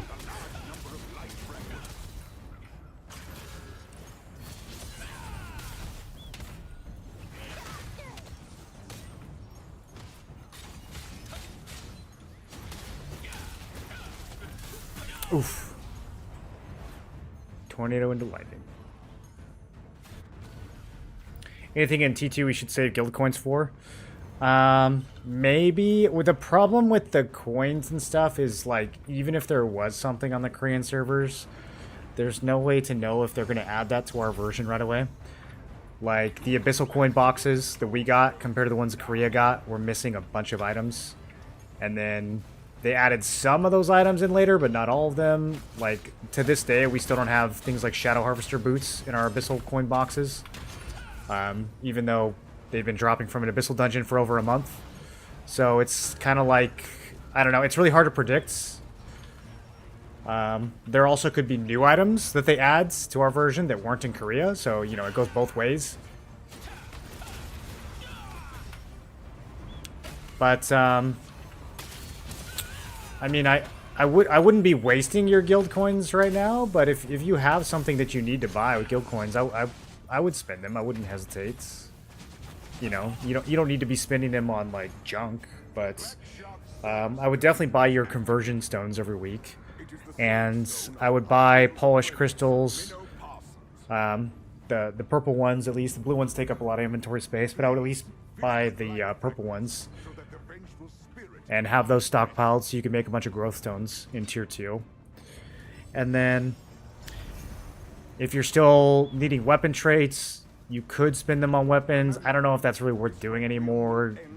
Those are pretty low value now. So yeah, there's not that much stuff to be spending on in the... Why do I keep thinking I'm blue team, dude? My brain is just not working today. I'm like targeting red and running into the blue clump. Red is dead, right? Like, red is enemy. How do I switch teams?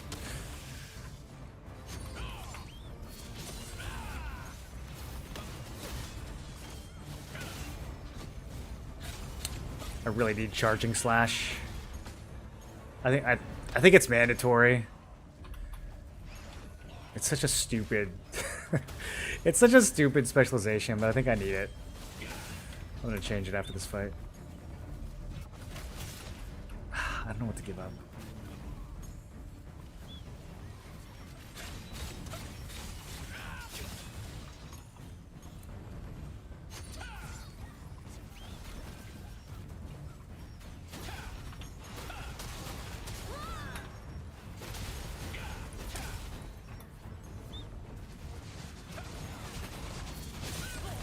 Oh, tornado. Just stop it. If you get a hit with a tornado, you should have a 3-second tornado immunity.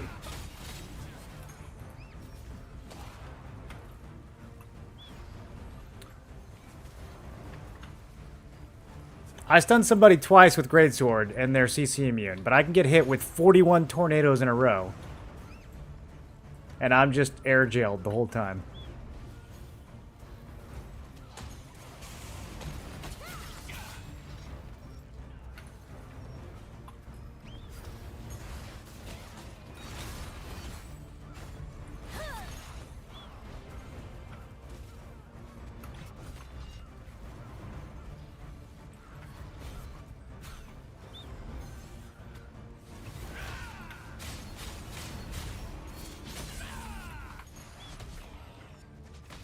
Oh, okay. 5k, 4k times 2.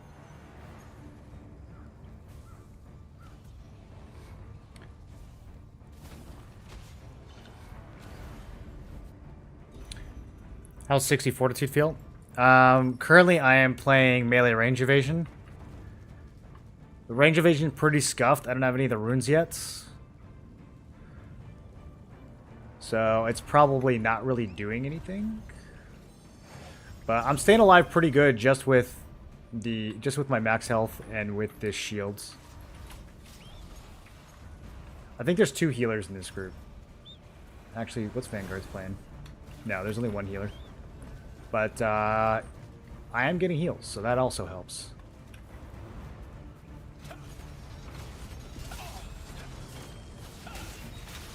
Sometimes healers do not be healing.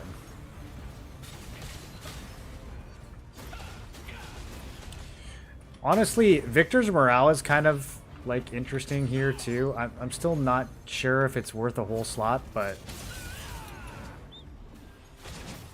I'm getting some health and mana off of it.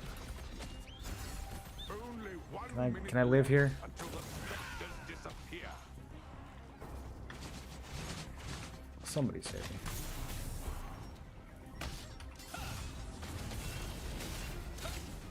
Every single person I stun gets out of it immediately. I don't know if it's trinkets or just their CCE gauge is full. I feel like I have stunned like one person this whole fight.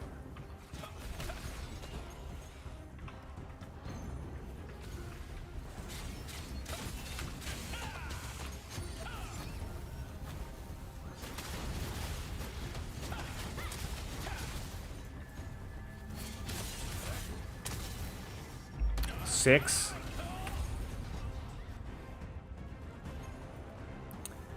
How many assists you got, Revik? Oh, see, you're just stealing kills. You're just stealing kills, bro. You have more kills than assists? That's crazy. I'm playing with my team and being helpful.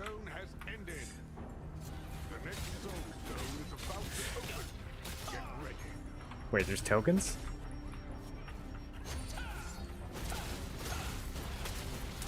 Oh, I'm not in the event. I'm just sitting in the middle brawling.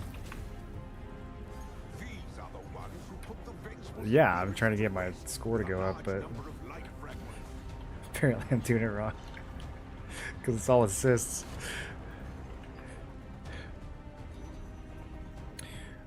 Open world guild raids. Now everything can be acquired through 2-star dungeons and makes bosses irrelevant loot-wise.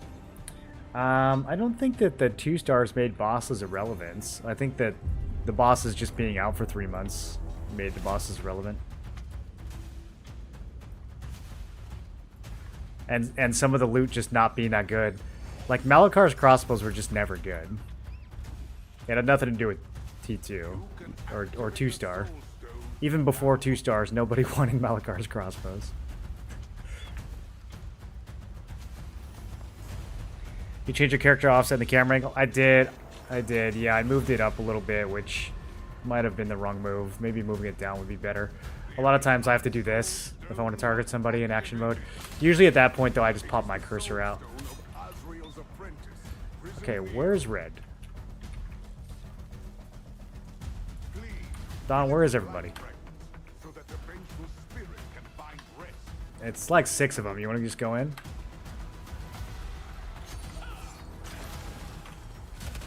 Okay, I'm immediately rooted.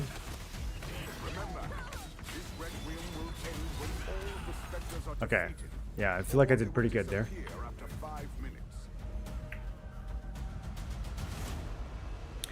What do you think Spear will be like in T2? Still as broken as in T1? If Korea is any indicator, then no. The Spear doesn't seem to be that oppressive over there. That could be differences in meta, but I think just in general, bomber builds are not as strong in T2.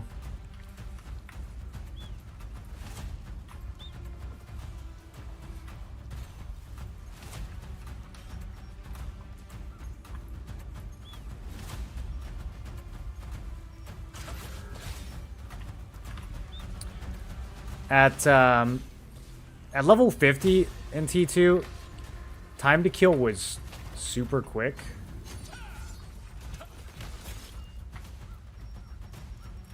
I don't know how it feels at 55.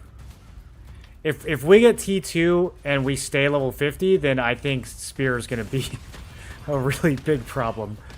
But if we get T2 and we go to 55, then probably not as much.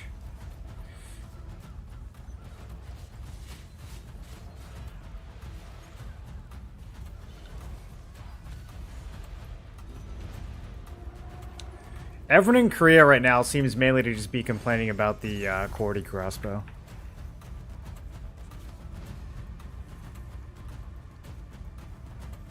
I have an alt that I consider second main. Is it worth gearing alt for T2? It will be expensive. It will be really expensive, yeah. I mean, it depends on how they distribute the gear.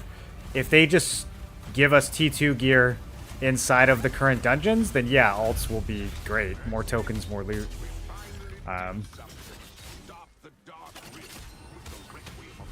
If not, then, you know, who knows? It might not be worth upkeeping an alt if you have to, like, get them a bunch of gear before they can... I don't know. I really don't know how they're going to roll out T2, you guys. They've given us no information. I don't think it's going to mirror very closely what happened in Korea. It wouldn't make a lot of sense with the changes that they've made to just follow what they did in Korea. So it's all speculation right now. Watch you for a few days. New player wanting to try Greatsword Spear, Greatsword Dagger, or Dagger Spear. Which would you recommend in Evasion or Endurance builds? The builds are all on Questlog. There's Endurance and Evasion versions of most of them. Greatsword Dagger, you always play Evasion. Well, both the Dagger builds, you always play Evasion. Yeah. But Greatsword Spear, you can play either one. You can play Evasion or Endurance.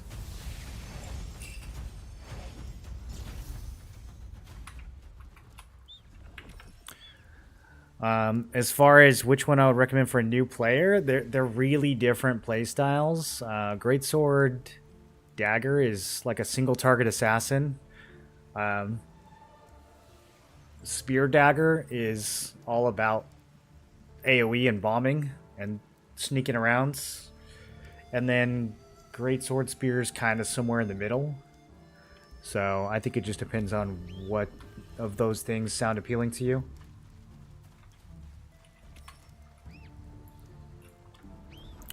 Yeah, let's finish some contracts while I'm here.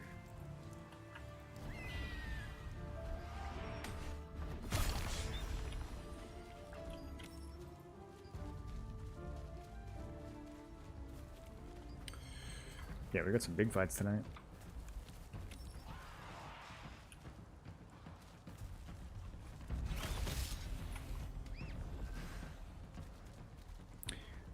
Do you know how stats did it add for level 55? I don't know the exact number, but it's a lot. Between leveling up and also between T2 gear. Your T2 gear has an insane number of stats on it. If you go and look at it, it's got way more stats than T1. So your stats are going to go through the roof in T2.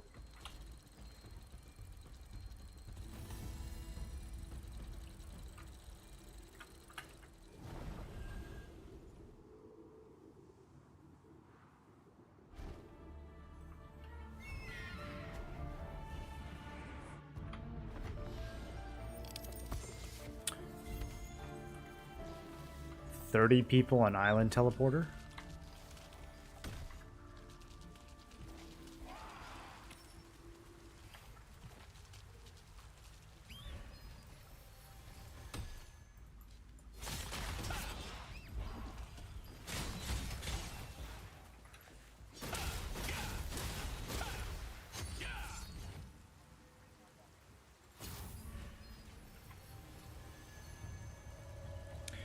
Will skill level caps ever increase? If we already maxed ours, do we level skills for a third weapon? They haven't increased in Korea as far as I know. It's still purple 5. As far as will they increase? Yeah, probably. At some point everything increases. I don't know when though.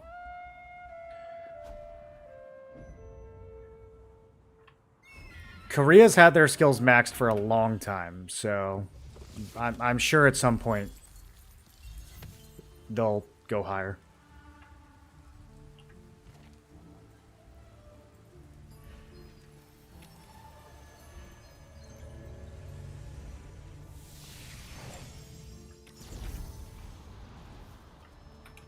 I think we have to go dagger here.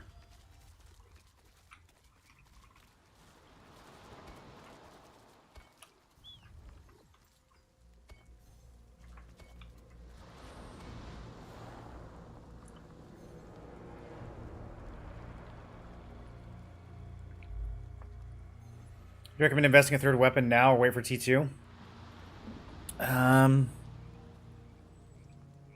We can get a third weapon pretty cheap right now. If your skills are maxed and you want to level up some... If you have some skill books to spend on a third weapon, you could do it pretty cheap right now. The traits are cheap.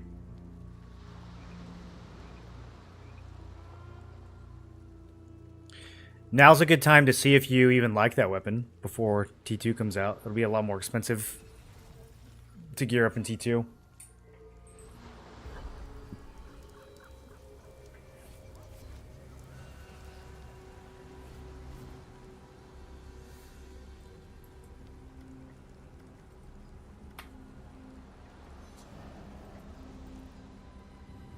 Should I be standing over here?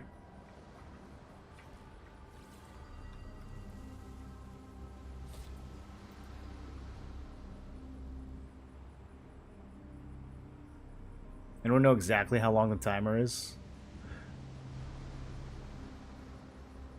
I feel like these guys are really looking at me.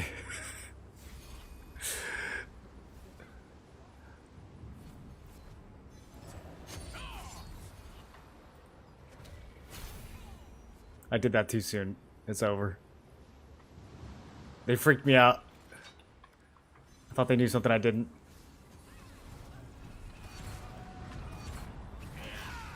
Ah, I tried to knock him off. Nothing happens. Nothing ever happens. Oh, okay. Everyone's dead. There's no clumps for me to even bomb. That was fast.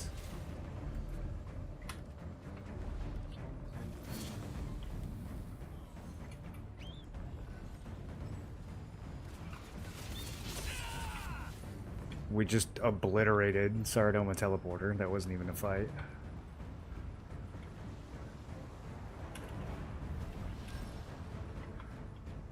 Yeah.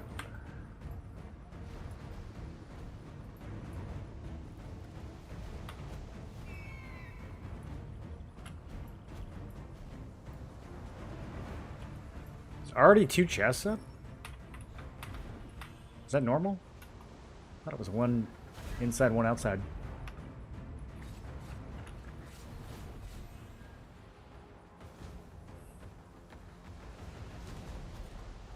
For PvE only, what is a good third weapon for bow staff? These are the same gear.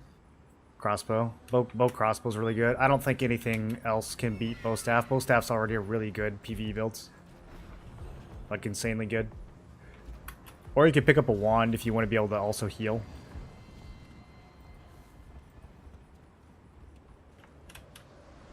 But bow staff's already really good, though. I don't know if you need a third weapon for PvE. Unless you're just bored.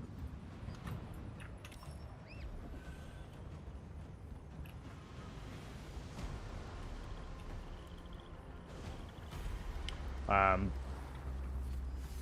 yeah, bow crossbow, one of the kind of like meta tryhards, dimensional builds. Oh, I love Canadian Giant. He's such a good source of stacks.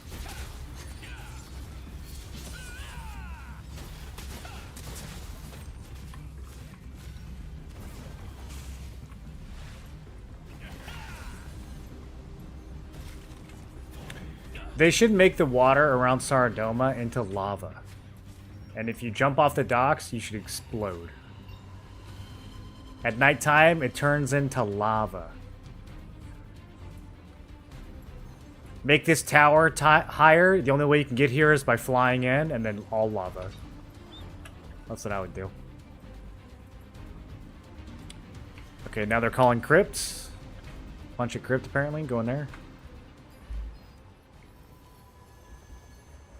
Hello, Revik sent me? What's Revik up to today? I'm just kidding. I'm in Discord with him right now. I know what he's up to. For PvE, can Wand be good healer using DPS gear even for T2? I don't know much about healing in T2. Generally, I would say healing in this game is really strong, so your gear probably doesn't need to be perfect, but it all depends. Like, for dungeons, it's probably fine. For PvP or for like high-end dimensional trials, then you probably want to be a little more careful.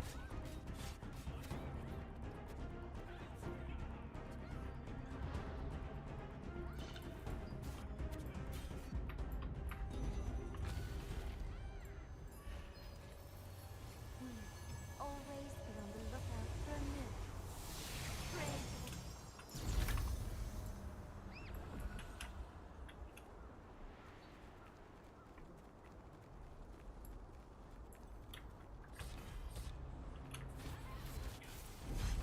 Oh, that's okay. That's a good number. We might have to use dagger here. Can I even build? They're in every direction, bro.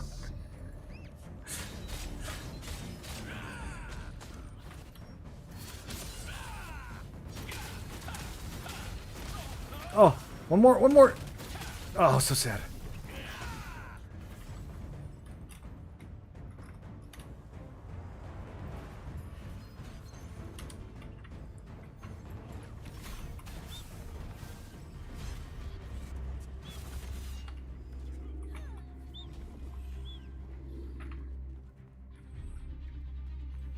Staff 1 good in PvP? Yeah, Staff 1's good at everything. It's really good, really strong build.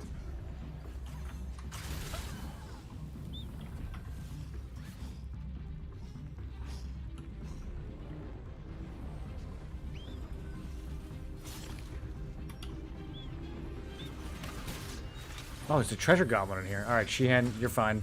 Truce, bro.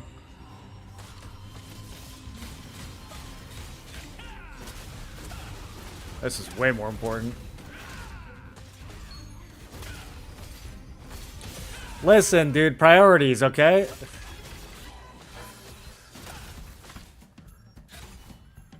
Yeah, you get like 7 abyss currency, a bunch of blues, mostly the abyss currency. Okay, I got 1 blue.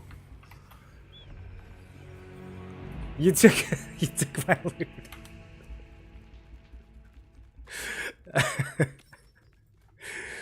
You guys see Hayes rob me there? That's crazy. I'm going deep into this one. I don't care. Either the greens show up or they don't. I'm committed. There's no escaping. They're everywhere. I thought the boys were on their way. That's the one thing where, like, playing Greatsword Spear, if I was playing Dagger, we could have gotten out of that. But as Greatsword, it's like, okay, I'm just pressing the buttons. We're not leaving. There's no way we leave this.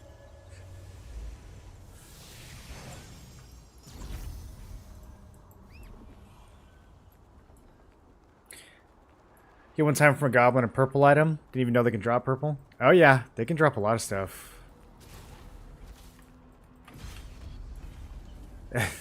Getting a goblin is way more important than just killing 1 person in Crypt. I'm always going to go after that goblin.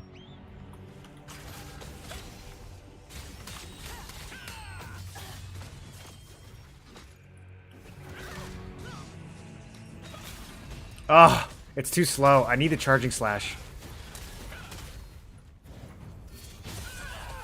Oh, okay, well, I killed some other guy. It's not who I meant to kill, but I'll take it. Okay, we don't clump, move. So that's what I mean, like, little situations like that, I feel like people are going to start to learn to just position a little bit better, and that's going to make Spear not so... Like, there's no reason that 2 people have to be standing that close in a situation like that. It's only because they haven't gotten used to not doing that. Okay, and it's over. Where'd all the green people go?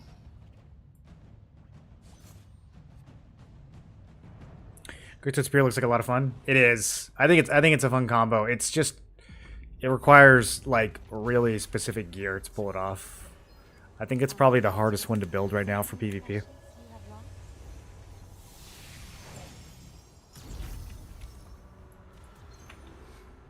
Okay, I've got to put Charging Slash on though. I can't keep playing without it. Especially if I'm going to use it after Tempest. That's such a good wombo.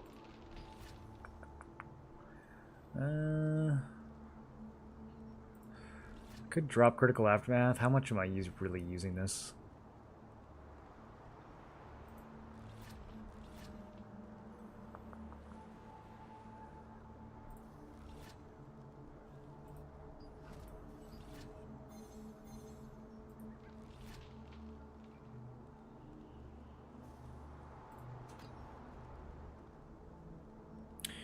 Revik, are you still using effect duration on Precision Dash?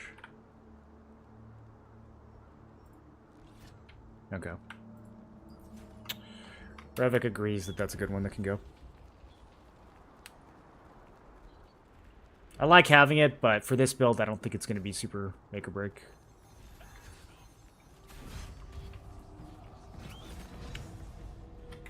I could potentially start comboing it with javelins. It's a lot to micromanage, though.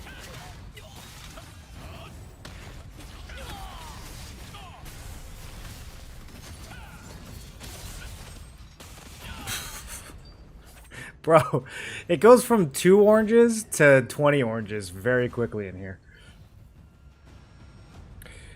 Think Dagger Spear is better here in Crypt? I think you're right. I think you're right. But if I can find my team, I think this works.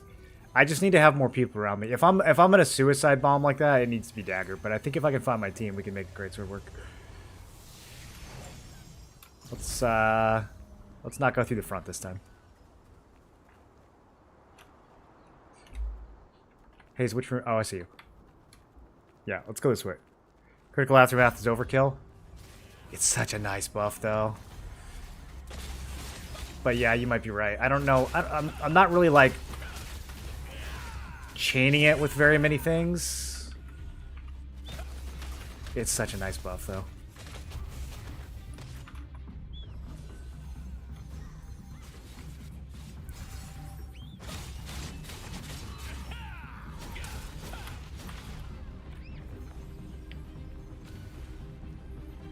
Yeah, this kind of scenario where we're like side room, got some allies nearby, got some stragglers running around. This is where the greatsword does work.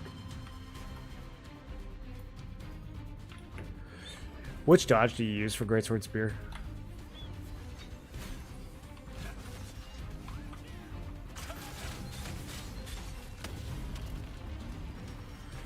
I almost want to, instead of rolling, just try to do like the regular spear block.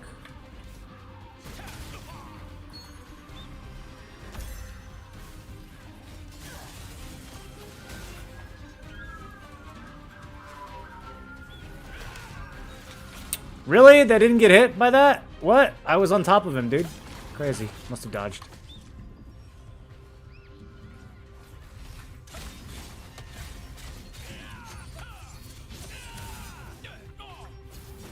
Yeah, Critical Aftermath into Javelin I still really like. This build needs more dex, though. I need to put on my Doma Bracer.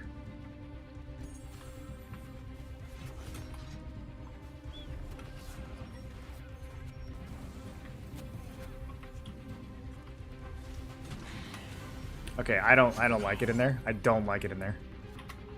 I'm gonna build stacks out here and then just kind of comfortably.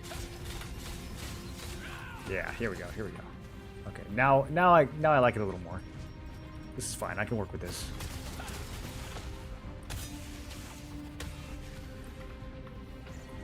All right, let's get some more. Bro, all these spears are killing my mobs.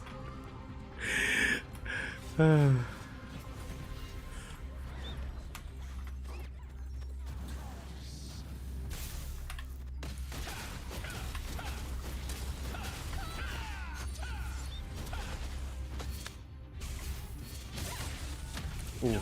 Okay, overcommitted for sure, but I mean, it's Shadow Crypt. We're born to overcommit here. Any idea how some are able to Shadow Strike twice so quick to cast instantly? Well, there's a version of it where you can go back to your original target. Is that what you're talking about? That's one of the skill specializations. PvP in this game doesn't feel good. You go in and die in 2 seconds. You have to spend a disproportionate amount of time respawning. Yeah, it depends on your builds. I mean, I think if you're going in and dying in 2 seconds, that's not, like, ideal. That's a problem that can be solved. I don't think the game is designed for you to go in and die in 2 seconds.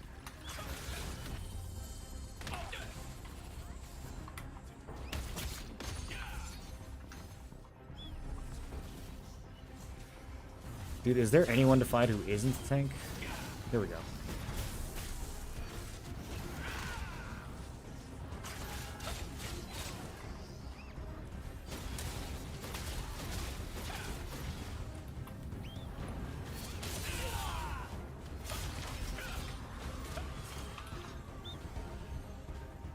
Why is my target next using bombs?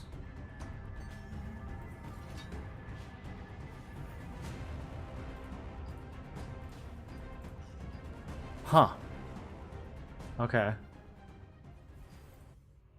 I got the wrong everything on this build.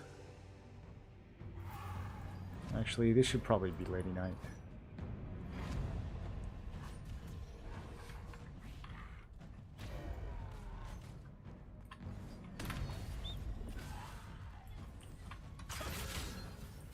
I also should probably rename this. It's not really an arena build.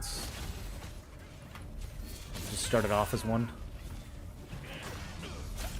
Oh, Tempest. See, like every once in a while, the plays that you can make with Tempest are so good.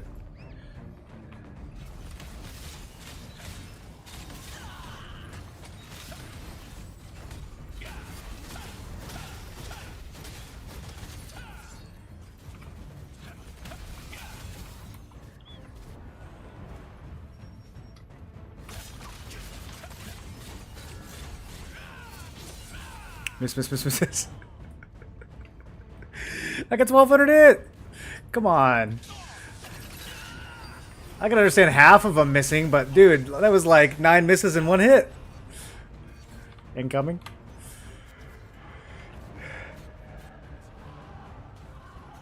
Tornado, Flash, Arrow, Blitz needs to be nerfed. I agree. Listen, we can nerf Spear as long as we nerf Tornado and Flash Wave and Judgment Lightning. Then we can nerf Spear right after that.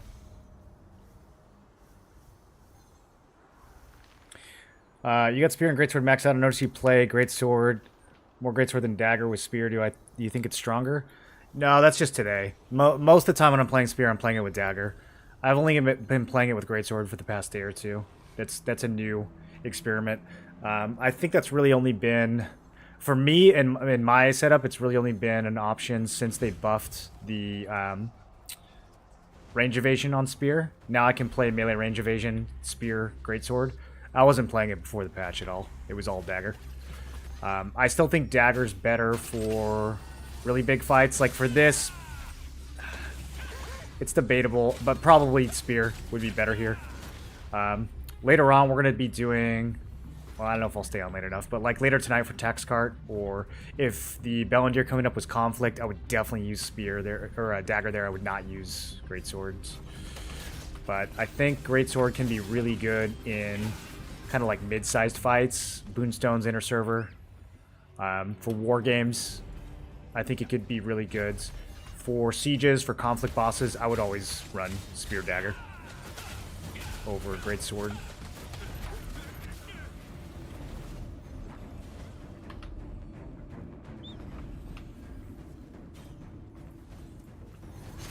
Oh, I was about to bravely charge in there with 4k health. Is bow dagger strong? Anything plus dagger is strong in PvP.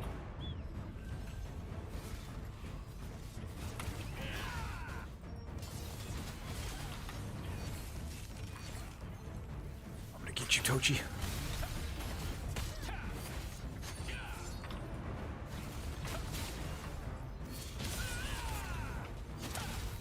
Oh, I have no stacks. Can't finish. Good heals, though. Good heals.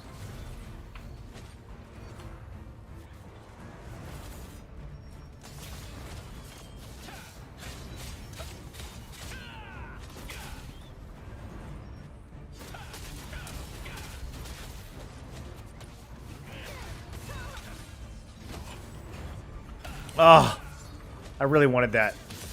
But, of course, even the healers are full melee evasion on the server.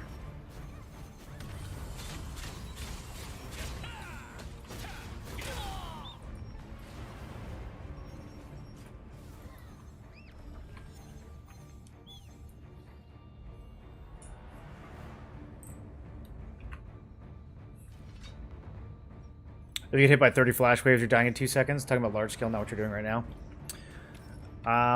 It depends on the large scale. I don't enjoy Arc Boss PvP at all. But Siege, I think that they do a good job spreading the objective out. I don't think that you're constantly just like dying and zombieing back in. Unless you're just, maybe if your guild's just not performing well. But yeah, I see what you're talking about in terms of like Arc Boss fights. There's way too many people fighting over way too small of an objective. And so it feels random if you live or die. A lot of the times it's like, what could I possibly have done different there? There's 500 people on my screen. It's not really not really any strategy. It's just like, oh hey, they happen to go this way, and, you know, I happen to go that way, and now I'm dead. Oh, they all got tornadoed above my Phoenix Barrage.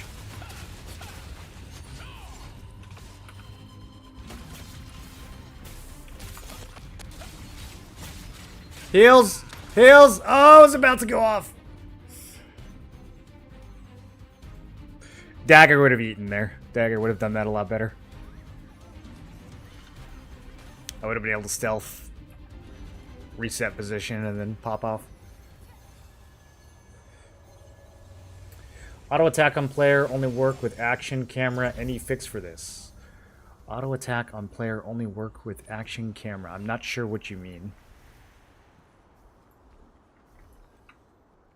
Like the arena? I like the arena too. Yeah, I think all the like meme knockback on the one map where you're getting pushed into the water constantly is kind of stupid, but I do like 3v3 just as a setting for PvP in this game.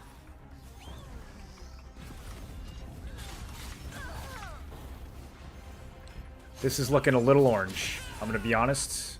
Is this two alliances fighting each other? I don't know why I'm not dead yet. Okay. Well, I'll just swiftly depart and go in a different door.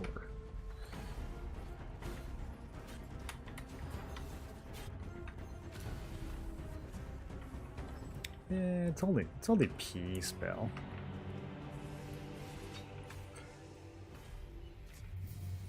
Resin with 50% HP. Yeah, I don't think anyone likes resin with 50% HP. I'm not really sure what the philosophy behind that is.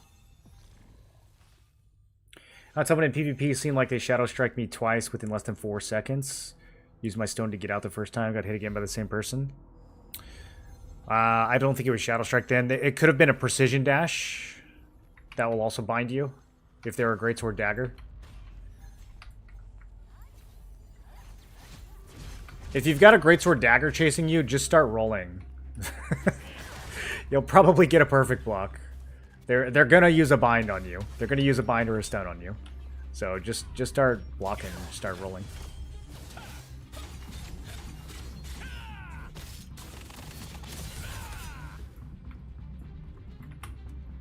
Please just pick someone who's not 10 miles away. I just want to use... Okay, never mind. I have 0 stacks. Even though I just used Explosive Fury, I have no stacks.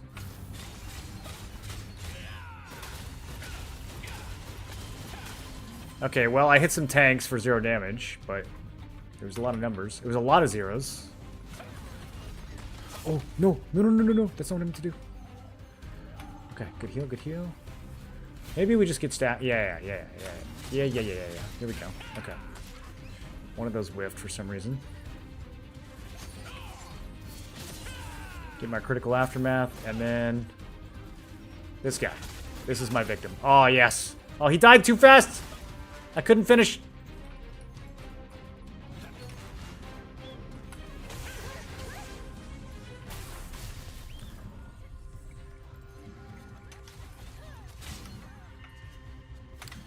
We're just Crypt brawling until Bellandir. Probably gonna leave in a couple minutes.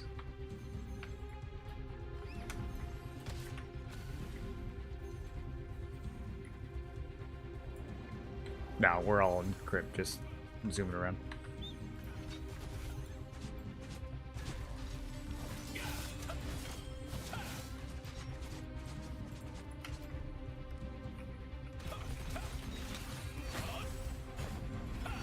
Why am I trying to kill this guy? He's a SNS wand.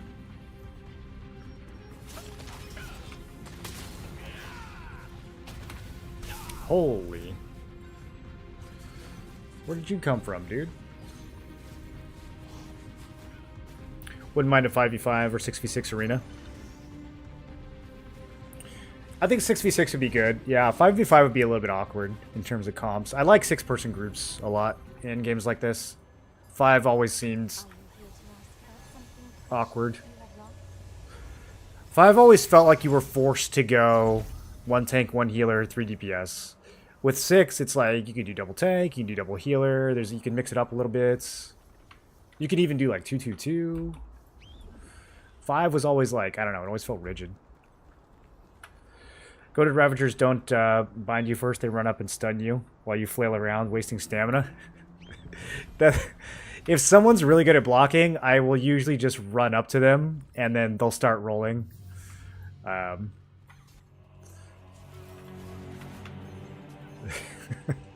That does work pretty well. I had a guy in arena just roll in front of me 3 times. And I just waited.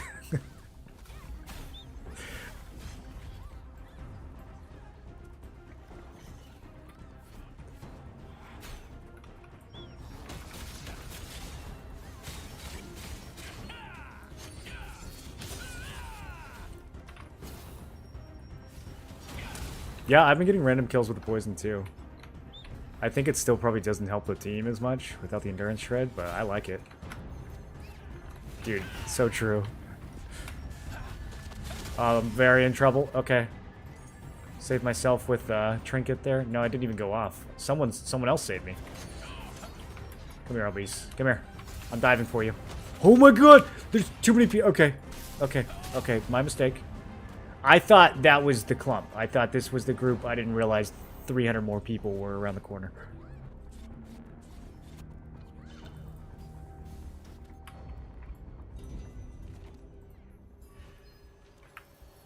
May your mind be at peace, even in the dark. Alright, this is probably our last push, and then it's Bellendir time.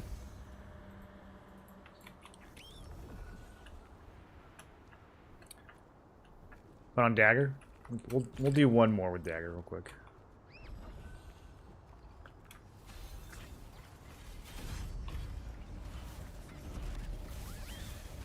Hold still, hold still.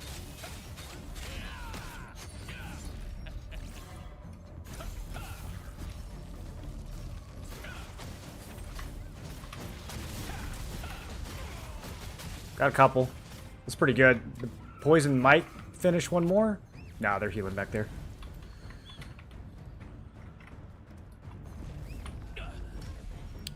Oh no, not the wand. Okay, a lot of people coming. I feel like I dodge rolled that, but whatever. Whatever. Okay, Bellendir time. One more. We don't have to be there right on time. How'd I get so much Lucent and Solents? The Lucent, I have a whole YouTube guide on how to make Lucents. The Solent is mostly from winning sieges, and the rest of it is from running food buffs during Abyssal grinds. I've got this 50% Solent food. I've got this stuff running every time I do Abyssal grinds. The last couple weeks I haven't, because I've been working Spear Mastery, so I've been using Mastery bonus food. But for the rest of the game, I've made sure to run this Solent bonus food anytime I'm doing Abyssal grind. Because that's where most of your Solent's going to be coming from, is from Abyssal dungeons.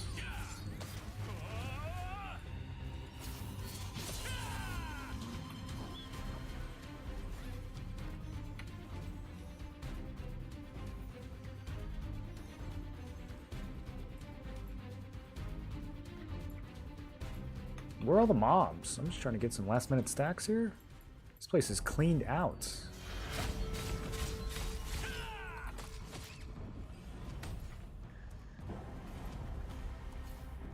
Is there a guy right here? Nice try, Bucko. Oh, he's still alive. Okay, he's dead.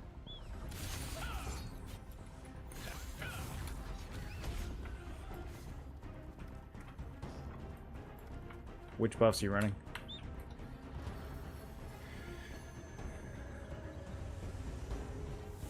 Okay, so no Willbreaker, no Da Vinci.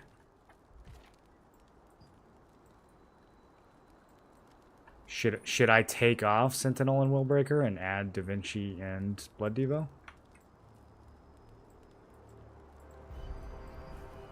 I also feel like I'm gonna die if I do that.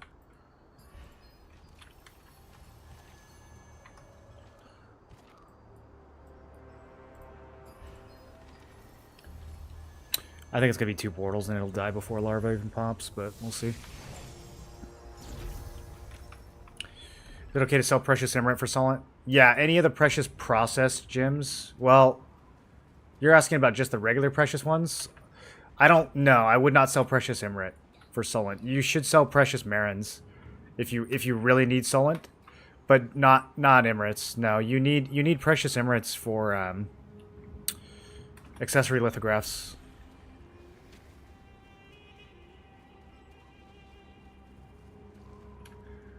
Are they really cheap? I don't know. Maybe if they're really cheap.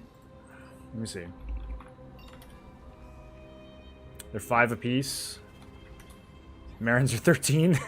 Makes no sense. I guess technically it's a better ratio. So if you were gonna buy them off the market, then yeah, I think you could buy the Emirates instead of the Marins. I don't know why it's like that. I would probably save them though.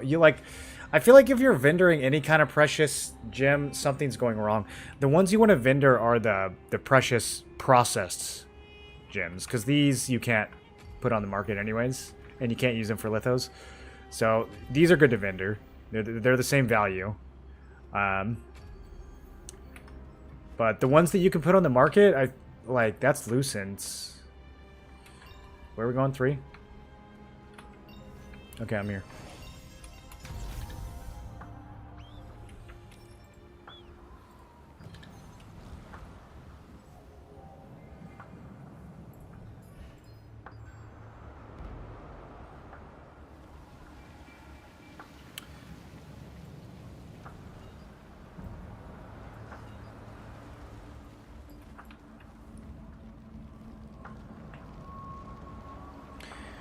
Don't you need to stay with daggers in hand for passive? For spear dagger, you can do either one. The dagger will give you more evasion. The spear will give you more skill damage resistance. They both have their benefits.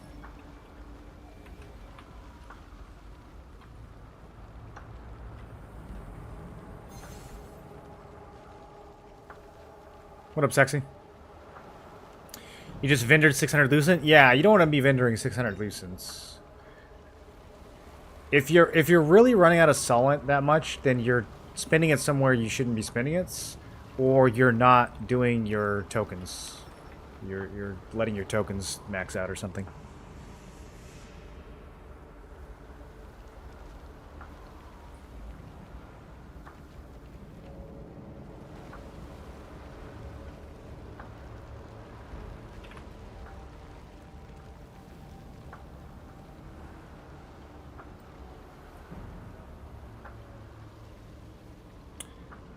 Started playing on Xbox. People aren't really friendly in this game. Are Xbox players known for being friendly in other games?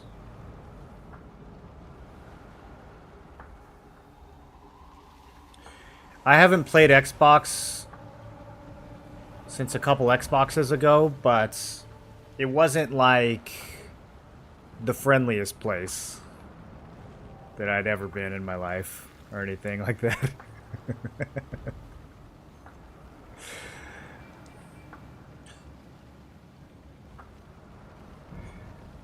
Yeah, this game's free.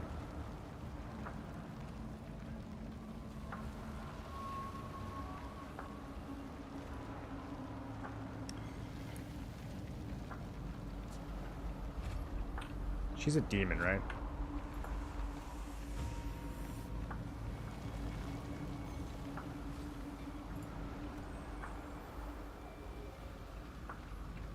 See, I agree with that.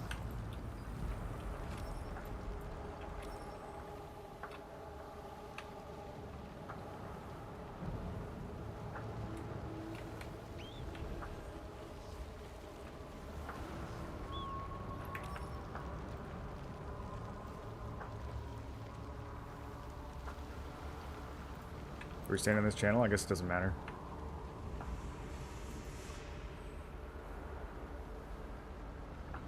Downloads on Steam? Yeah. I think you can do either Steam or Amazon, but Steam probably better.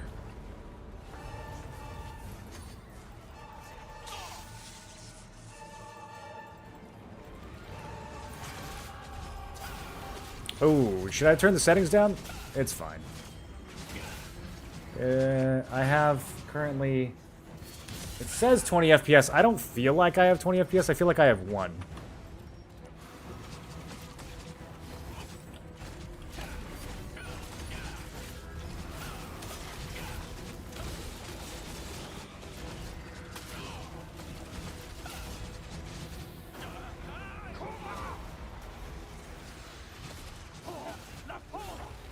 Man, it is kind of hard to use greatsword skills right now. It just keeps telling me I'm out of range even though I'm hugging her.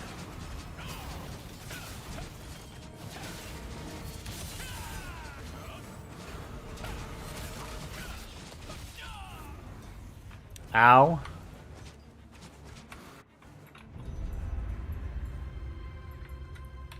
Where's my worm collars? I should have guardianed off the rip.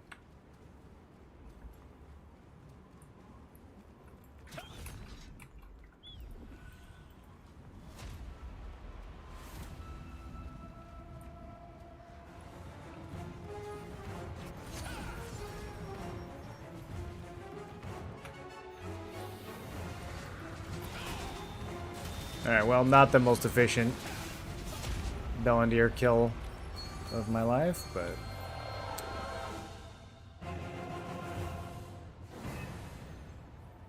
I never get anything from peace anyways.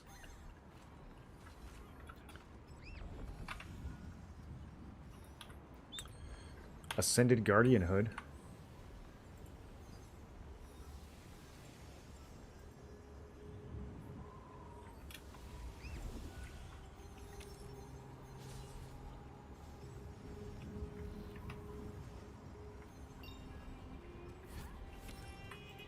Oh, we've got regular bosses. Kind of forgot. Time to go to the dentist's.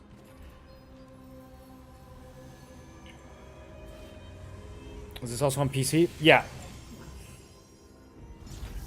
Usually I get responses from people. In this game I've asked 20 people tips, but no response.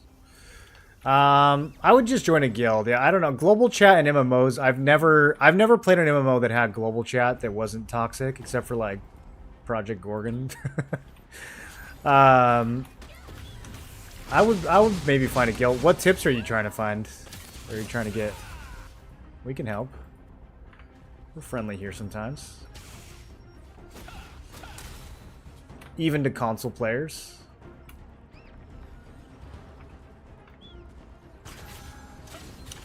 I kind of forgot that I was back on Spear. I was trying to use greatsword skills there. Wow, he just exploded. I didn't even get a chance to do my... I was going to do something funny.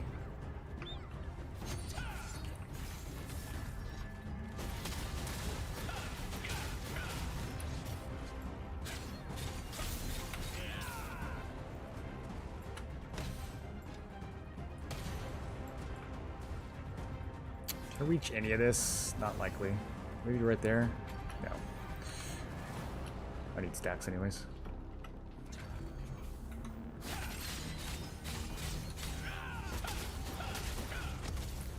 Damn, I did no damage to that guy. What was his range defense? That was crazy. Was those 500 damage crits? My man must be like full crit damage reduction synergies or something? That was wild. Those were crits, right?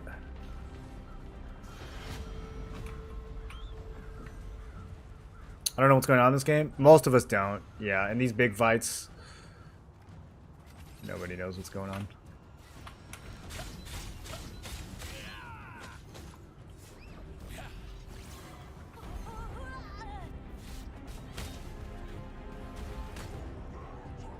I'm just trying to get back in here, boys.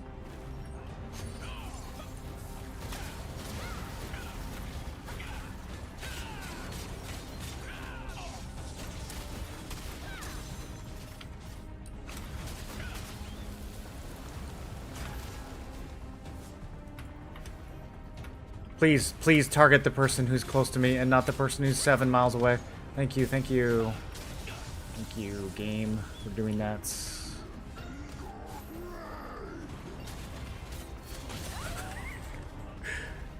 Yeah, what's up? Oh, we're going to Alliance comms.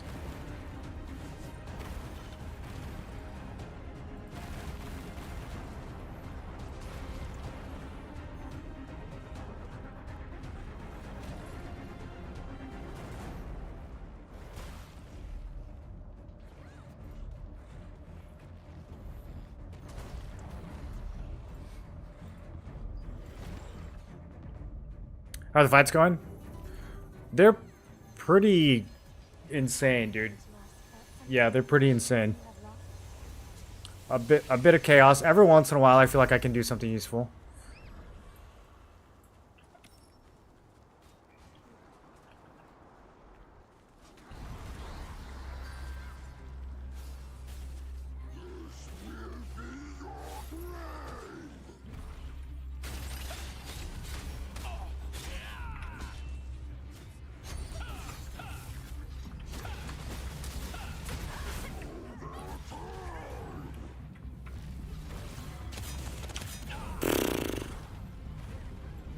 We don't have a lot of space. We need more space.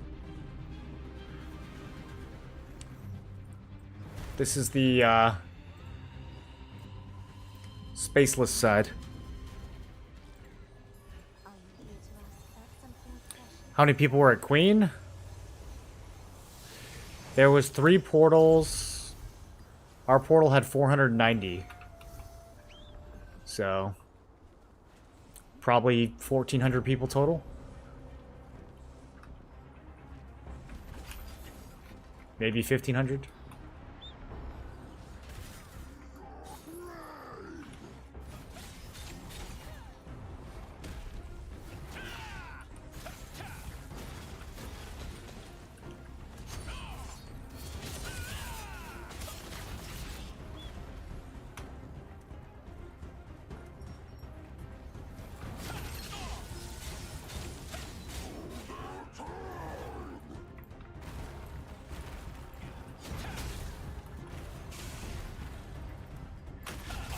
Oh, okay, the boss is picking on me.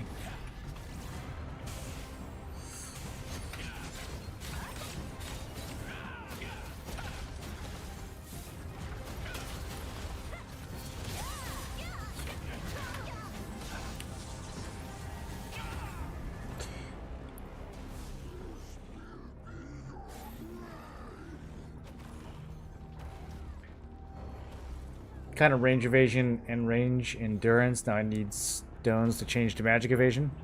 Oh, you went both?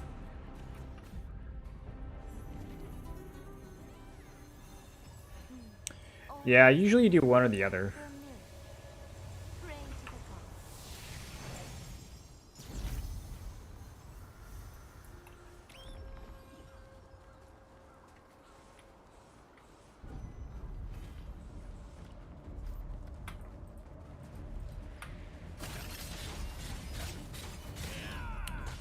Just using them for stacks.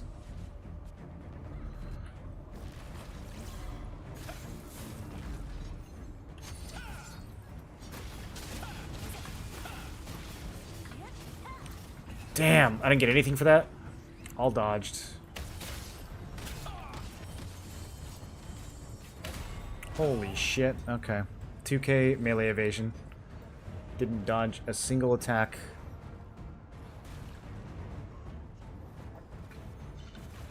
That was a tank, by the way. It just did that to me. Just a tank, by the way. Always be on the lookout for a mirror.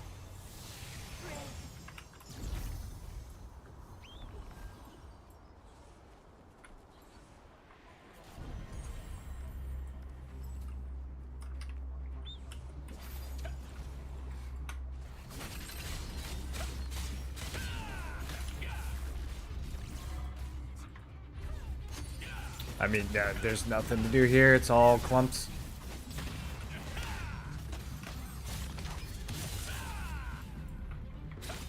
Good heal, good heal. Oh, I live. Okay, okay. I thought we were about to get mowed. There's 2 major other alliances fighting each other here, so we need them to clash, and then we go in, rather than the opposite, which is we're the sandwich.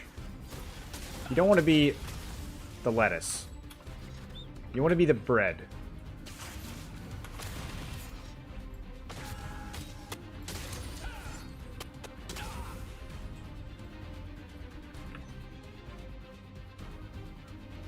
So many people are on screen in PS5 would have 0.01 FPS. How has the game been running on console? Do you guys get this many people in the big conflict fights on console? What does it look like?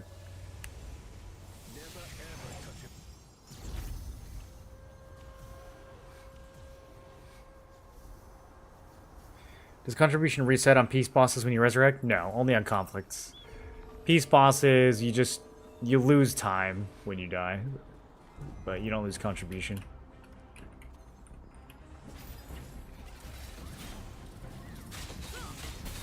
Bro, I can't even. Okay, all right. Just trying to get with the group here.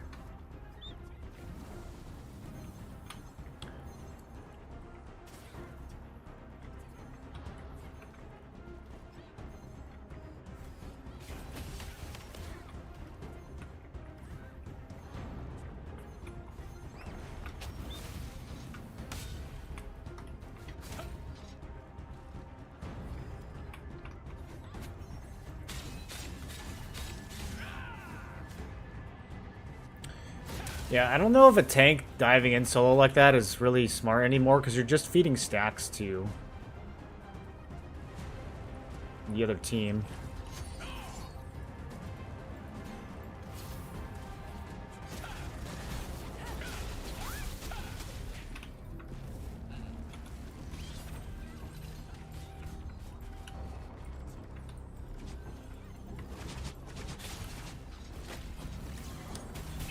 Yeah.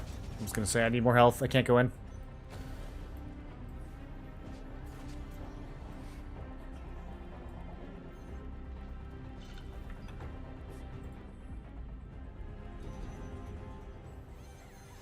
Are you here to ask about something precious you have lost?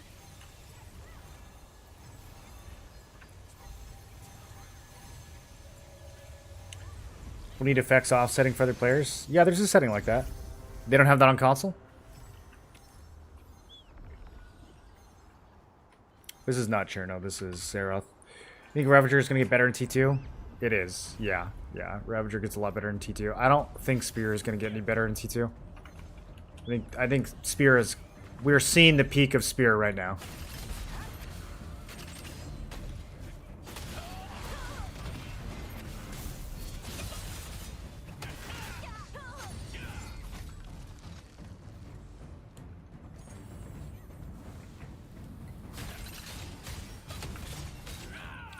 I just need some heals.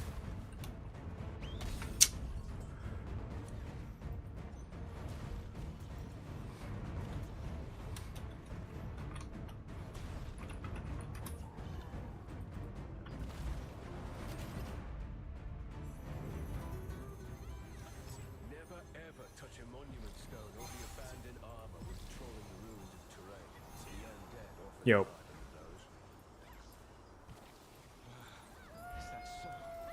No wonder I have goosebumps when I walk nearby. Buy a PS5 Pro. Surely the PS5 Pro can handle 700 people.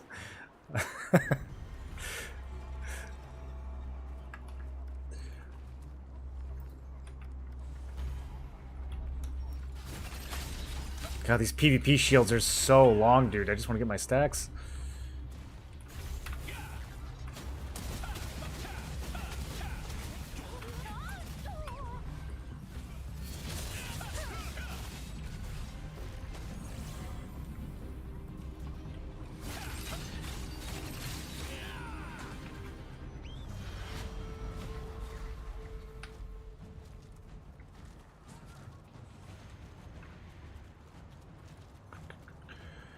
Do we see any way I can get to my healer?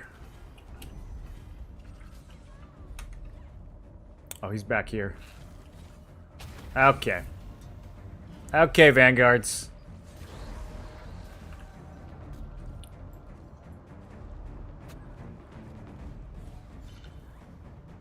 Keeping double Tevin is much better than going for T2 Arc Boss. Well, T2 Arc Boss, I don't know what sort of timeline we're going to get T2 Arc Boss. That didn't get added in Korea until quite a bit later. So, we probably won't see new Arc Boss weapons right away. It'll probably be a while, even if we get T2.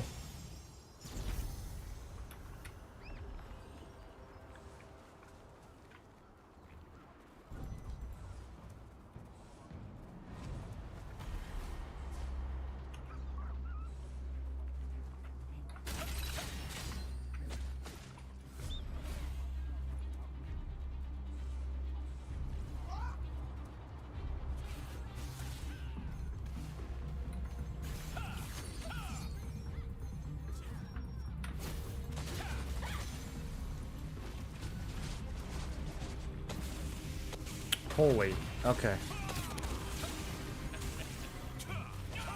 Yo, that flank.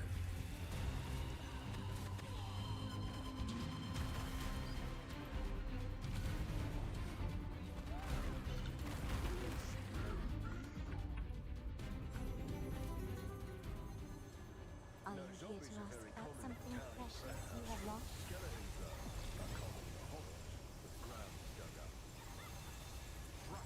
The patrol manager told me that earlier. Never ever touch a monument stone or the abandoned I had to turn Brandon down. That boy calls loud.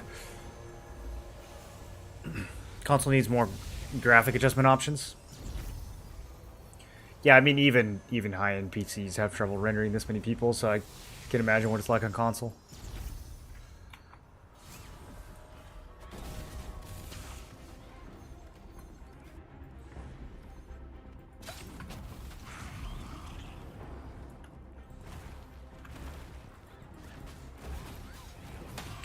Oh, the targeting, dude. Like, can it just select someone who's kind of near my cursor? Do I, like...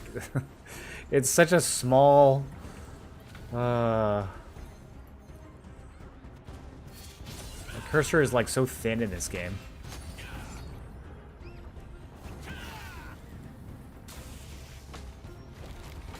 I can't move.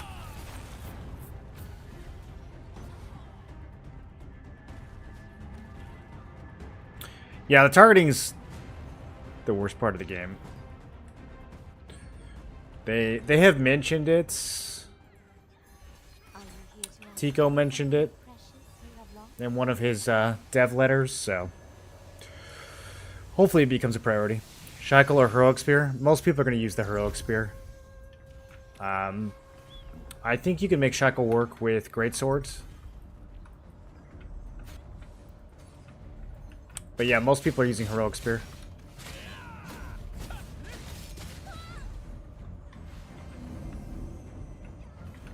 I just can't even, like, get full health.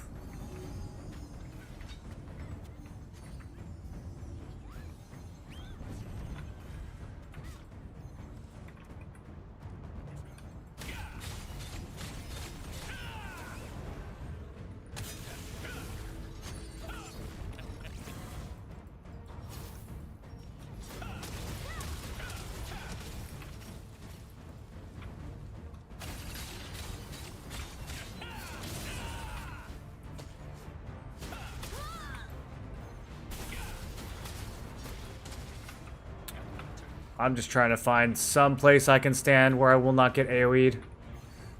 It ain't gonna happen. Where are we grouping?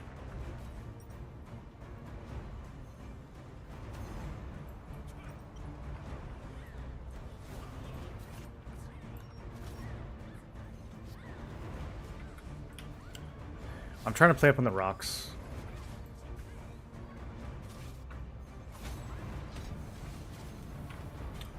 This is about to be over. I almost have stealth. Team, go in.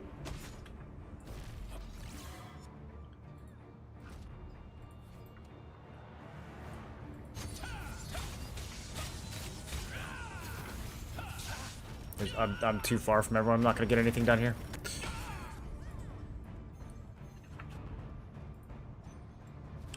They were calling the push. I thought this was going to turn a little more green there, but I didn't have time.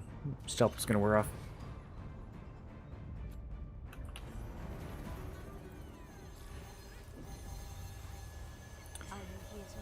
Imagine targeting on console in this mess. I can't imagine playing this game on console. Period. I gotta be honest. I'm shocked that any of you guys play this on console.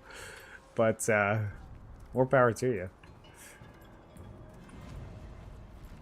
I would not even attempt to play a melee character on console. I would have to play bow staff, maybe crossbow.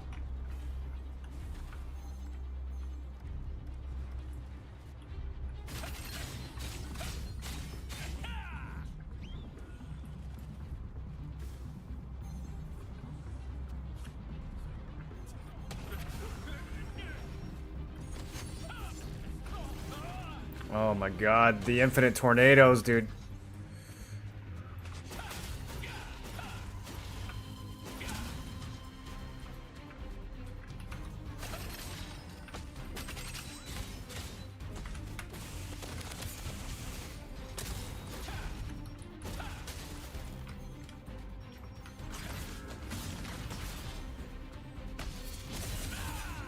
I'm definitely missing the hit from the great swords. Melee evasion is just it's completely overwhelmed the server. I think it's even DPS, like I don't think anyone's playing a normal build anymore. It's all melee evasion.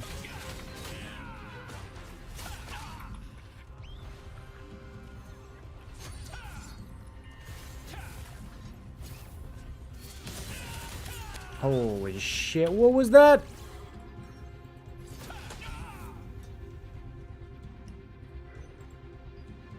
Not bad on console. Leave animations, link for yourself. Astral vision to see enemies.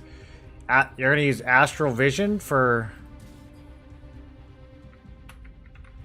this many people? I don't know. Always be on the lookout for a meal. Pray for them.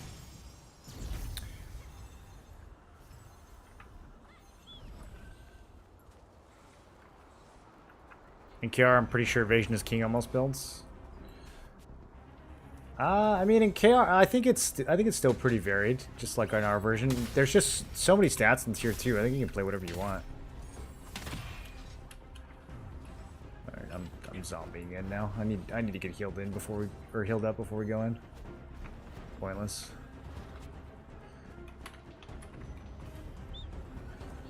Oh, this is over anyways. Oh, Revik, what were your kills there?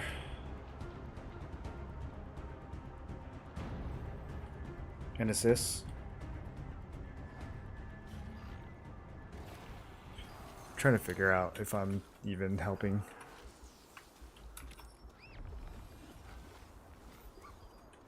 I couldn't get back into the fight at any point.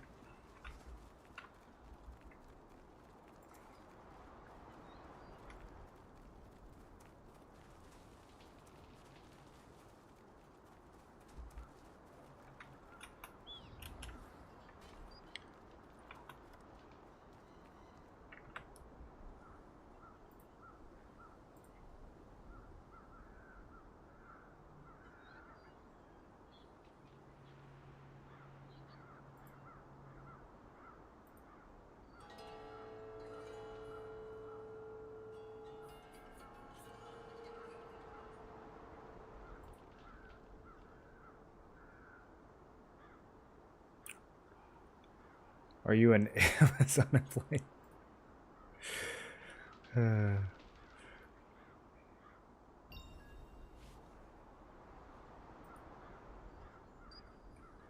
Solo, where were you? Where were you? You weren't calming with us.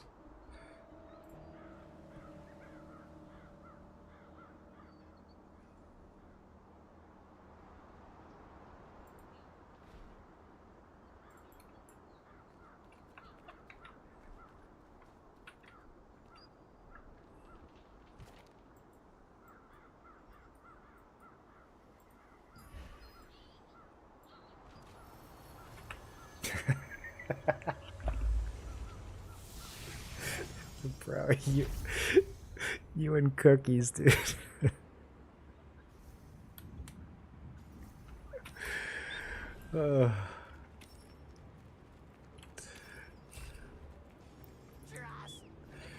Did you even interact with him when we were in Ethereum?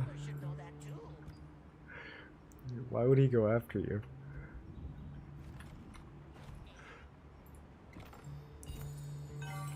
Oh, okay.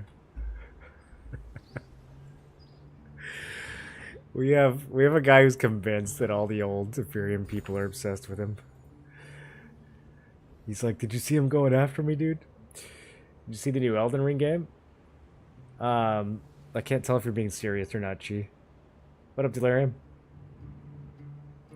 How to deal with mana playing Spear Dagger? You drink milk. You have to go like hide around the corner and drink milk. That's pretty much the only thing you can do.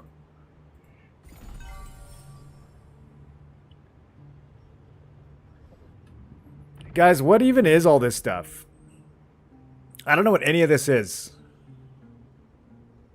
Can I use this for fail stacking? Oh, these are kind of good traits, actually. I need those for my Phantom Wolf. Got something to craft? There's no need to carry your materials with you. We'll take them off your hands. I need to fill up a junk blue pair of pants. Do we use Duskblood or do we use Resolute? I'm probably going to go grind Sanctum. Should I buy another 50 inventory slots? I think that would solve most of my problems.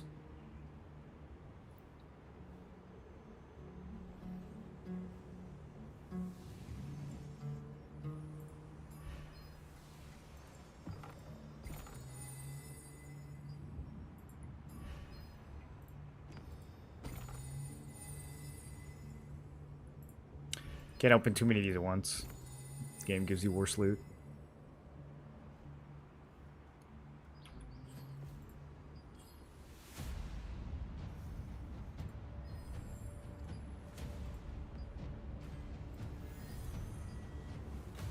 Human items are fascinating. I love seeing them.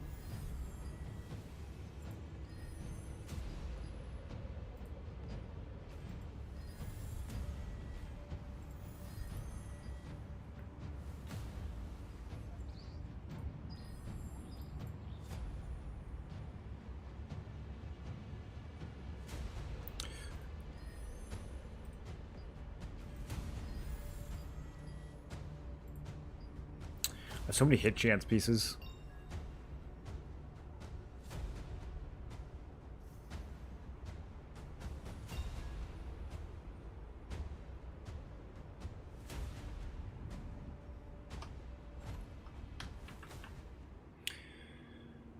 BDO Battle Royale, except it's Elden Ring Night Rain.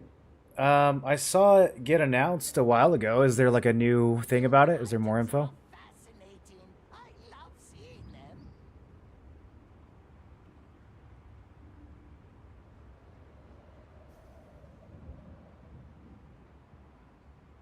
It's not a BR? Yeah, I was gonna say it didn't look like a BR. It looked like a co-op Monster Hunter type deal. I hate inventory system in TNL. It's unorganized. Makes me want to pull my hair out. Yeah.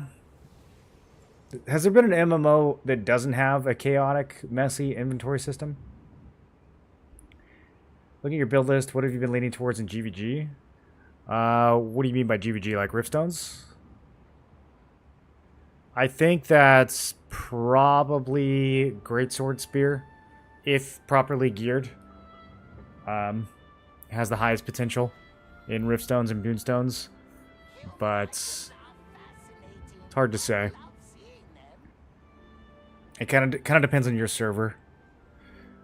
But I think the melee range evasion, Greatsword Spear, has a lot of potential in Riftstones and Boonstones. For Siege and Arc Boss, definitely the dagger. The 70 dex magic range leather build was definitely the way to go for the super big fights.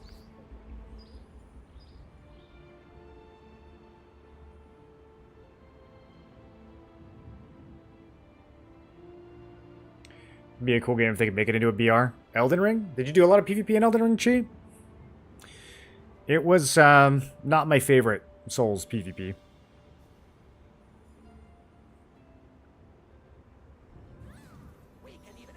Hundreds of hours of dueling. Did you like it? No, I know better than to stream your guys' comms.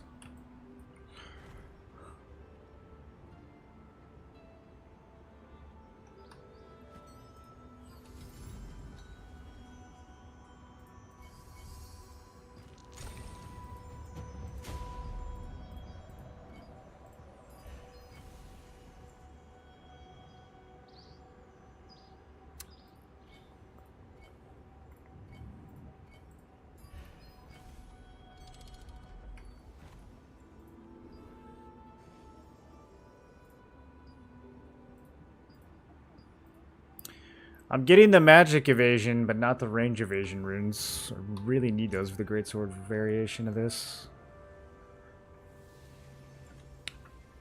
We can even increase your storage size. Mostly trying to decide which dagger to spec into large-scale GVG conflicts, Lycorius or Darkslayer. I mean, it really depends. Probably Wicked Thorns, but there's a couple builds that only work with Darkslayer, so it depends on what your... It just depends on what the overall build you pick is.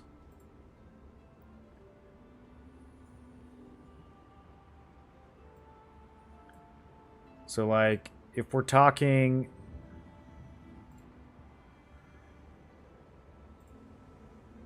By the way, go upvote my builds, you guys. Give me some stars. Give me. I need some stars over here.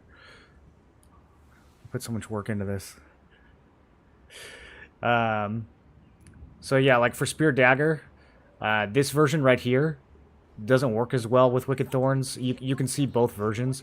The Wicked Thorns has a little bit more top end. It's got more crit, and it has 50 perception, which gives you more range. So like you could. If you already have one built, you could do this. So that, but this is a variation on this is Giga Evasion 2. The real builds I think is Darkslayer for this one. If you want to hit these stat points and just be, you know, all around, have the heavy attack from 50 strength. This is really good. Still got 1200 crit. This is a pretty insane build right here. And then for... That was supposed to get moved down. Hold on. Go down here. Move the Tevin builds out of the way. I don't know why this didn't save.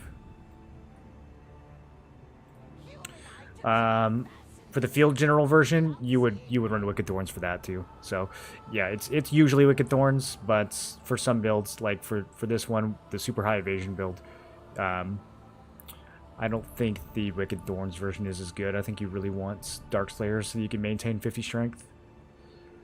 And then for if you're going melee range, then you can do either one, but Wicked Thorns is probably better. This is a lot more damage. The Darkslayer would be, if you wanted to push 70 strength, and be kind of like a weird bruiser Spear Dagger, which this is more experimental, but I do think it would work. You don't have quite as much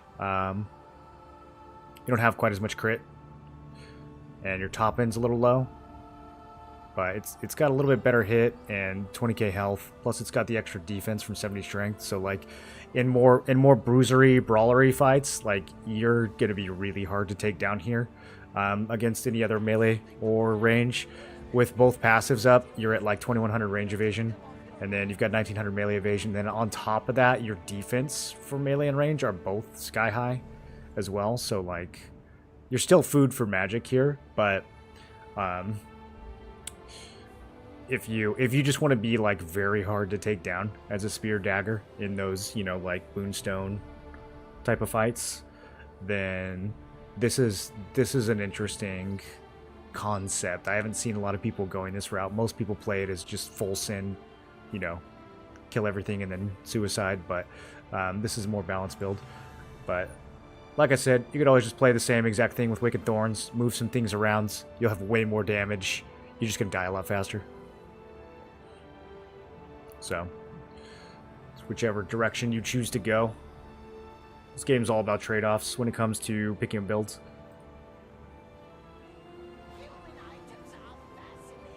Think Spear won't be worth it to go in T2. I think it'll be okay. I A lot of people are probably going to go back to Greatsword Dagger. A lot of us that were playing Greatsword Dagger before, playing Spear now, we're probably going to go back to Greatsword Dagger. Greatsword Dagger, pretty fun in T2. You run around with like 80% attack speed and melt people.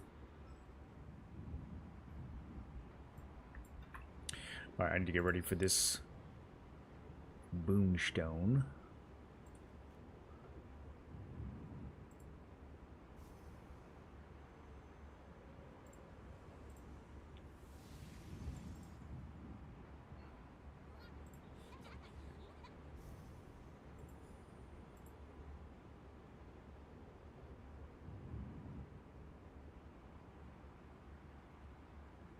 Yeah, so I need to finish the melee range version. And I am going to try the Wicked Thorns route, which means I need to get the Sardome Embracer and the Ebonmore Greaves up and running. If I don't run Ebonmore Greaves here, what would I have to give up? I'd have to give up... I'd have to give up 8 Perception.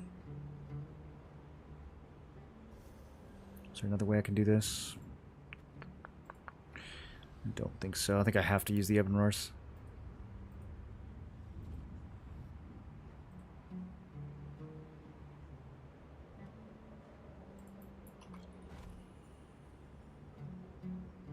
Should we just slam these with no blessing right now?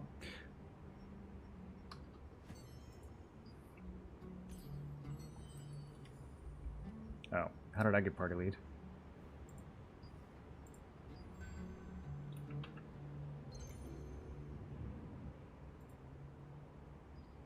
If the goblins are to be believed, you'll get lucky even when you're sleeping.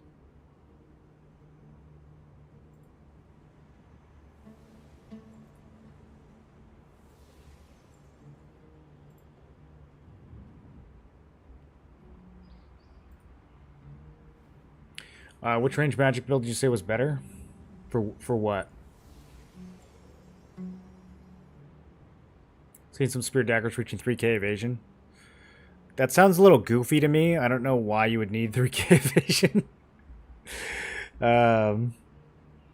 We're talking about like 3k evasion on just range? Which build's better in my quest log? I have like 15 builds in quest log, so you gotta narrow it down for me a little bit. I don't know what you're trying to do. I don't know what weapons you're using. I don't know what content you're focusing on.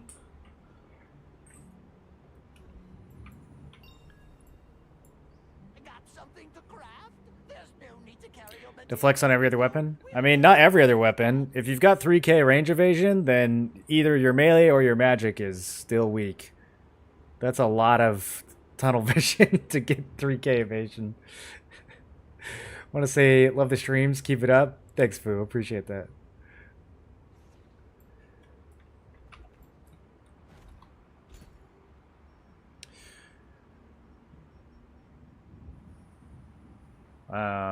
I think I can get... I'm trying to figure out if there's a quick adjustment I can make to this to make it work for this war.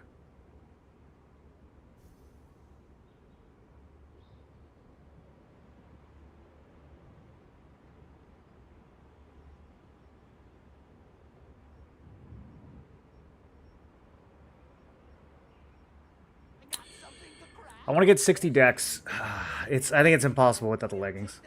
Yeah, it's impossible without the leggings.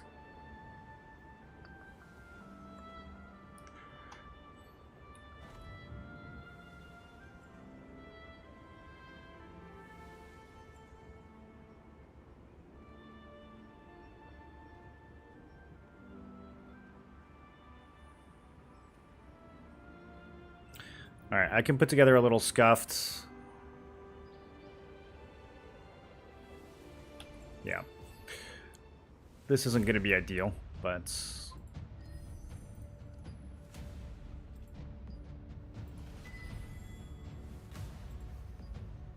That's something I'll be able to do fairly quickly.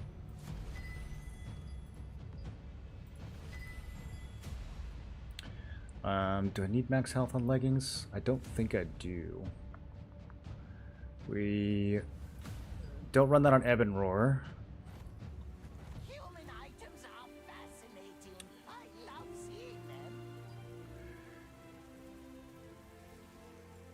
I'll run it on the Greaves. Will I run it on Phantom Wolf? I got too many different builds, guys. Too many different builds. I need more space.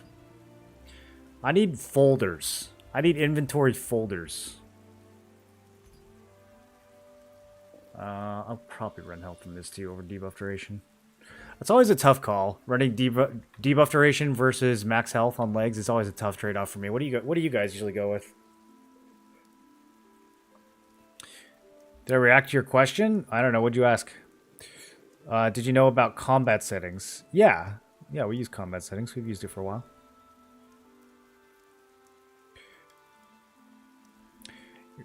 Your Spear Dagger builds Giga Evasion versus Giga Evasion 2 versus Giga Damage. Well, what do you want? Do you want more survivability or do you want more damage? We can even increase your storage size. You can narrow it down pretty quick with you know, with that question. The builds I wouldn't put the builds on Questlog if they weren't useful. So like if I thought one builds it was just better than another build, I would just delete the second builds, which happens all the time. I'll make a bunch of builds and then I'll be like, oh, this one's just straight up better than this one. I'll just delete the worst one. So if both builds are there, it's because they both have a reason to be there. So it's all going to depend on you and which one you like better. Like, if you're okay with having less survivability and doing more damage, then that's what you pick. If you want to play a little more safer, then that's what you pick.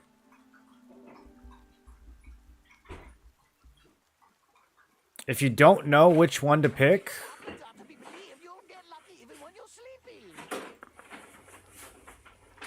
probably, I don't know. Not Giga Evasion 2. It would be either Giga Evasion or Giga Damage. I don't know.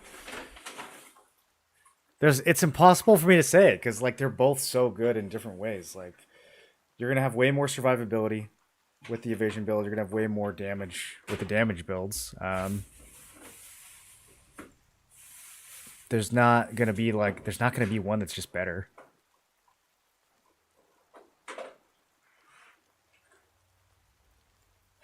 If you die a lot, then go for the defensive one. If not, go for the damage one.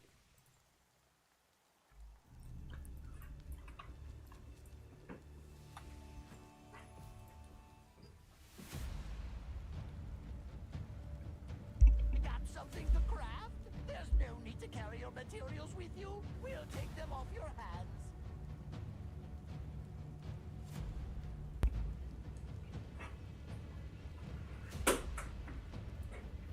Okay, what am I looking for? Here we go.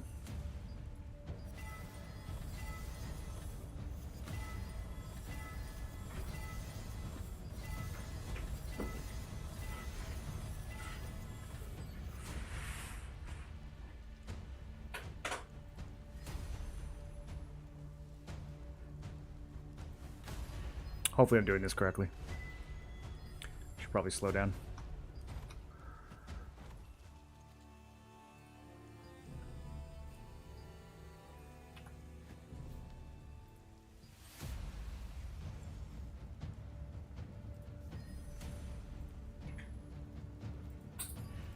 If the goblins are to be believed, you'll get lucky even when you're sleeping.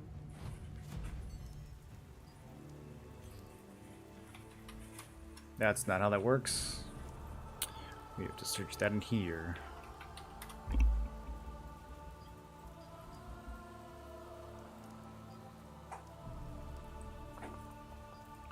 No applicable items. It's funny because in the patch notes they said they fixed searching. Maybe it's my fault. Maybe I picked weapon. Armor, debuff. Nope, still just broken. Is the whole market just broken right now? That's unfortunate timing, if so. Okay.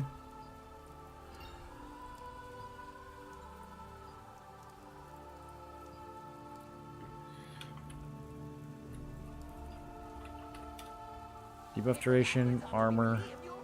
There we go.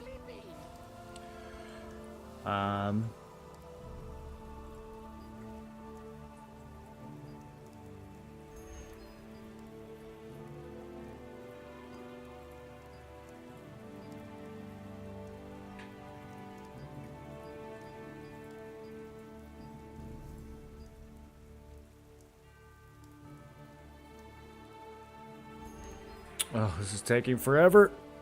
I only have like 10 minutes till this war starts.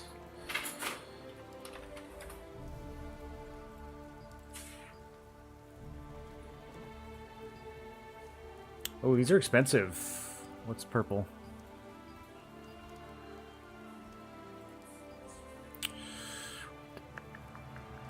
That's probably going to be cheaper. I like having the blessing, though.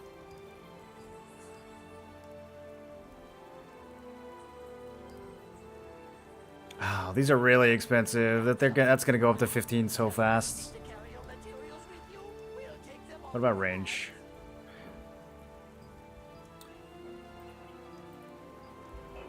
Range is free.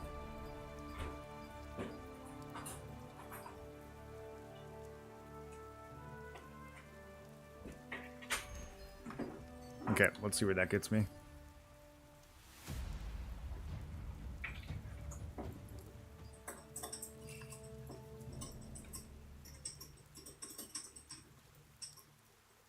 Did that work?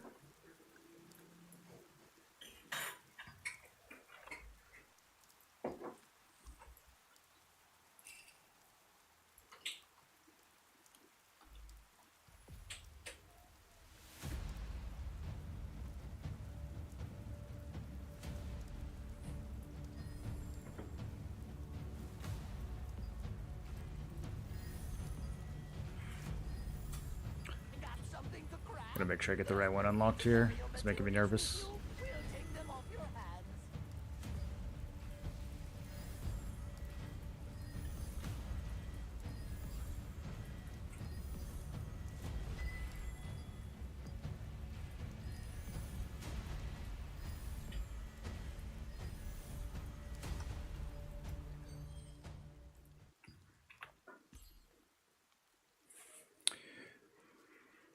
Select rare or epic. It should just show you without having to select, but it's working now.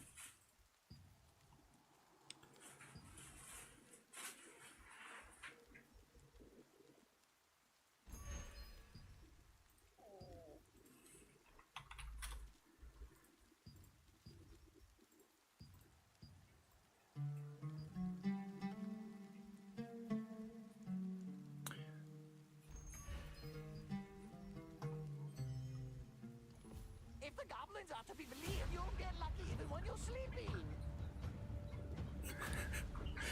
Where is it? There we go.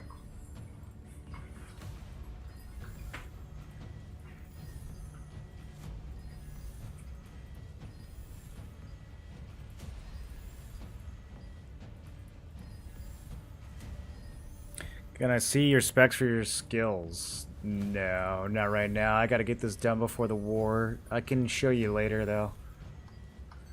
Oh, this is going so slow. Alright, I'm gonna buy a chunk of 10 instead of a chunk of 5. I was thinking, some of these will get lucky. I shouldn't buy too many, but that's not working out.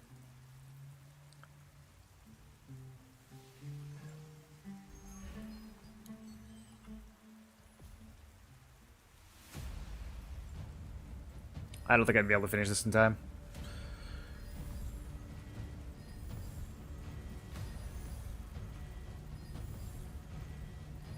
We can even increase your storage size.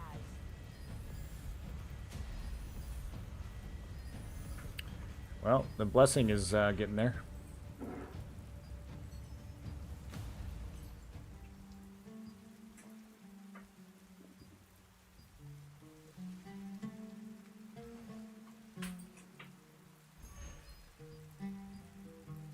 Well, I just wish I could do this a little faster.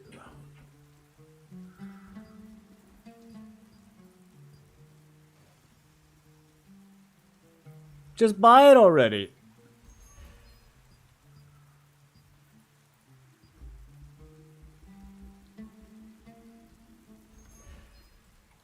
Use blessing. Not really worth it to use blessing on traits that are this cheap. It would be better for me to just buy the purples. Human items are fascinating. I love seeing them.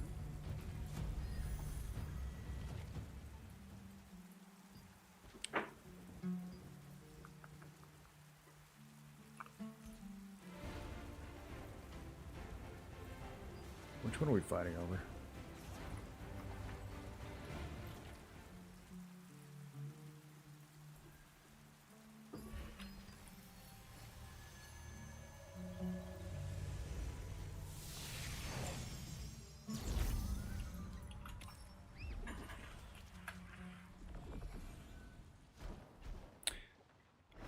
You mind showing me your specs for dagger spear for PvP?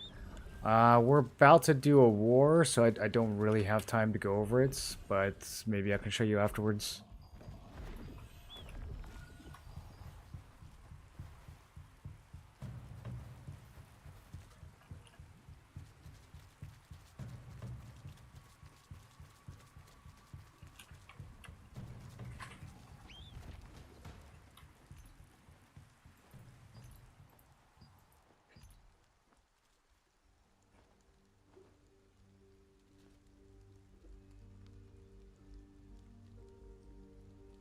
Okay, all the Guardians are tanks. That makes sense.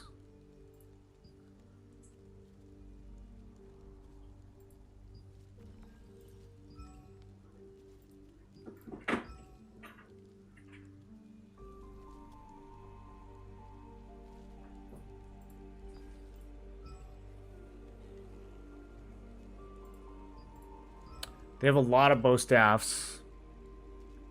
They don't have as many spears as I would have thought.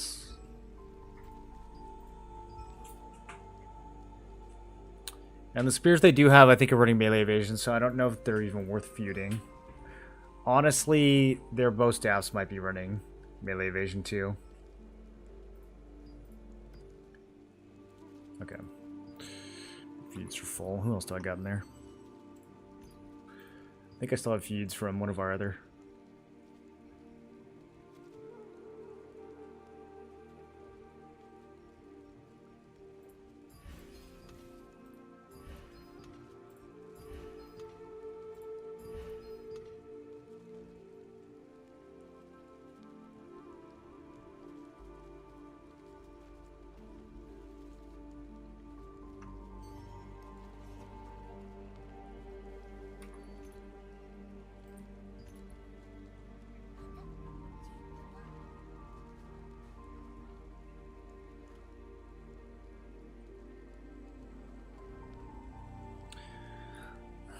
Staff deck, like builds like this, the likelihood that they're running melee evasion normally would be low, but this server's so weird. I don't know, dude.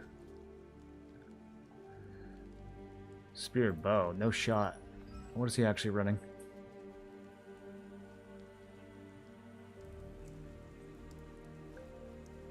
The man's got troll weapons on, so he doesn't get feuded. He's not gonna fool me.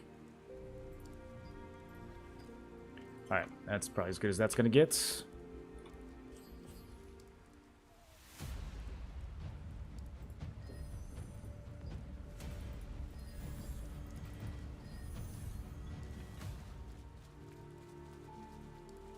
We still have a few minutes. I don't know why everyone's... They like want us to get in a position right now, so whatever. I'll go ahead and pop food and everything.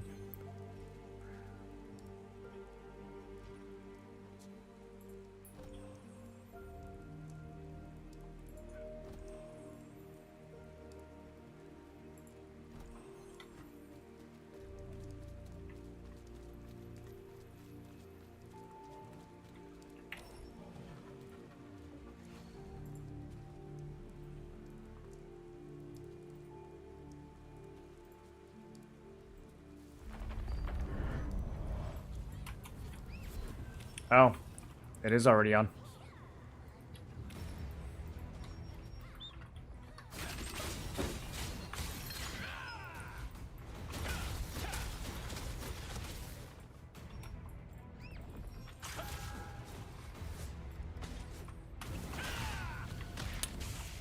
That was not a good first engage for us.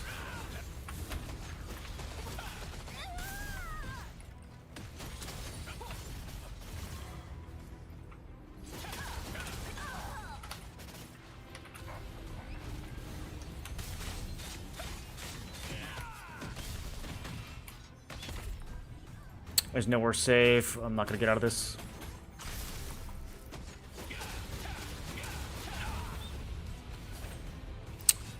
Yeah, that was gnarly.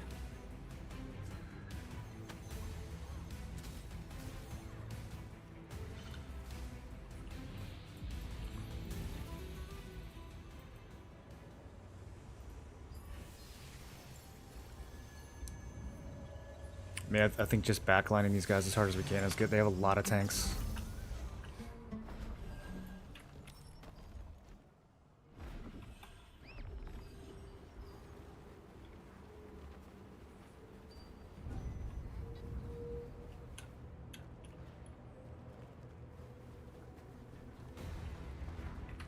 We're all way out east.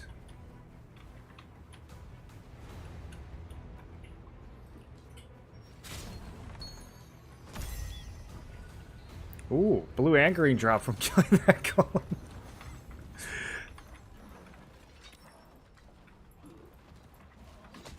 There we go. The chief will give me some stacks.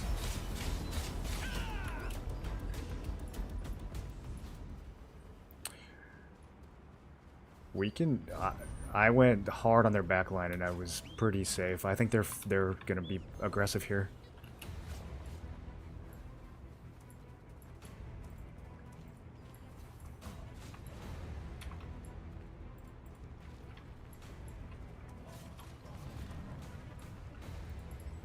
Alright, we just following Revik?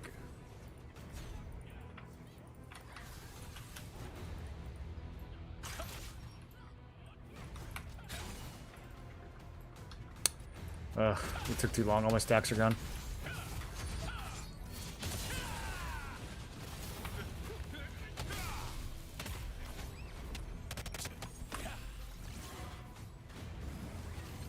Yeah, we're not getting enough momentum.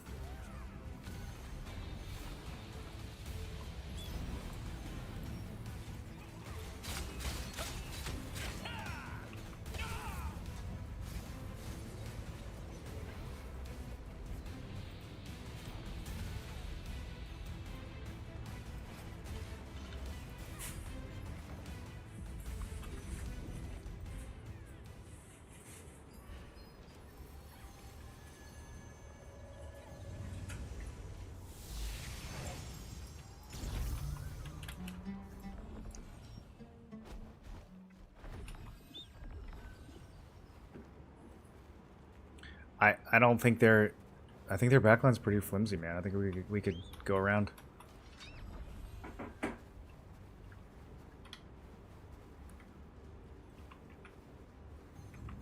I mean, it's better than hitting tanks.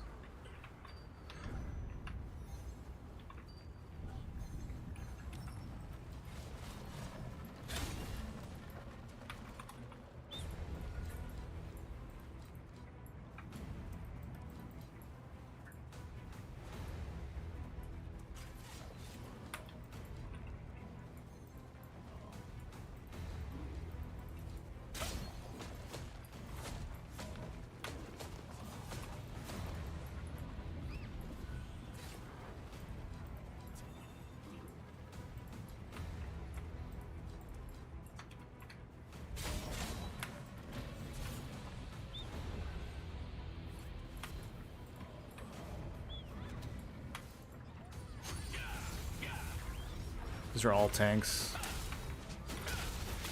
It's kind of a waste.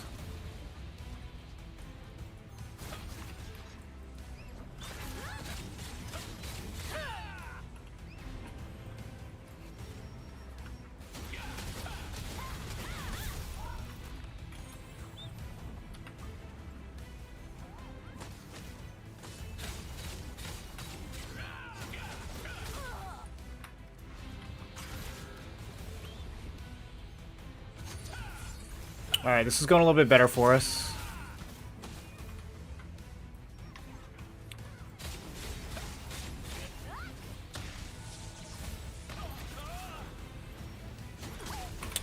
Not clumped enough. These aren't good targets.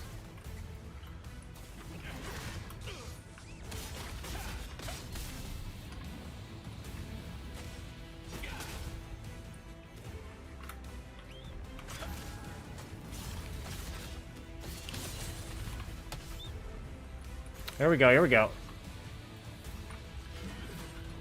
That's not who I meant to jump on, whatever. Too late now. Can't cancel that skill.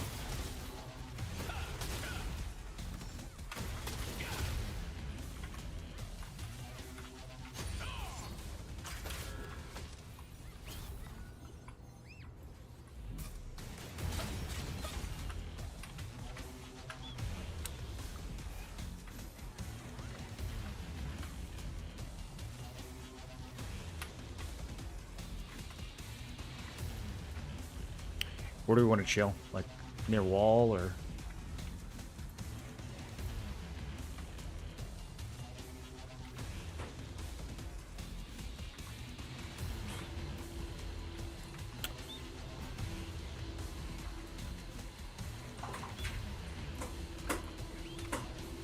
Put DPS roll on too.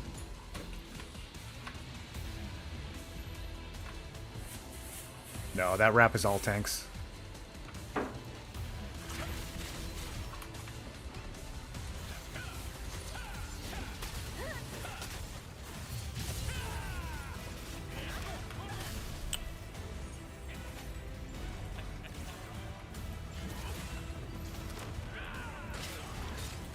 It's free back here. Kind of, yeah, I'm just in their DPS near 2.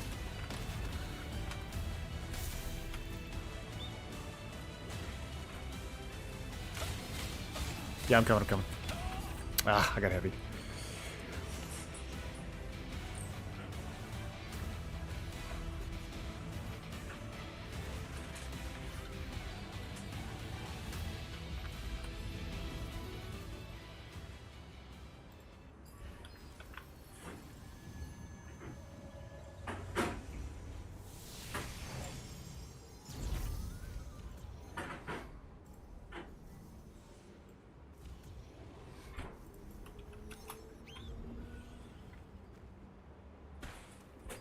Which weapon combos are hard for you? What do you mean? Like, who kills me? Bow staff is the most dangerous. Staff, anything really. This build has melee and range evasion, so staff is my biggest threat.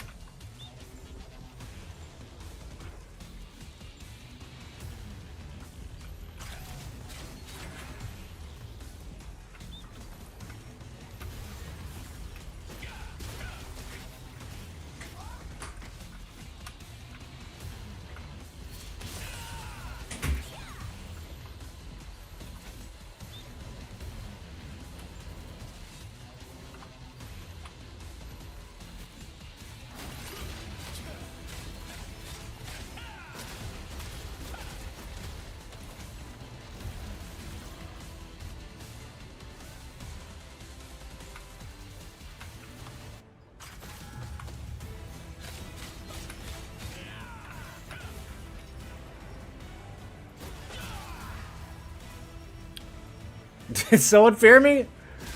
Come on. Who even uses that skill?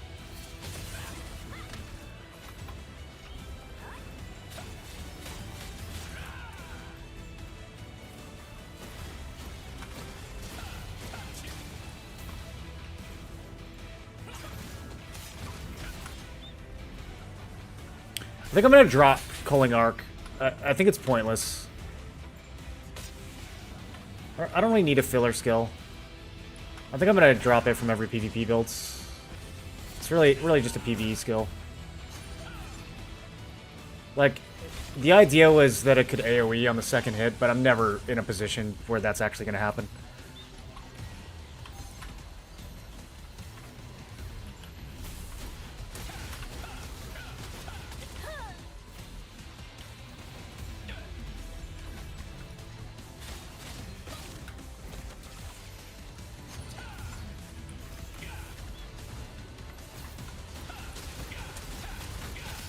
Oh yeah, very dead there.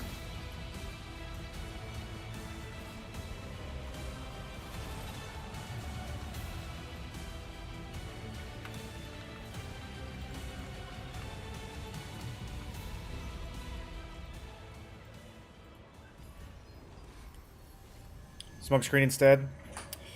Smoke screen doesn't do anything against staffs. It really only works against bows. Most of the staff skills go right through it. It works against bows and crossbows, but staff just AoEs you. It doesn't really stop any of their skills.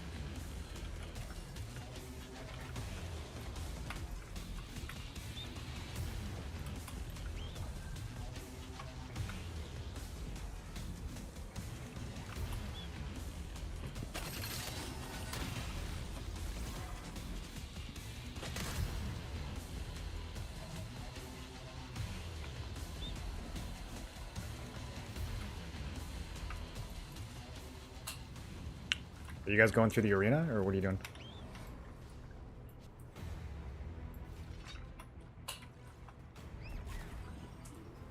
Yeah, we're pushing through 2 now.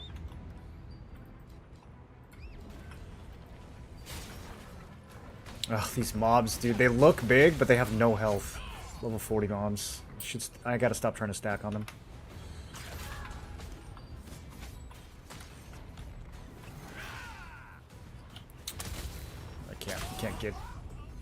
Can't get to my heals.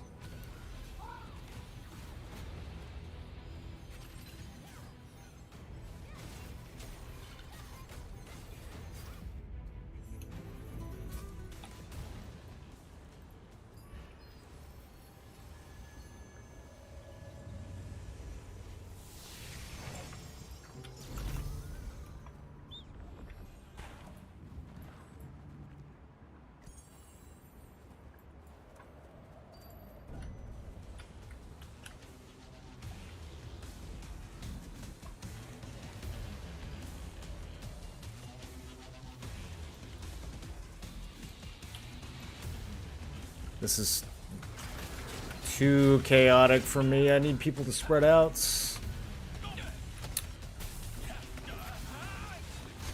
Yeah, nothing I can do about that. 100-0 on that sleep. That killed me through my trinket, through my shields. That killed me through everything.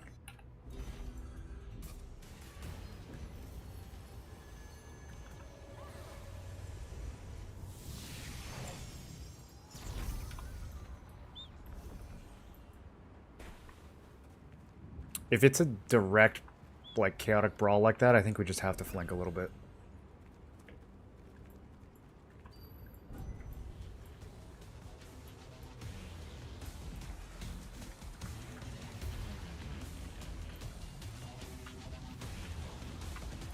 It doesn't have to be behind. I think we just need to go, like, 30 degrees to the side. Yeah, from wherever the big cluster is.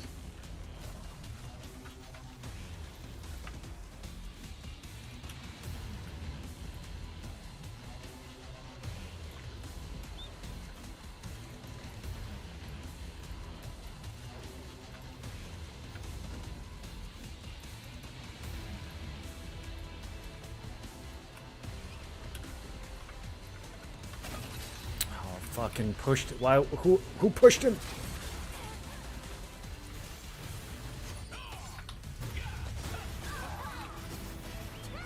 Holy shit. Okay, good heal, good heal.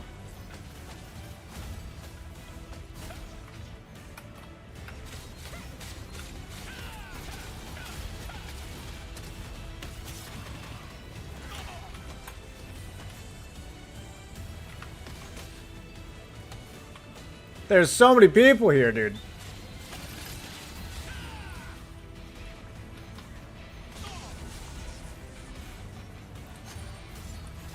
We need to kill some of these players. There's too many alive.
Got 3 minutes.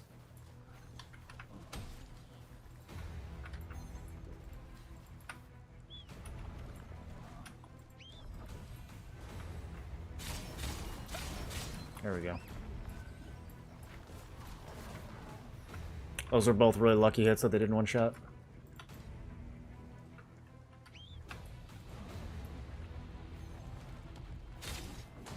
Yeah, just refreshed.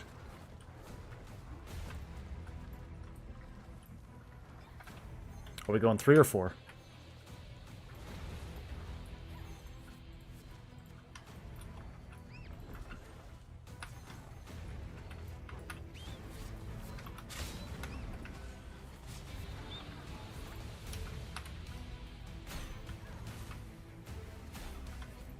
What are we doing? It's taking so long to engage here.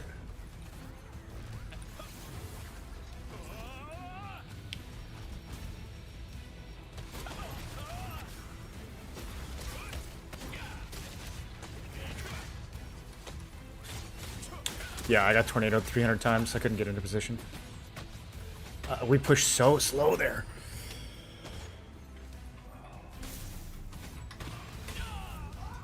Oh my god, we just stood there for so long. What was that?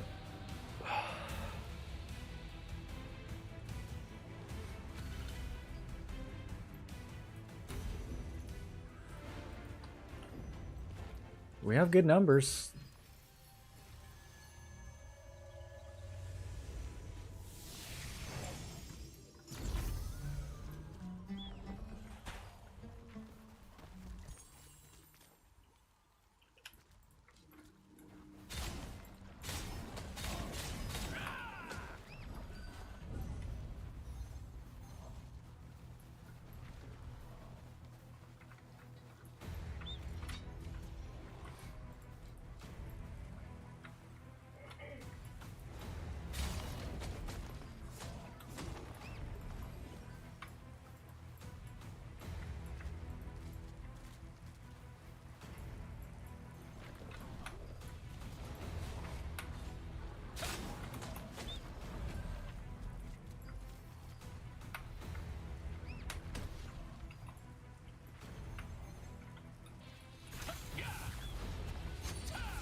Oh, these tornadoes, brother. Oh.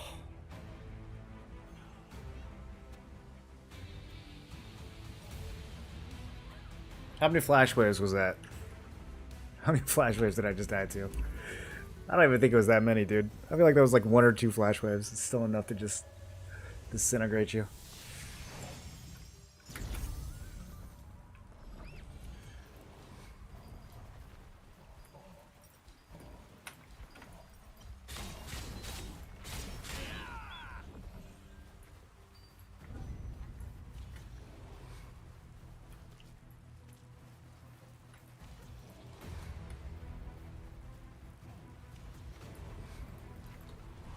Alright, I guess it's over.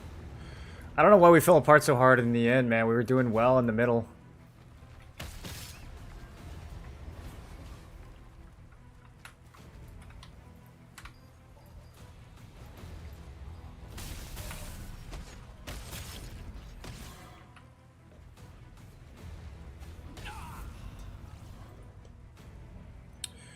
Alright, GG Crypt. That was a disappointing fight, but...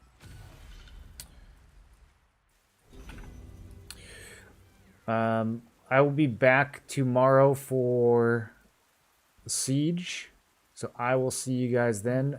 We're going to go ahead and raid somebody on Twitch. Keep the drops going.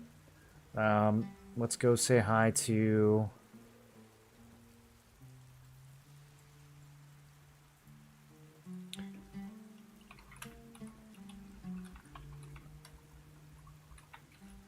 Let's go say hi to Invulnerable. And I will catch you guys tomorrow for Siege. Hope you guys enjoy the rest of your nights.